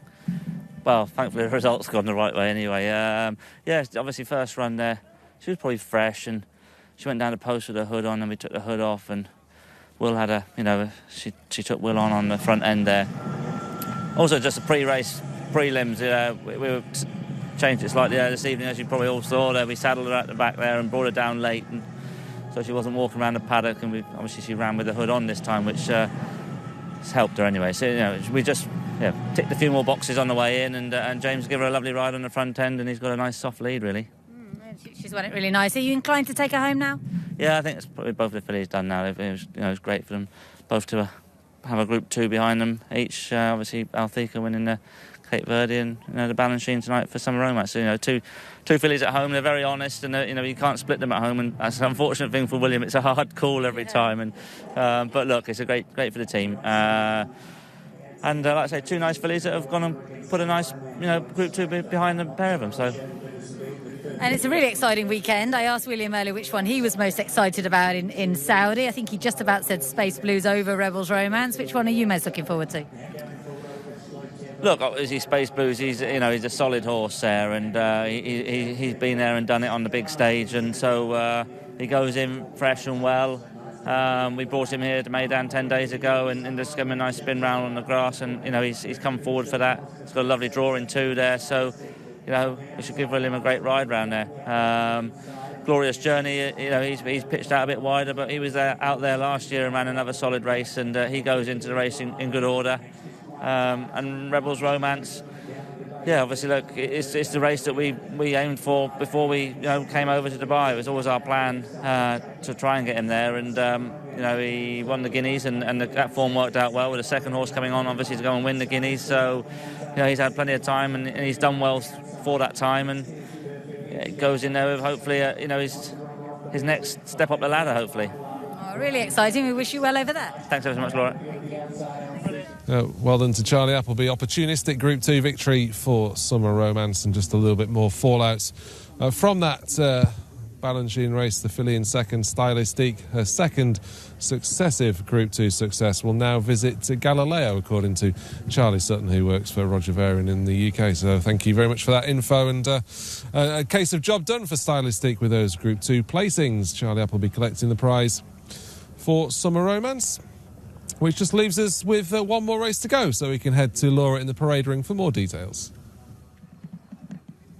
Or we will do shortly. We'll see the jockey presentation first. James Doyle, who has won now both divisions of this. We're used to seeing horses do the double. It's been the jockey on this occasion on different horses. I'm sure that's ever happened too often. So let's now head to Laura for details of our final race, the Alshin Dagger Sprint. Well, it's pretty good to be ending on a Group 3. Really looking forward to this, our Alshin Dagger Sprint, one of the oldest races at the Carnival. In fact, it predates the Carnival, I believe. It was won in 2009 by Big City Man. Went on to land the Golden Shaheen. And we've got $130,000 today. We're over 1,200 metres. Number one is Al Tariq. I thought Doug Watson was quite confident of a big run from him when we spoke to him earlier on. He's the most successful handler in this race with 3 victories. And we have Al Karama, winner of the Jebel Ali Sprint last year. Al Maradi goes for Antonio Sintra. Behavioural Bias ran a bit better last time, I thought, behind Canvas. And then we have Beauchart, dual course and distance winner. Gladiator King, aiming to become the first horse to win this twice. Important Mission, I think might run a big race here for Mikhail Barcelona from a lovely draw in 1. And the Perfect Crown, I believe, only arrived with Salem bin Gadea 3 weeks ago. This will be a pretty tough task first up here in Dubai. We quite often have a lull when it comes to the final race of the day, but that's not the case here. We end things with a group contest, the Alshin Dagger Sprint, for the over the 1,200 metres. And let's go through them, starting with Al Tariq, who really burst onto the sprinting scene in winning the Jebel Ali Sprint last time. He was only rated 93 going into that, so another big step up is required, but I was impressed with the speed he showed over the 5 furlongs last time, Al Tariq, and comes into this as something of a progressive horse now. He used to be trained in France. Yeah, he was trained back in France with Pia Brandt. He was just an average handicap horse, and maybe he found his new game going to that distance. Yeah, could well have done. He's by Oasis Dream, so it was worth a shot, I suppose, but I do think it was a weak race, which is the better point to make with Al Tariq. And behind him on that occasion was Al Karama. Al Karama has a better draw tonight than Al Tariq in stall 2 compared to 7. Al Karama had won the Jebel Ali Sprint last year, so I just felt he was a bit flat. Just 6 days ago, it was 6 or 7 days ago.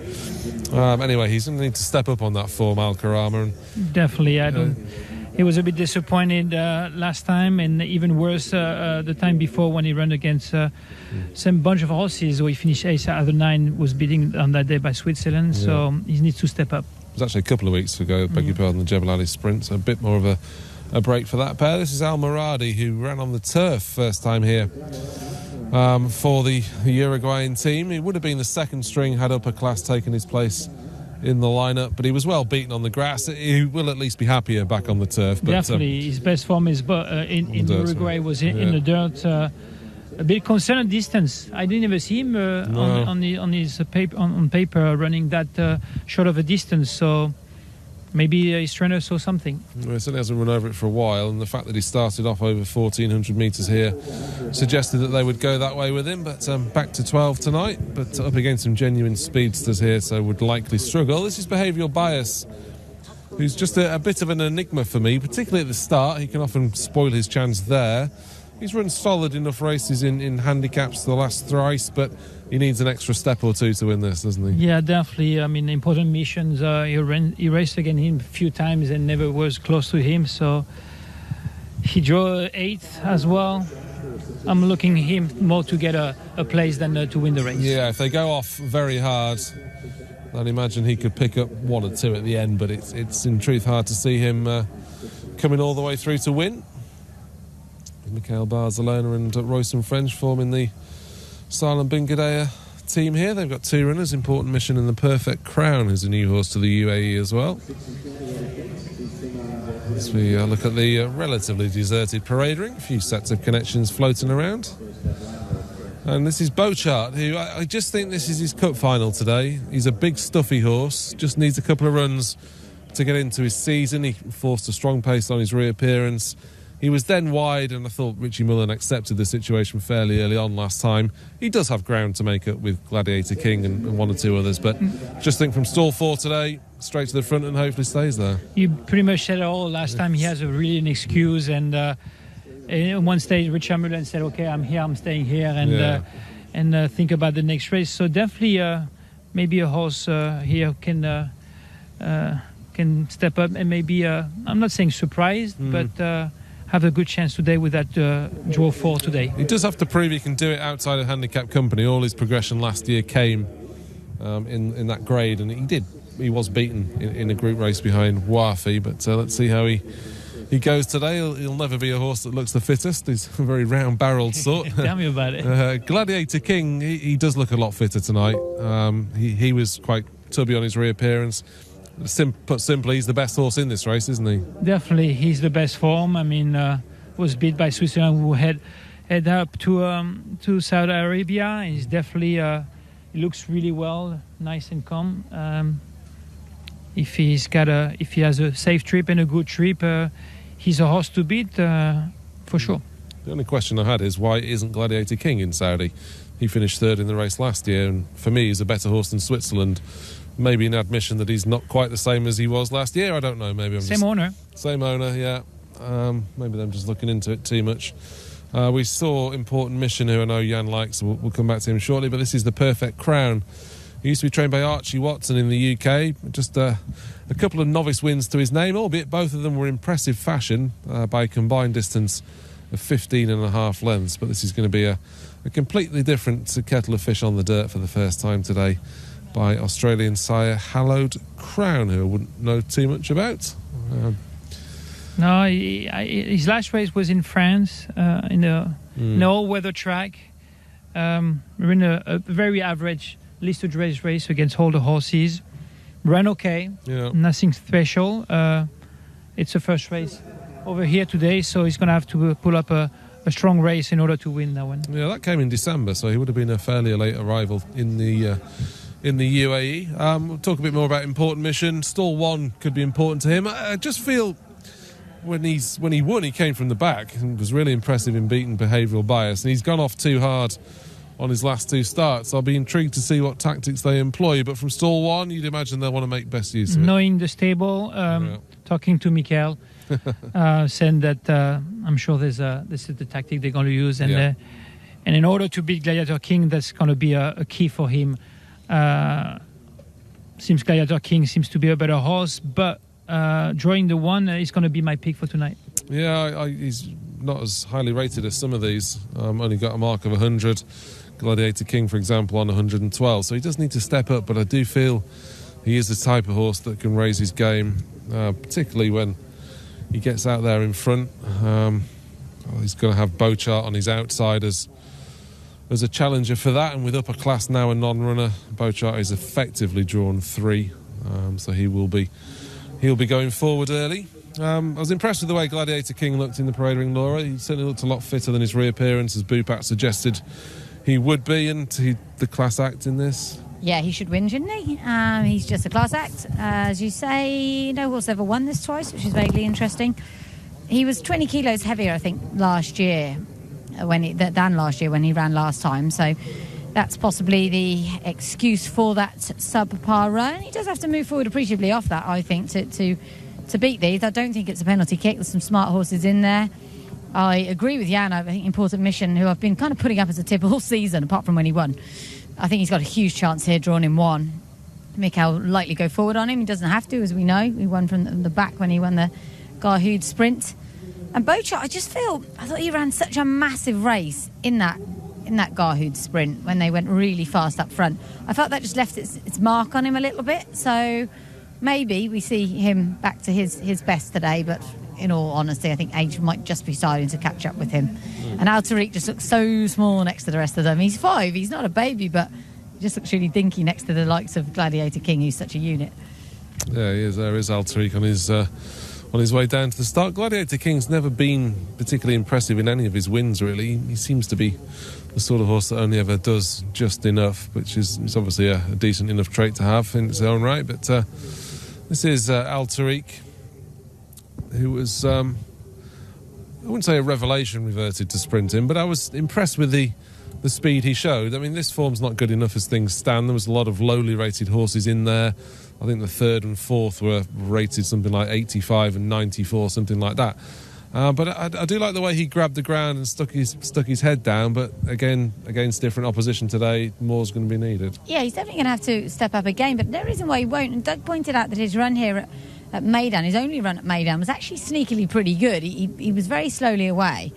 And okay, he was beaten 13 lengths by Golden Goal, but that, I think, proved that he handles things here. There's no reason why he wouldn't really on his breeding. And that wasn't a bad run at all, so I don't have any concerns about him changing track. My concern, like yours, would be that he's stepping into deeper company here. Al-Karama shouldn't be good enough either. He beat him last time, but he is still exciting, like some of these that have probably reached the ceiling, perhaps Bochart, perhaps Important Mission.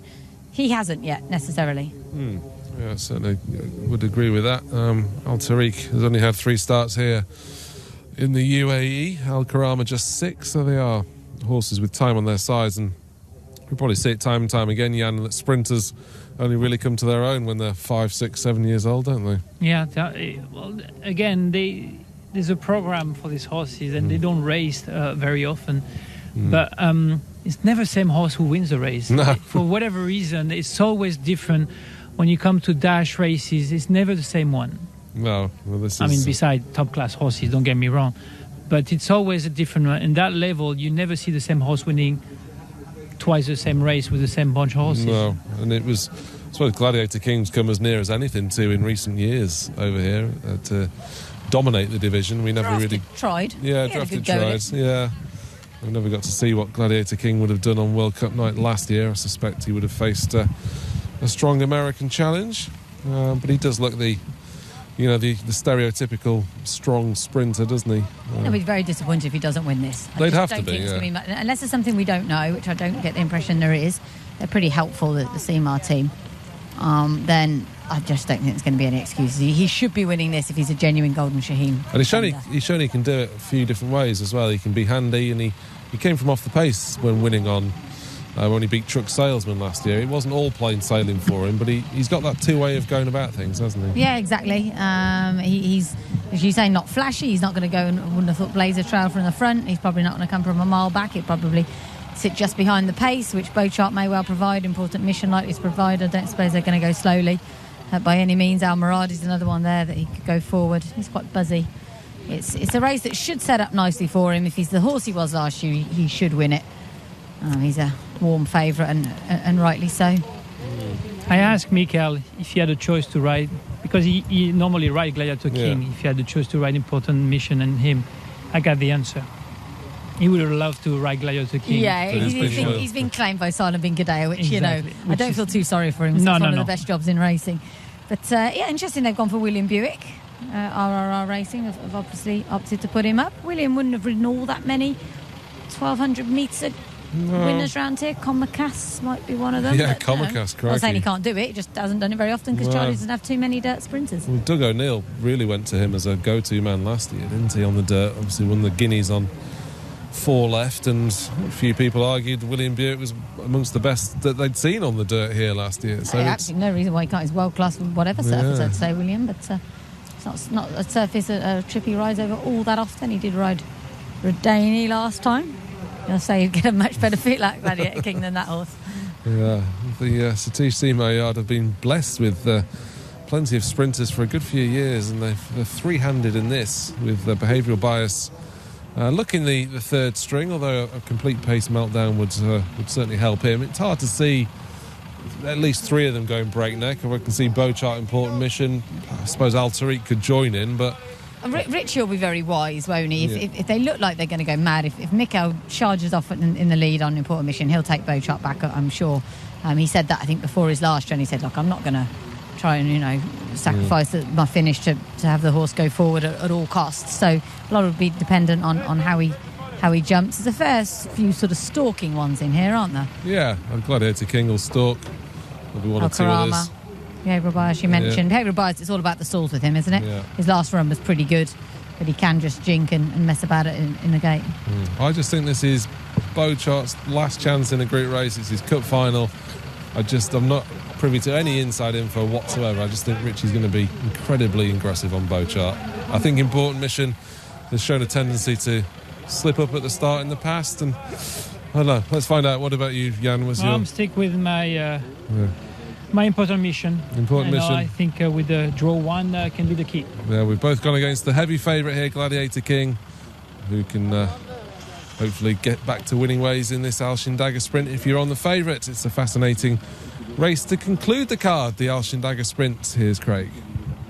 Representing Uruguay. He's about to come along now, so El Moradi coming up. And O'Hara is in the saddle. One of them getting very stirred up. It's the favourite. Gladiator King's getting very stirred up in the gates. William Buick back in the saddle now on Gladiator King, so it's settled down. El Moradi coming along, and the Perfect Crown to move forward. Nearly ready now. They're all set.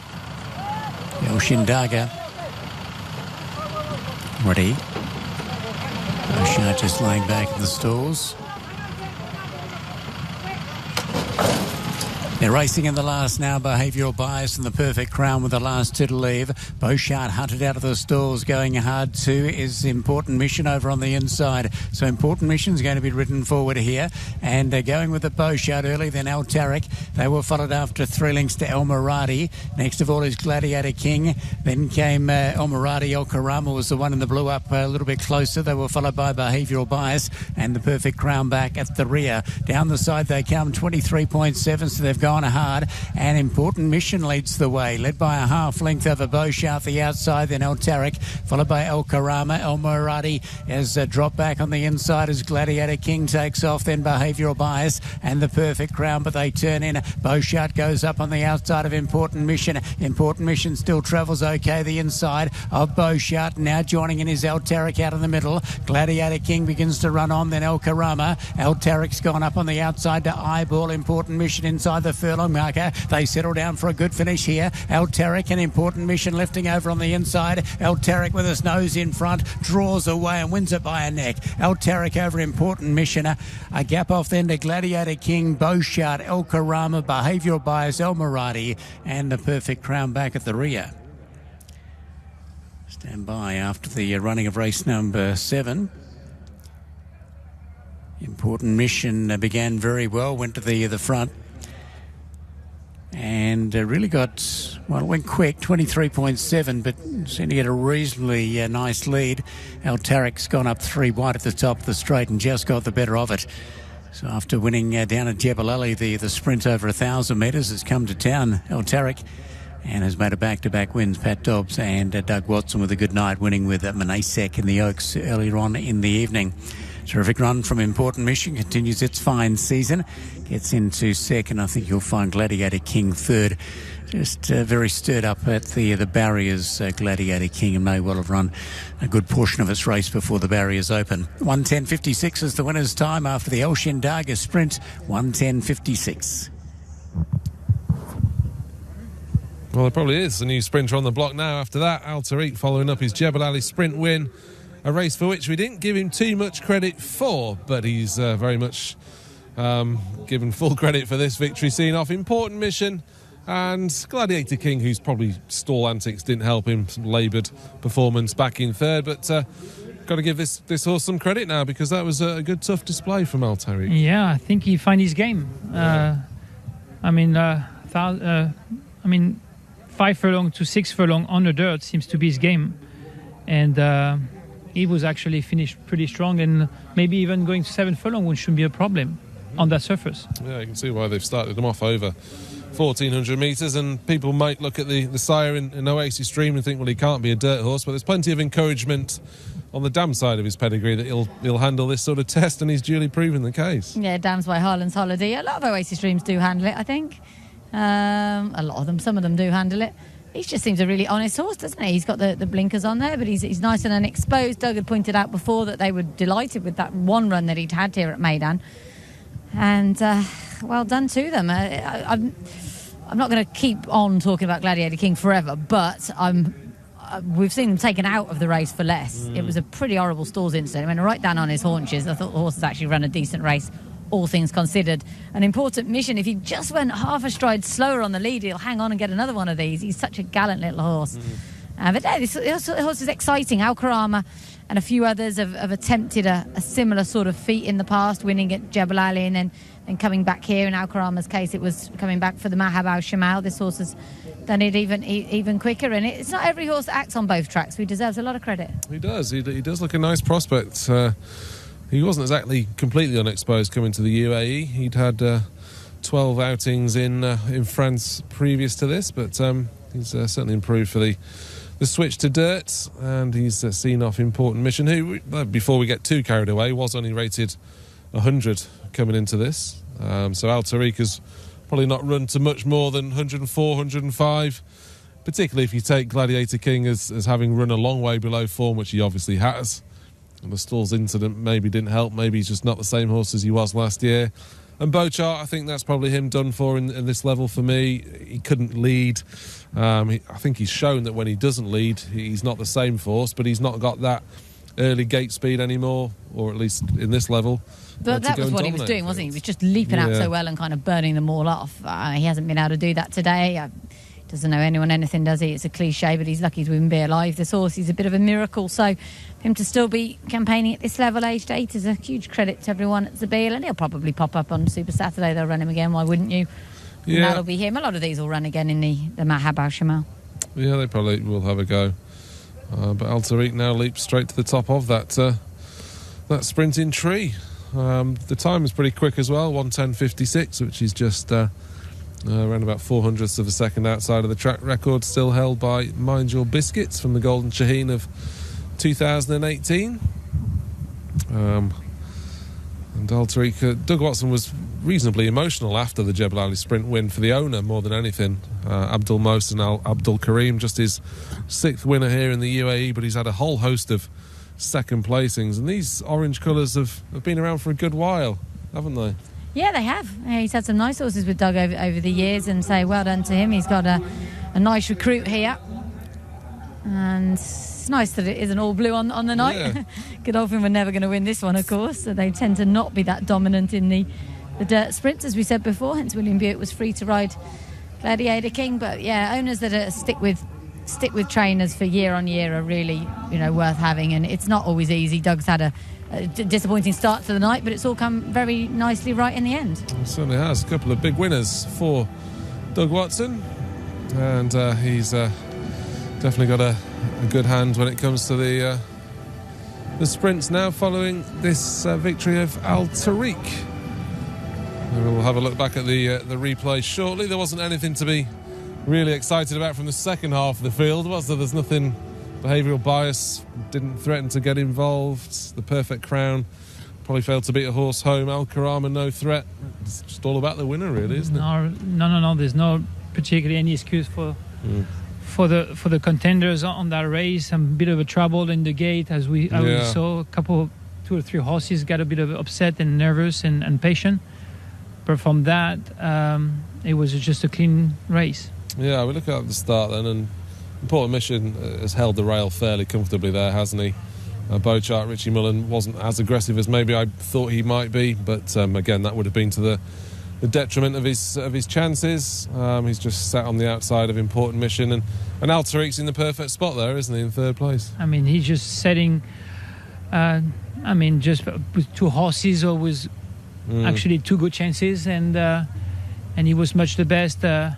He was cruising. You can see him on the turn.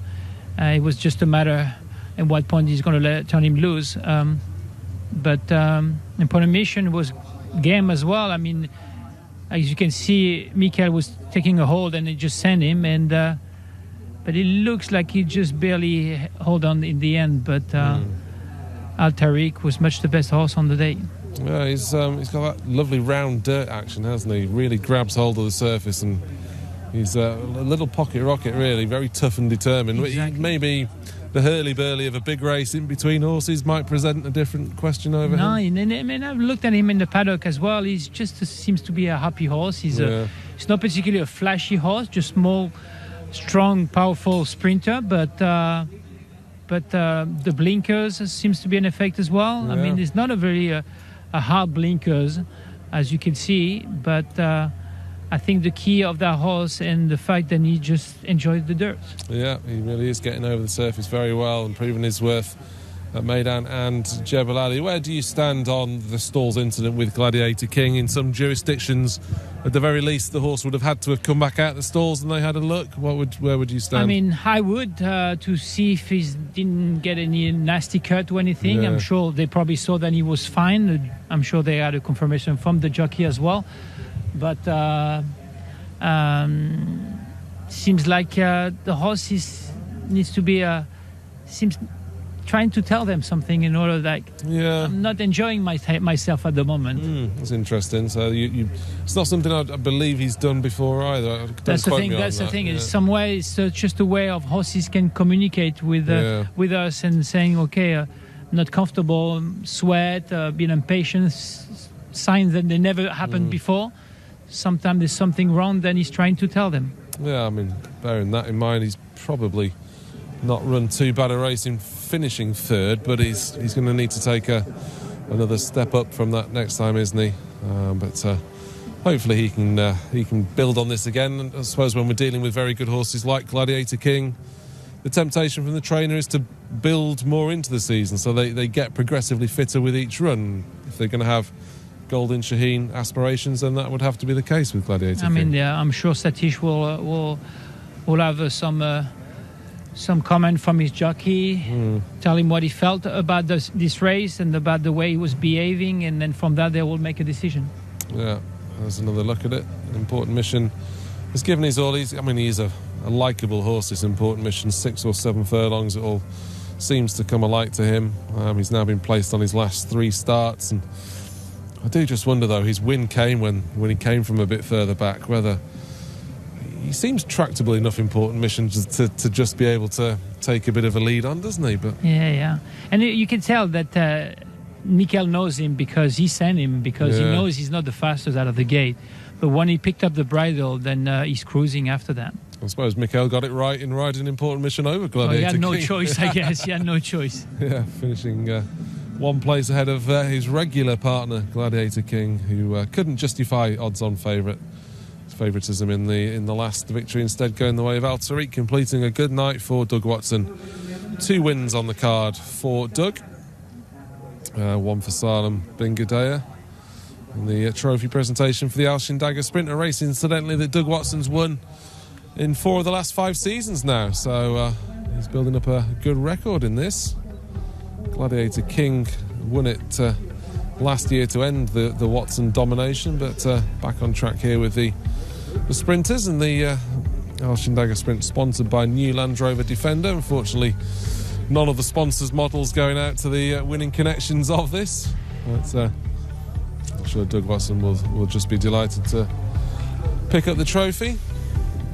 And with the group races all the way tonight, he's any standout performers for you? I suppose Manasek very impressive in winning the Oaks. Yeah, no, I'm sure if we have to pick one of those, it has to be her. I'm just be really curious about what's going to happen next. I'll be happy to see her in the Derby. Yeah, I think that's the only really, well, it's only the only option here. The Alabaster Kea in 2 weeks would be a bit of a quick turnaround, but the taking on the boys, never easy, particularly at this time, or this relatively early stage of the 3-year-old career, but that's the way races are framed over here, unfortunately. And I'm sure the owner of Manasek won't be too fussed about that. Whereas Pat Dobbs collecting his prize. A double on the day for him also in landing the Al Shindaga sprint aboard Al Tariq. Stop-start season then for the Doug Watson team. Here are the winners in full. Good start to the night for Salem Bin Ghadir with Hypothetical victorious. Equilateral then bagged the Maidan sprint. New Trails won the handicap. Manasek scored in the Oaks. We then have Debay, one of 2 winners for Charlie Appleby. Summer Romance was the second string under James Doyle for the 6th race. And then, as we've just seen, Al Tariq winning the last. And we can get more reflections on the finale courtesy of Pat Dobbs, who's now talking to Laura. Well, big congratulations to Pat Dobbs. That was a nice victory. Are you in any way surprised? It was quite a tough ask after Jebel Ali. Yeah, he surprised us at Jebel Ali. He got an injury earlier on in the season, which set him back a little bit, but he's done really well since. Doug's brilliant getting these horses back and freshening them up and getting them to perform to their best. It was a nice surprise. Yeah, it was. How high can he go, do you think? I know he's loads of speed. He travels super. It felt like they weren't going quick enough for me most of the race. And he stayed it out well. We went very fast. Fractions must have been very good. So it was a proper test. Yeah, I think it was. And reflections on Manasek earlier, I think she's a super filly. Yeah, she's very brave. She didn't enjoy the early part of the race, getting the kickback. But once she got out, she travelled super. She stays very well. She's a little bit light-mouthed, but she's got a big heart and she's a lovely mover. All in all, not a bad night's work? No, it ended very well. It did. Well done. Thanks, Laura. Thanks. Well done to Pat Dobbs taking our finale aboard Al Tariq. Many thanks for joining us again, Jan. Hopefully you've enjoyed things. I surely do. I really enjoyed it, and then I hope to see you very soon again. We'll have to get you in overtime for the 7th race that we've had on tonight's card, but the Al Shindaga sprint, well worth the wait then. One of 4 meetings here in the UAE this week. We're at Jebel Ali tomorrow. Do join us then. The Pat Mullen Memorial Race, very much worth tuning in for. Join us then. Goodbye.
talented horse. Star Safari broke the track record here last season, but didn't make it to the track back in Europe. And Charlie Appleby was delighted to see